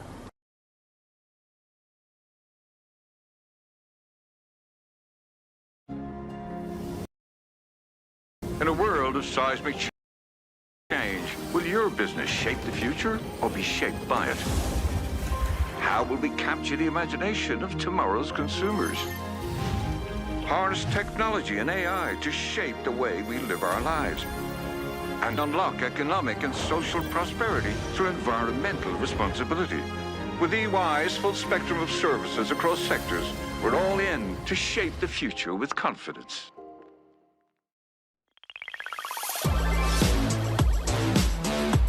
Bloomberg Tech is live from coast to coast with Caroline Hyde in New York and Ed Ludlow in San Francisco.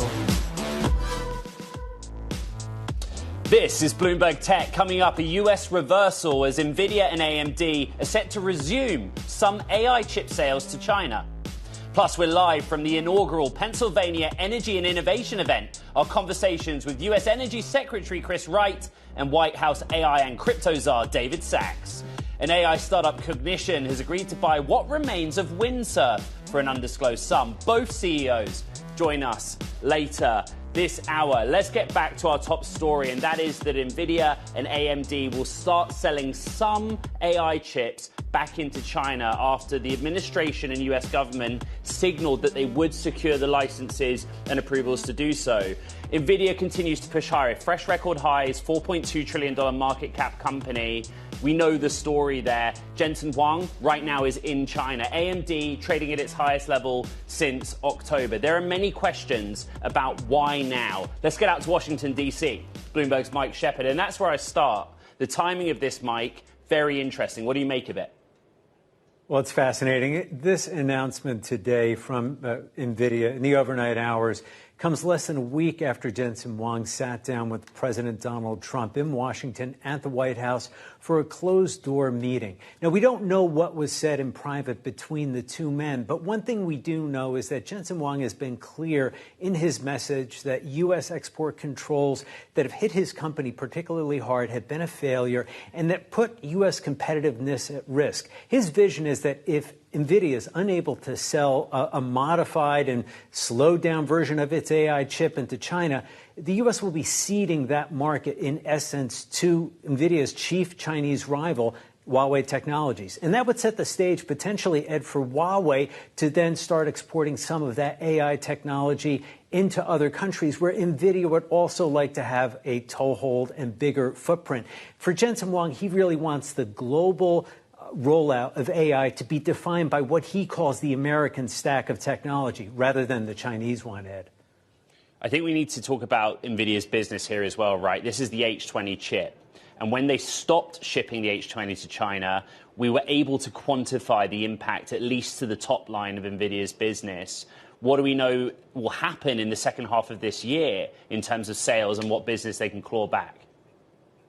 Well, when they released their results for the first quarter, they did report a $4.5 billion write-down related to those export curbs on the H20 chip. And remember, the H20 chip had been redesigned specifically for the Chinese market to meet earlier rounds of U.S. export curbs that were enacted on national security grounds. Now, the curbs, should they stay in place, would have hit the bottom line even further this coming quarter. They were projecting lost sales of up to $8 billion, but that could all change here, Ed. There's the trade and business case, and then there's the politics. This was Treasury Secretary Scott Bessent speaking on Bloomberg Television earlier today. You might say that that was a negotiating chip that we used in Geneva and in London. It was all part of a mosaic. They had things we wanted, we had things they wanted, and we're in a very good place. I expect to meet my Chinese counterpart, the vice premier, in the next few weeks. Was this a bargaining chip, literally, that played into trade talks between the U.S. and China?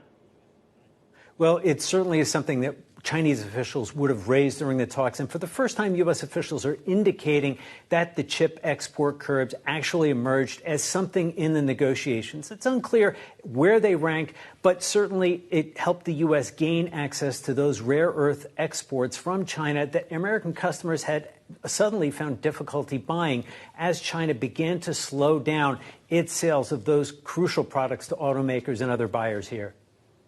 Bloomberg's Mike Shepard in Washington, D.C. Thank you very much. We have some breaking news crossing the Bloomberg terminal, and it involves Polymarket. According to Bloomberg's reporting, both a DOJ and a CFTC investigation into whether Polymarket was accepting trades from U.S.-based users that were in violation of its previous settlement agreements with the federal regulatory bodies have been dismissed. That's according to a Bloomberg source who says that these two investigations from the Biden era are now being terminated. We'll bring you more on that story as we get it, but it's just broken across Bloomberg. Let's stick with crypto. It's been an eventful week in markets. We had tech earnings, but it's also crypto week, which is underway. Joining us now to discuss is Catherine Dowling, Bitwise Asset Management General Counsel and Chief Compliance Officer. And I've got to, Catherine, I want to ask you for your reaction to that story we just broke. I'll go over the reporting. There were two investigations into Polymarket, the U.S. Justice Department and also the CFTC, looking at whether Polymarket was accepting trades. But that was a Biden-era investigation that our reporting says is over. What do you make of that? You know, Ed, thanks for having me. And it's funny, I spent some hours on the plane last night, and I looked at the number of hours spent on Biden-era lawsuits and investigations, and it was over 10 years combined of man and woman hours spent on these various investigations.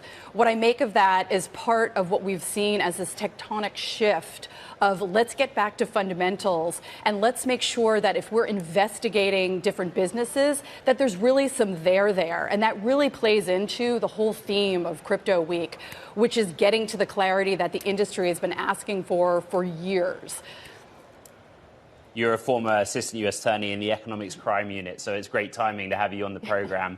It is Crypto Week, and what's so interesting on the Bloomberg terminal, there's a lot of contradicting reports, right? There was a report last night that Bitcoin has a lot of room to run because it is Crypto Week and everyone's sort of enthusiastic and talking about it. Actually, there's a bit of profit taking this morning. What is the main tailwind right now that you're seeing for this industry? The main tailwind is having this basis for institutional capital to enter. When you're looking at from the sidelines, there's still a ton of institutional capital on the sidelines. Why?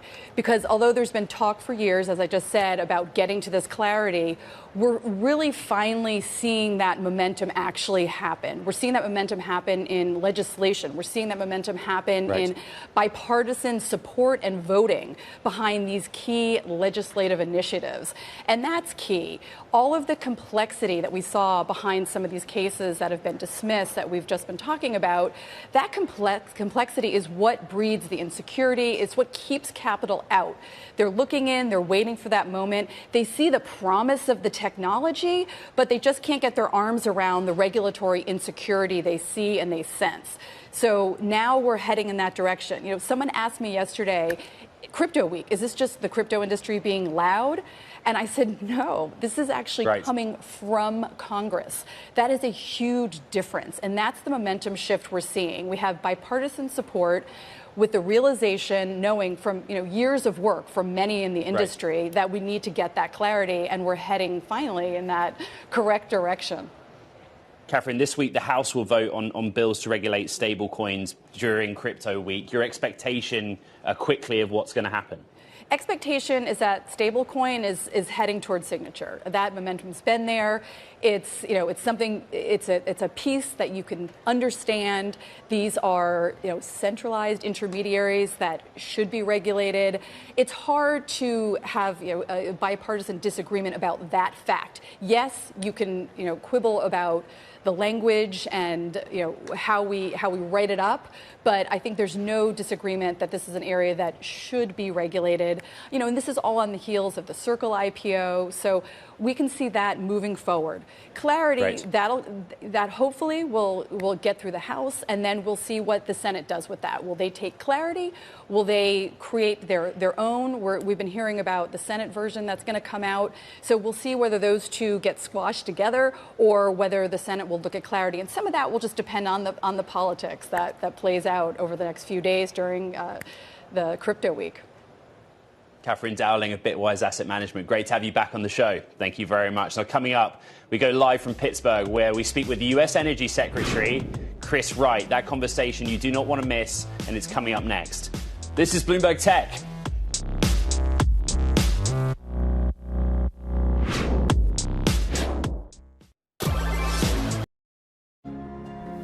In a world of seismic change, will your business shape the future or be shaped by it?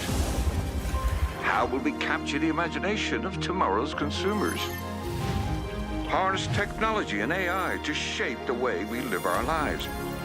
And unlock economic and social prosperity through environmental responsibility. With EY's full spectrum of services across sectors, we're all in to shape the future with confidence. In a world of seismic change, will your business shape the future or be shaped by it? How will we capture the imagination of tomorrow's consumers? Harness technology and AI to shape the way we live our lives.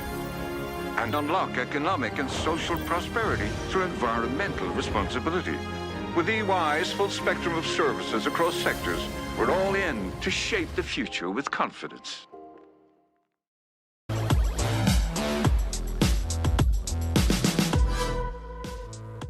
Pittsburgh is host to the inaugural Pennsylvania Energy and Innovation Summit. The event kicks off today with President Trump set to attend in just a few hours. For a look at the future of U.S. energy and tech, Bloomberg's Tyler Kendall is standing by. Tyler.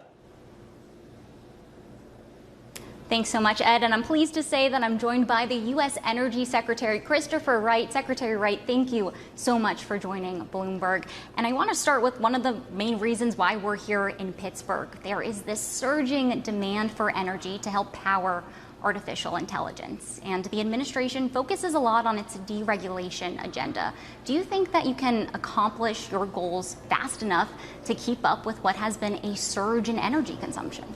I think we will. You're right, it's a challenge. I mean, the agenda of President Trump is to unleash American energy. The last 4 years, the Biden administration was more to shackle American energy. But you're right, there's rapidly rising demand. And what we as the government need to do is enable private businesses to build the things they want to build and invest in the things they want to build. We're not going to do this building ourselves, but we're going to enable private businesses to do it. Well, I'm glad that you brought up private businesses, and to kind of put a finer point on this idea of urgency, we actually heard from Mark Zuckerberg yesterday, pledging billions that Meta is going to invest in data centers. But it is raising concerns about an energy crisis to fuel it. I'm wondering, have you spoken to Mark Zuckerberg or Meta about their plans? Oh, we speak Meta extensively about their plans. And yeah, there's a number of the hyperscalers that have huge investment opportunities. We're excited about that. This is the newest energy-intensive industry to arise. That's what artificial intelligence is, energy-intensive industry, taking the most sophisticated, most expensive form of energy, electricity, and turning it into intelligence to transform our world and protect our nation. So yeah, Meta has huge investment plans, as does Amazon and Microsoft and Google and the other players in that space. And we need all of them will invest. It's a few $100 billion this year. In fact, you'll hear at the conference today announcements. It was 70 and I think now $90 billion just in the state of Pennsylvania. When you hear big investments, though, and how much energy that is going to take, what's your level of concern, though, that there is going to perhaps be such a great demand? Can the U.S. really keep up with it? Absolutely. You know, United States energy production, because of the shale revolution, just exploded in the last 10 or 12 years. Pennsylvania is a massive energy producer today. Pennsylvania exports more energy out of its state than any other state except for Texas.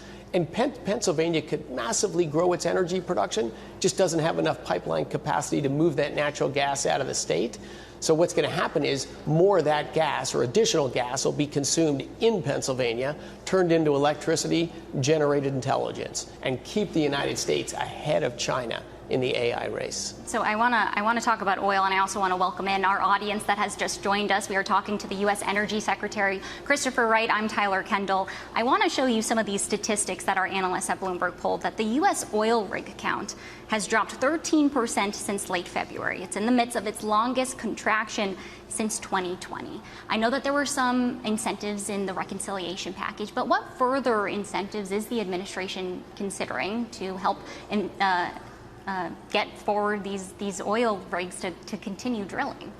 Mostly it's get out of the way. You know, the Biden administration had 4 years all of government approach to try to, as they said, end fossil fuels. Now, that didn't work very well. We went from 82% of American energy coming from fossil fuels before Biden took office to 82%, exactly the same when he left office.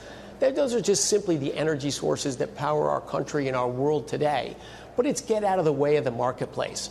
Right now, U.S. production has grown so fast, as has other places in the world, that prices are maybe at the low end of profitability for producers here. So you see a pullback in activity. You're going to see, with these new investments in economic growth in the United States, we're going to see growth in demand for oil. And of course, that'll probably bump prices back up a little bit, keep drillers active. Well, you mentioned there perhaps a lower price environment. And part of this also, when we're talking about costs that these companies are facing, has to do with tariffs. And I wanted to ask you about copper in particular, which is essential to data centers and getting energy to help power AI. What sort of impact is a 50% copper tariff set to go into effect on August 1st going to have when we're talking about the cost for energy infrastructure? Well, I think the biggest impact of that 50% tariff on copper is going to speed up copper mining in the United States. We have enormous copper resources here. We have some huge mines that have been trying to get going for years. We want to get copper production growing rapidly in this country. Copper, like steel, is just essential to everything that happens in the world. Should we expect the energy industry to get some sort of tariff carve-out moving forward? I believe the president plans no special carve-outs. He wants to reindustrialize the United States of America. There's a lot of tools to do that. Make it easy to invest in the United States, make it attractive to invest in the United States, and tariffs are an additional element of that toolbox. I'm sure you're talking to industry, though. Is Yes. a carve-out on the table? Are there any negotiations underway for, say, the oil industry to get a carve-out when it comes to the equipment that they use in the field, like copper or steel, for example? No discussions right now. We are hearing from the industry, and of course this is true. If you incrementally raise the cost of projects, that hurts the economics of them.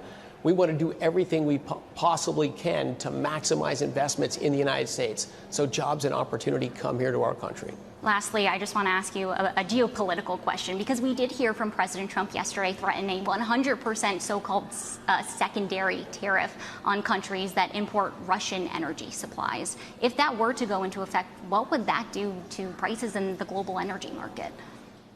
Something like that would likely drive oil prices up. I think President Trump's strong agenda there is to end the war in Ukraine. Our hope is that that large pressure will have an impact on Russia, and we can bring just a brutal war in Eastern Europe to an end.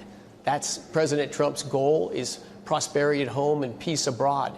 And the old formulas weren't working very well in that respect. So, yeah, President Trump has very different tools, very different negotiating skills, and very different level of boldness. I think we're going to see tremendous growth in peace abroad and prosperity at home. All right, we have to leave it there. U.S. Energy Secretary Christopher Wright, thank you so much for your time. This has been a conversation here in Pittsburgh on the sidelines of the Pennsylvania Energy and Innovation Summit. I'll toss it back to you. Bloomberg's Tyler Kendall with U.S. Energy Secretary Chris Wright. Okay, coming up on the program, we're speaking with Nirav Talia, co-founder and CEO of Nextdoor. That conversation is up next. This is Bloomberg Tech.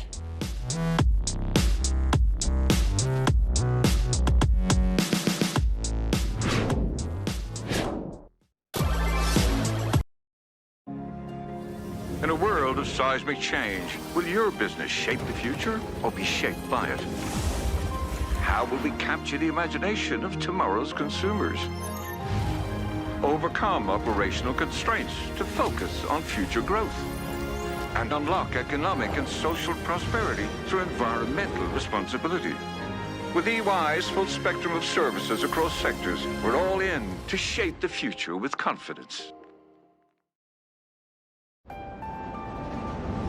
Progress never stops, neither should you.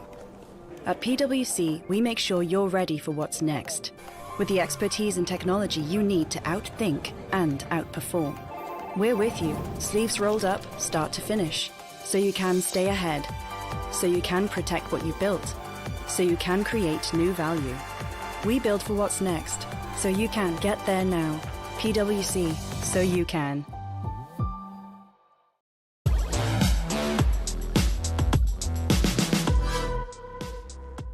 The neighborhood networking service Nextdoor has launched a redesigned app with features aimed at making the platform more useful, including safety, local news, and service recommendations. Nextdoor's CEO, president, and co-founder Nirav Talia joins us now. Now, look, let's be honest about this. I have a sense of deja vu because I think we've done a Nextdoor 2.0 before. So I'd say this is maybe Nextdoor 3.0. But give me the basics of why you've done it and what you've done. Well, this is an entirely new Nextdoor. So whether we call it 2.0, 3.0, or 10.0, doesn't matter, because for consumers, this is going to feel and operate like a completely new app, but grounded in what Nextdoor has always cared about, and that is safety alerts, local news, and recommendations from trusted neighbors. The thing that you and I have discussed a lot in the past is the scale of Nextdoor. So 46 million active users.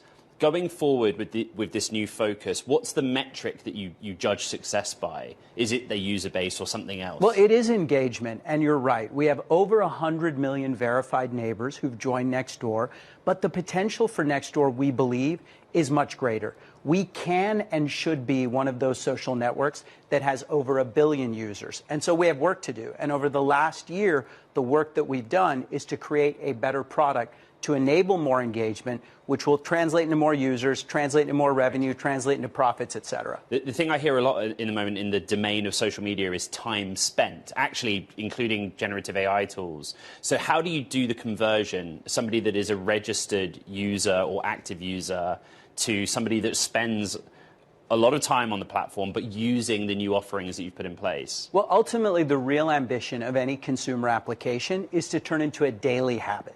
And so whether you're coming every day for a few minutes or whether you're spending hours every single day, that's where we start. And today, many of our users are only coming weekly or several times per week. So the first thing we do is we ask ourselves, how can we turn this into something that you check the minute that you wake up in the morning and you check before you go to bed at night? Because there are so many things happening around us.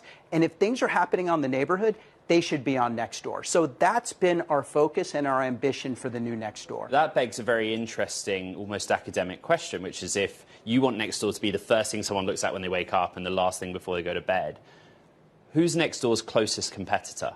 Well, it's a great question, and I think our greatest competitor is really ourselves. When we talk about Nextdoor... That's not really a competitor, well, come on. It is, though, because we have an ambition and we have an expectation for what we can deliver to our users that we have not achieved in the past. And so we need to do better. We need to build better product. We need to enable stronger local community. There is no one else today who's built an entire geospatial platform based on where people live. There are lots of local services sites. There are lots of local news sites, but there's no one who's bringing it all together. So if we can do so successfully, we can be that indispensable, essential neighborhood network. That brings in the local news component. I found this fascinating. Why go into local news? We're in an environment where the big social platforms increasingly are pulling back from news on the platform by choice. That was something that you were sort of jumping into head first. Well, there's a great quote from the famous venture capitalist Michael Moritz that I just read a couple of weeks ago. And the quote is, "Local news is as important to a city as air, water, and gas." And we believe that at Nextdoor. Local news is what compels citizens to have civic discourse. It's what helps keep communities stronger. And so as part of this new Nextdoor, we're doing something that we haven't done in our 14-year history. We are inviting local publishers to come to our platform and use it as a distribution mechanism to take their great journalism and spread it to our users. And so we have 3,500 local publishers publishing 50,000 articles every week, and now our users can read that news, they can stay informed, they can engage in conversation, and it's something that isn't happening, to your point, on any of the other social platforms today. Nirav, let's end by talking about M&A, because these strategies, which include local news, there are different mechanisms you can use to grow. How do you think about M&A and moving into the new domains that you want Nextdoor to win in? Well, every single advisor that I've talked to, either as a private company CEO or as a public company CEO, has said the same thing. You have to operate your company as if it will be around forever, as a single independent entity. And so that's the way that we think about Nextdoor. As a public company, we always have to listen to any conversation that comes our way. But I will tell you, we are 100% focused on achieving our potential as a standalone independent entity. Nirav Tolia, CEO, president and co-founder of Nextdoor, back here on the program. Coming up, deals for AI startups continue as Cognition AI agrees to buy the remainder of Windsurf. We'll hear from both of the CEOs next. This is Bloomberg Tech.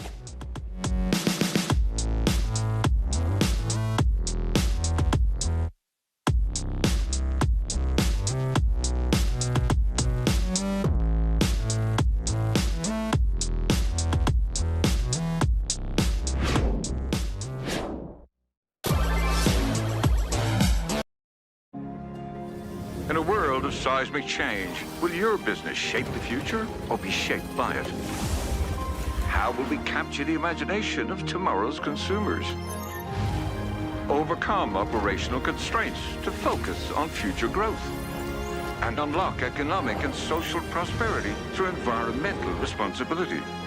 With EY's full spectrum of services across sectors, we're all in to shape the future with confidence.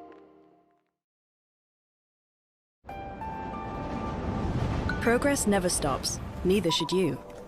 At PwC, we make sure you're ready for what's next, with the expertise and technology you need to outthink and outperform. We're with you, sleeves rolled up, start to finish, so you can stay ahead, so you can protect what you built, so you can create new value. We build for what's next, so you can get there now. PwC, so you can.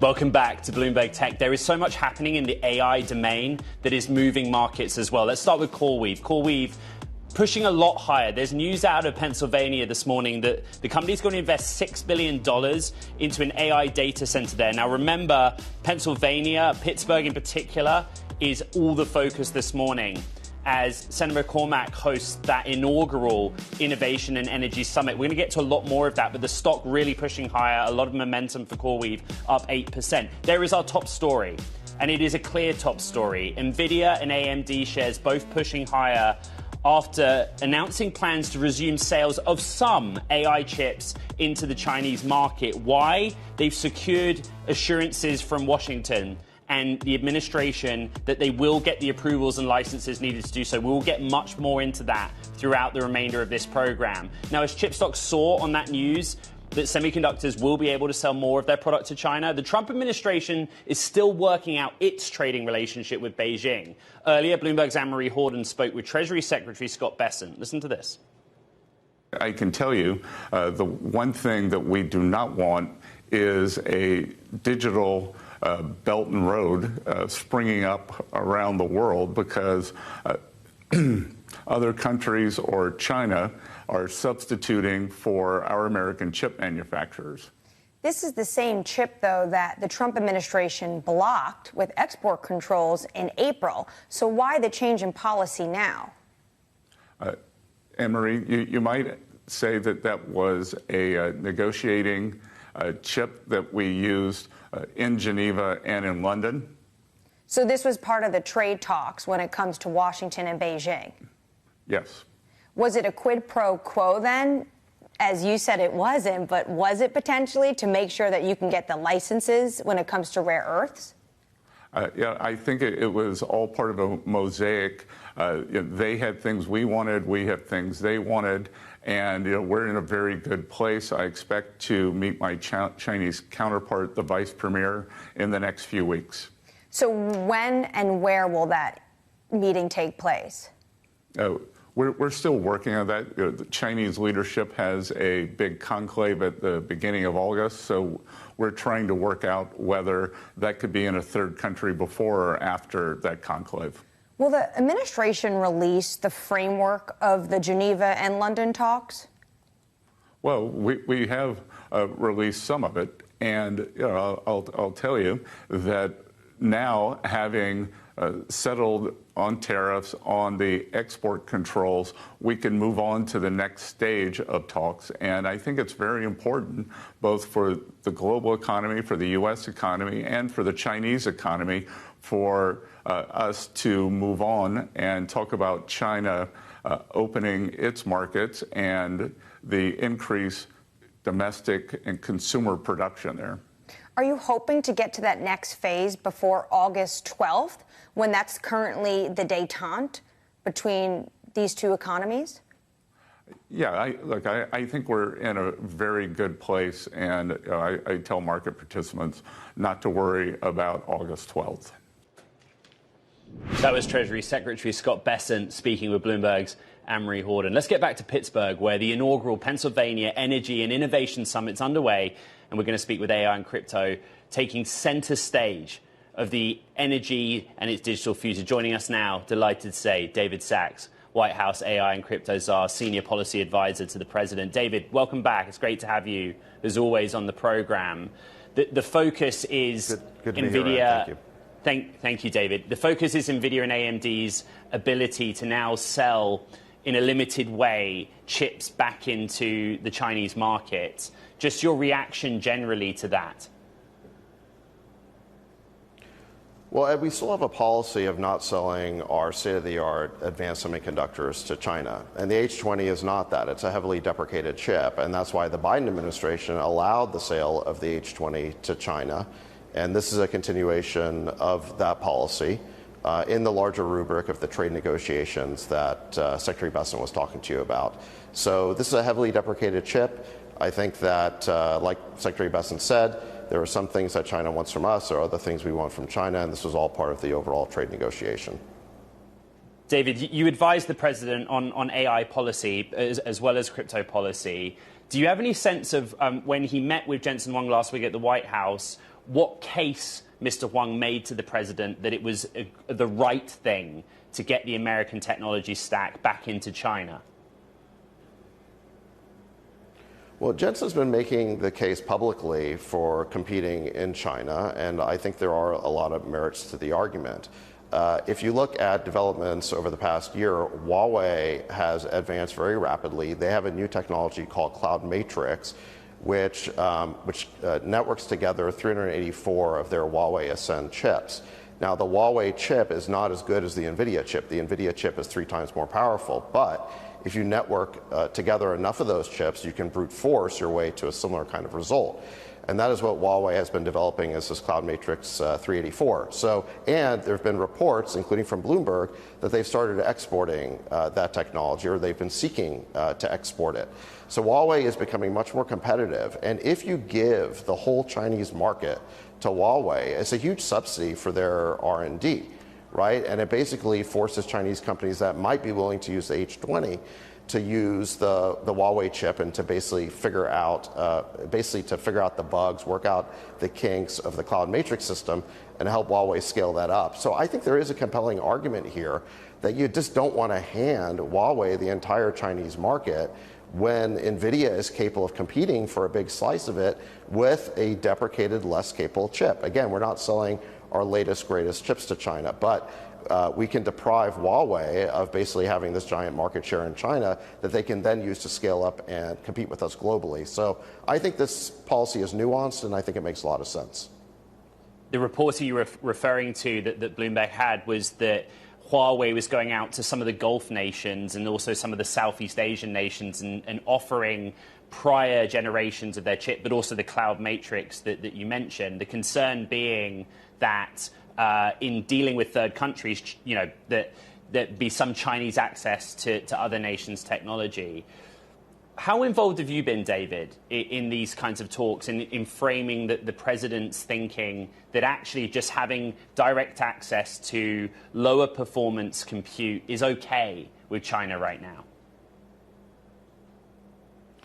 Well, look, I'm not going to discuss what I talked to the president about, but I can tell you what I think, which is that the Bloomberg story discussed how Huawei was basically trying to make available the Huawei Ascend chip, which is their current chip, which is basically put together in a rack system with Cloud Matrix to create a viable competitor to Nvidia.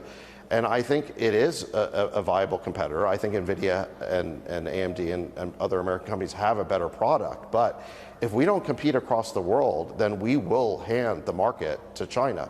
And one of the reasons that the president went to the Gulf states on that trip is to encourage business relations between the U.S. and the Gulf state. He signed massive investment deals. And one of the deals that we signed was this new AI acceleration partnership, where we want to create a pathway for the Gulf states like UAE to buy American technology, to buy American chips, and to create data centers on the American tech stack. And I can tell you that I don't quite understand why this has proven to be so controversial in Washington. But these nations, like the Gulf states, they have two choices. They can go with an American technology, or they can go with a Chinese technology. And if you don't let them buy the American technology, you're pushing them into the arms of China. And a lot of people said, well, China won't be ready to sell for years. But now we see that there are reports that Huawei is out there trying to sell and export the Huawei Ascend chip. So I think it's very important that we enable our American companies to compete in the global market, that we don't tie their hands, that we don't hobble them, because, again, it's a zero-sum game. That market share will either belong to our companies like Nvidia, or it's going to belong to Chinese companies like Huawei. There's a very simple test for this. Just look at market share. If 5 years from now we look across the world and we see that Nvidia or other American companies have 80% market share, it means that we won the AI race. But if we look across the world in 5 years and see that Huawei has 80% market share, then it means that we lost the AI race. So I think it's very important that we do everything we can to encourage American exports. To be sure, we can name our security standards, but this is a very easy trust but verify situation. The chips that we're talking about are really mainframe computers. They're 8 feet tall, they're 3,600 pounds. It's very easy to send inspectors into data centers and count the server racks to make sure that they're where they're supposed to be. So the security concerns can be addressed. I understand that there are some security concerns, but I think they're very easily handled. And what we need to be doing is making sure that we win the AI race globally by making American technology the global standard and not creating a Huawei Belt and Road. Live on Bloomberg Television and radio worldwide, we're in conversation with David Sachs, Senior Policy Advisor for AI and Crypto, the AI and Crypto czar. David, I wrote in my newsletter earlier this week about the analogy that Jensen Huang has been using, that the American technology stack should be akin to the US dollar as the world's reserve currency. That's how he would like the administration to approach it. Do you share that view and see some truth in that analogy?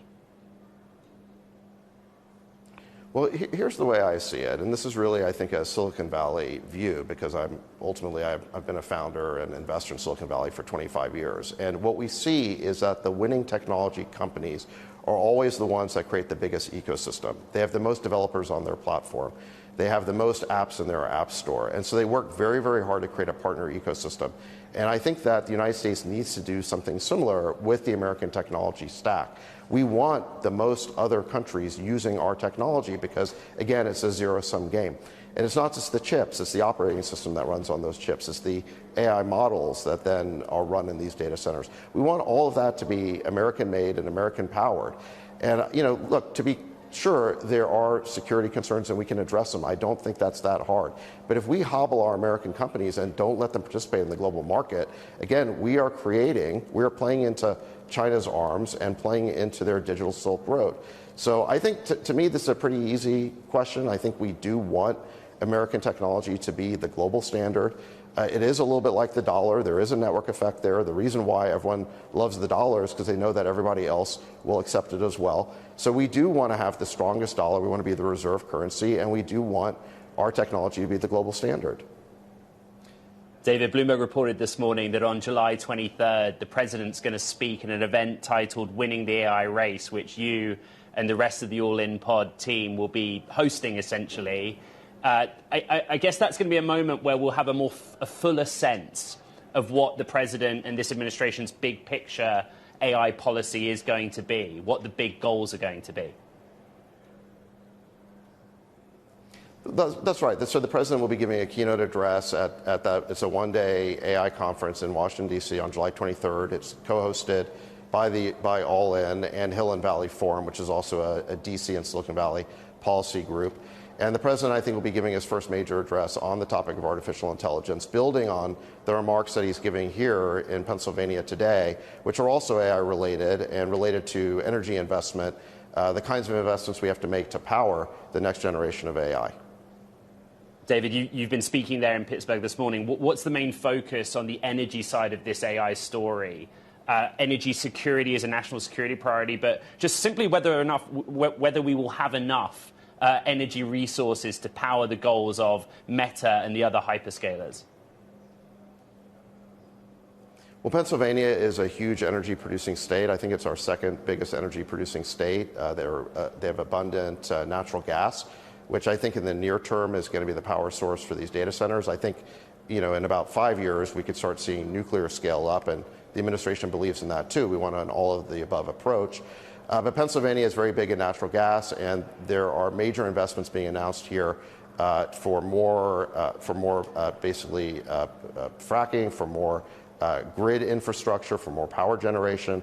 All of those things are needed to power data centers. AI runs on GPUs that are incredibly power intensive. And these data centers of the future are going to need more power. And the one area, I think, where America is a little bit behind, I mean, I think we're winning the AI race pretty much at every level of the stack, except that the size of our power grid has not increased very much over the past decade. If you go over to China, they've roughly doubled the size of their electric grid over the past decade, where ours has only gone up by a couple of % a year. So this is an area where we need to make major new investments, and the president is coming to Pennsylvania today to announce many of those investments. And I think this has been a major priority of the administration, and I think you're going to see a lot more of this. White House AI and crypto czar David Sachs, thank you very much for coming back on Bloomberg Tech. Okay, coming up, deals for AI startups continue as Cognition AI agrees to buy the remainder of Windsurf. We're going to hear from both of those CEOs next. This is Bloomberg Tech.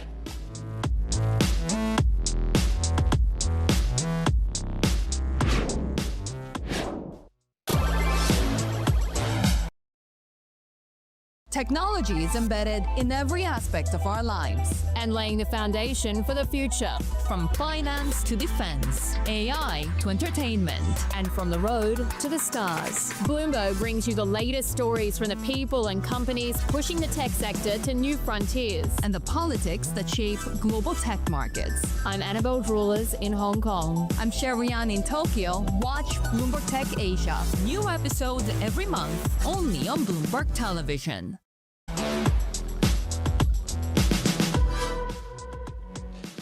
Internally, the companies were saying it's the perfect fit. What happened? Why did it happen? Windsurf CEO Jeff Wang and Cognition AI CEO Scott Wu join us now live on Bloomberg Tech. Scott, I'll start with you with that simple question. How did all of this come together, please?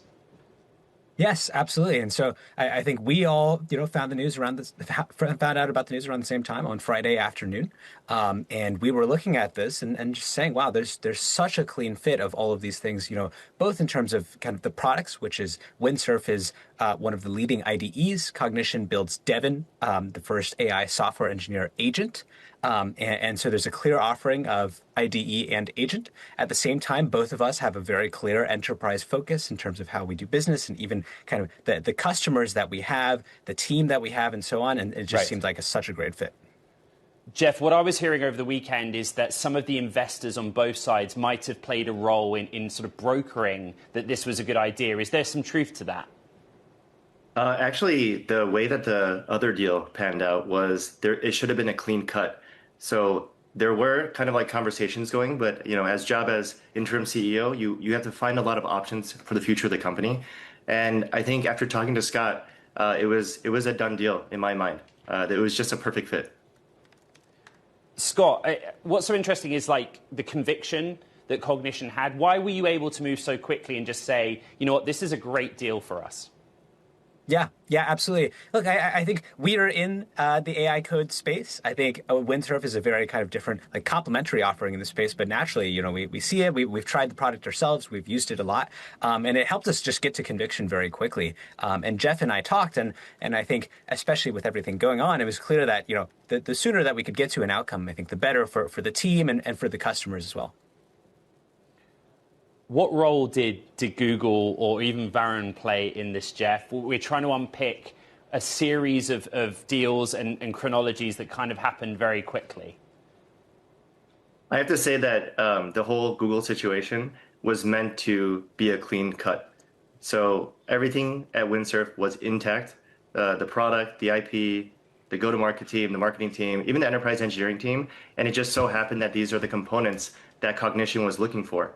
So I want to just be clear, it was structured in a way where it was a clean cut from Google.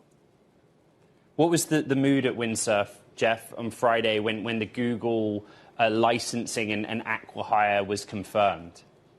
Yeah, I had to do an all hands to the team, and I had to tell them the news. And I have to say that was probably the hardest day for 250 people at the company's lives. And I was immediately in action. I don't think I slept maybe 3 hours over the next 72 hours. And my only goal was to get the best solution for the company. And I think now that we're with Cognition, everything is intact. We have an amazing core engineering team with Cognition now. And we also have Windsurf, the product still. Everything is the same. And now we also have Devin. And now we have the foreground agent and the background agent. This is like an amazing combo for the company. Scott, would you kindly go over the basics of the terms of the deal? Like, was this a cash all stock deal? It started Friday, and by the beginning of this week, it was done. Yeah. What I can say is that Windsurf employees are, every single Windsurf employee has an immediate consideration as part of this deal. And then from here on out, we are all just one team. And so Windsurf employees are now part of Cognition. We're working on this together and excited to get moving. When I first learned about Windsurf, it was in the form of Codium. And Jeff, this question's you and Varun. And then the big news was OpenAI and Windsurf. When did you kind of get the sense that wasn't going to happen? I know we're going back over history a little bit here, but actually, in a few years' time, I might look back and go, wow, that was a pretty wild series of events. So when did you look at it and say, okay, OpenAI and Windsurf's not going to happen. What happens next? I think it was time. So OpenAI, kind of the rumors broke like 3 months ago. And if you think about it, like if 3 months later there's no progress and there's still drama, a lot of it is reported in the news, I'll say, that is a pretty good signal that things are not progressing as fast as you'd like. And I remember the founders of our company were kind of like locked in a conference room for, I think, 6 weeks. And I kind of got the sense that things are probably going to shift in another direction. Scott, I'd love to talk about technology for a moment, if that's okay. What is it that Windsurf and Cognition can do together? Absolutely. And so Windsurf is, in one line, is an IDE that makes it so that a developer, when they're at the keyboard, can go faster and produce code faster. And Devin is an AI software engineering agent that you can delegate tasks to. And there's a lot of natural integration of how we can work together. You can imagine kicking off the agent to go do a kind of a first pass at a project and then coming in and doing the finishing touches yourself with Windsurf. You can imagine using the IDE to plan, and then once you have the task sorted out, to be able to hand it off. And we're super excited because I think both of us have always been very focused on making software engineering work in the real world, and it's in the last few days, actually, at Cognition, for example, we've announced that both Goldman Sachs and Citibank have been rolling out Devin to their teams. Windsurf has been working with JP Morgan, and similarly, when we go down the customer list, when we go down the sectors, we found a lot of natural partnership. Jeff, I got the sense from reading, but also speaking to people over the weekend, that kind of post-Google, the remainder of the Windsurf team felt a little bit left out in the cold. But on the other hand, that's a great team. Was there a moment where you kind of thought, okay, we can carry on alone? Or did the Cognition part of it just say, you know what, we can be better by building with them? Yeah, so the funny thing is, there's no way I can tell the team at the all hands that, oh, we're just going to go get acquired, right? The first thing I had to do is make sure there was an achievable plan, and it's not as exciting as before of breaking frontier AI models, training and getting to the next big thing. It was kind of picking the safe route and making sure everybody could believe in a route that we can do. And on the side, obviously, it was, what is the best company that we can work with, and how can I get in touch with them? But I had to keep all the options open there, and Cognition obviously was the best fit for us. Scott, I think I'm right in saying you've kind of said on social media that this is a real acquisition. But I would be grateful very quickly from each of you, your reflection on what's happened with all of these acqui-hires and what you think the net result of it is. Yeah, I think it's started to come up more in the market, and I think it's frankly, it's a bit disappointing, which is to your point, exactly what you said. There are a lot of great teams that have gotten left behind. And I think in our case, I think we were huge fans of the Windsurf team from the beginning. And we saw an opportunity to work together. And Jeff, we just have 20 seconds, but your thoughts? I think me and Scott might have just invented a new model for what's going on in the market right now. If there's acqui-hires going on, there's a lot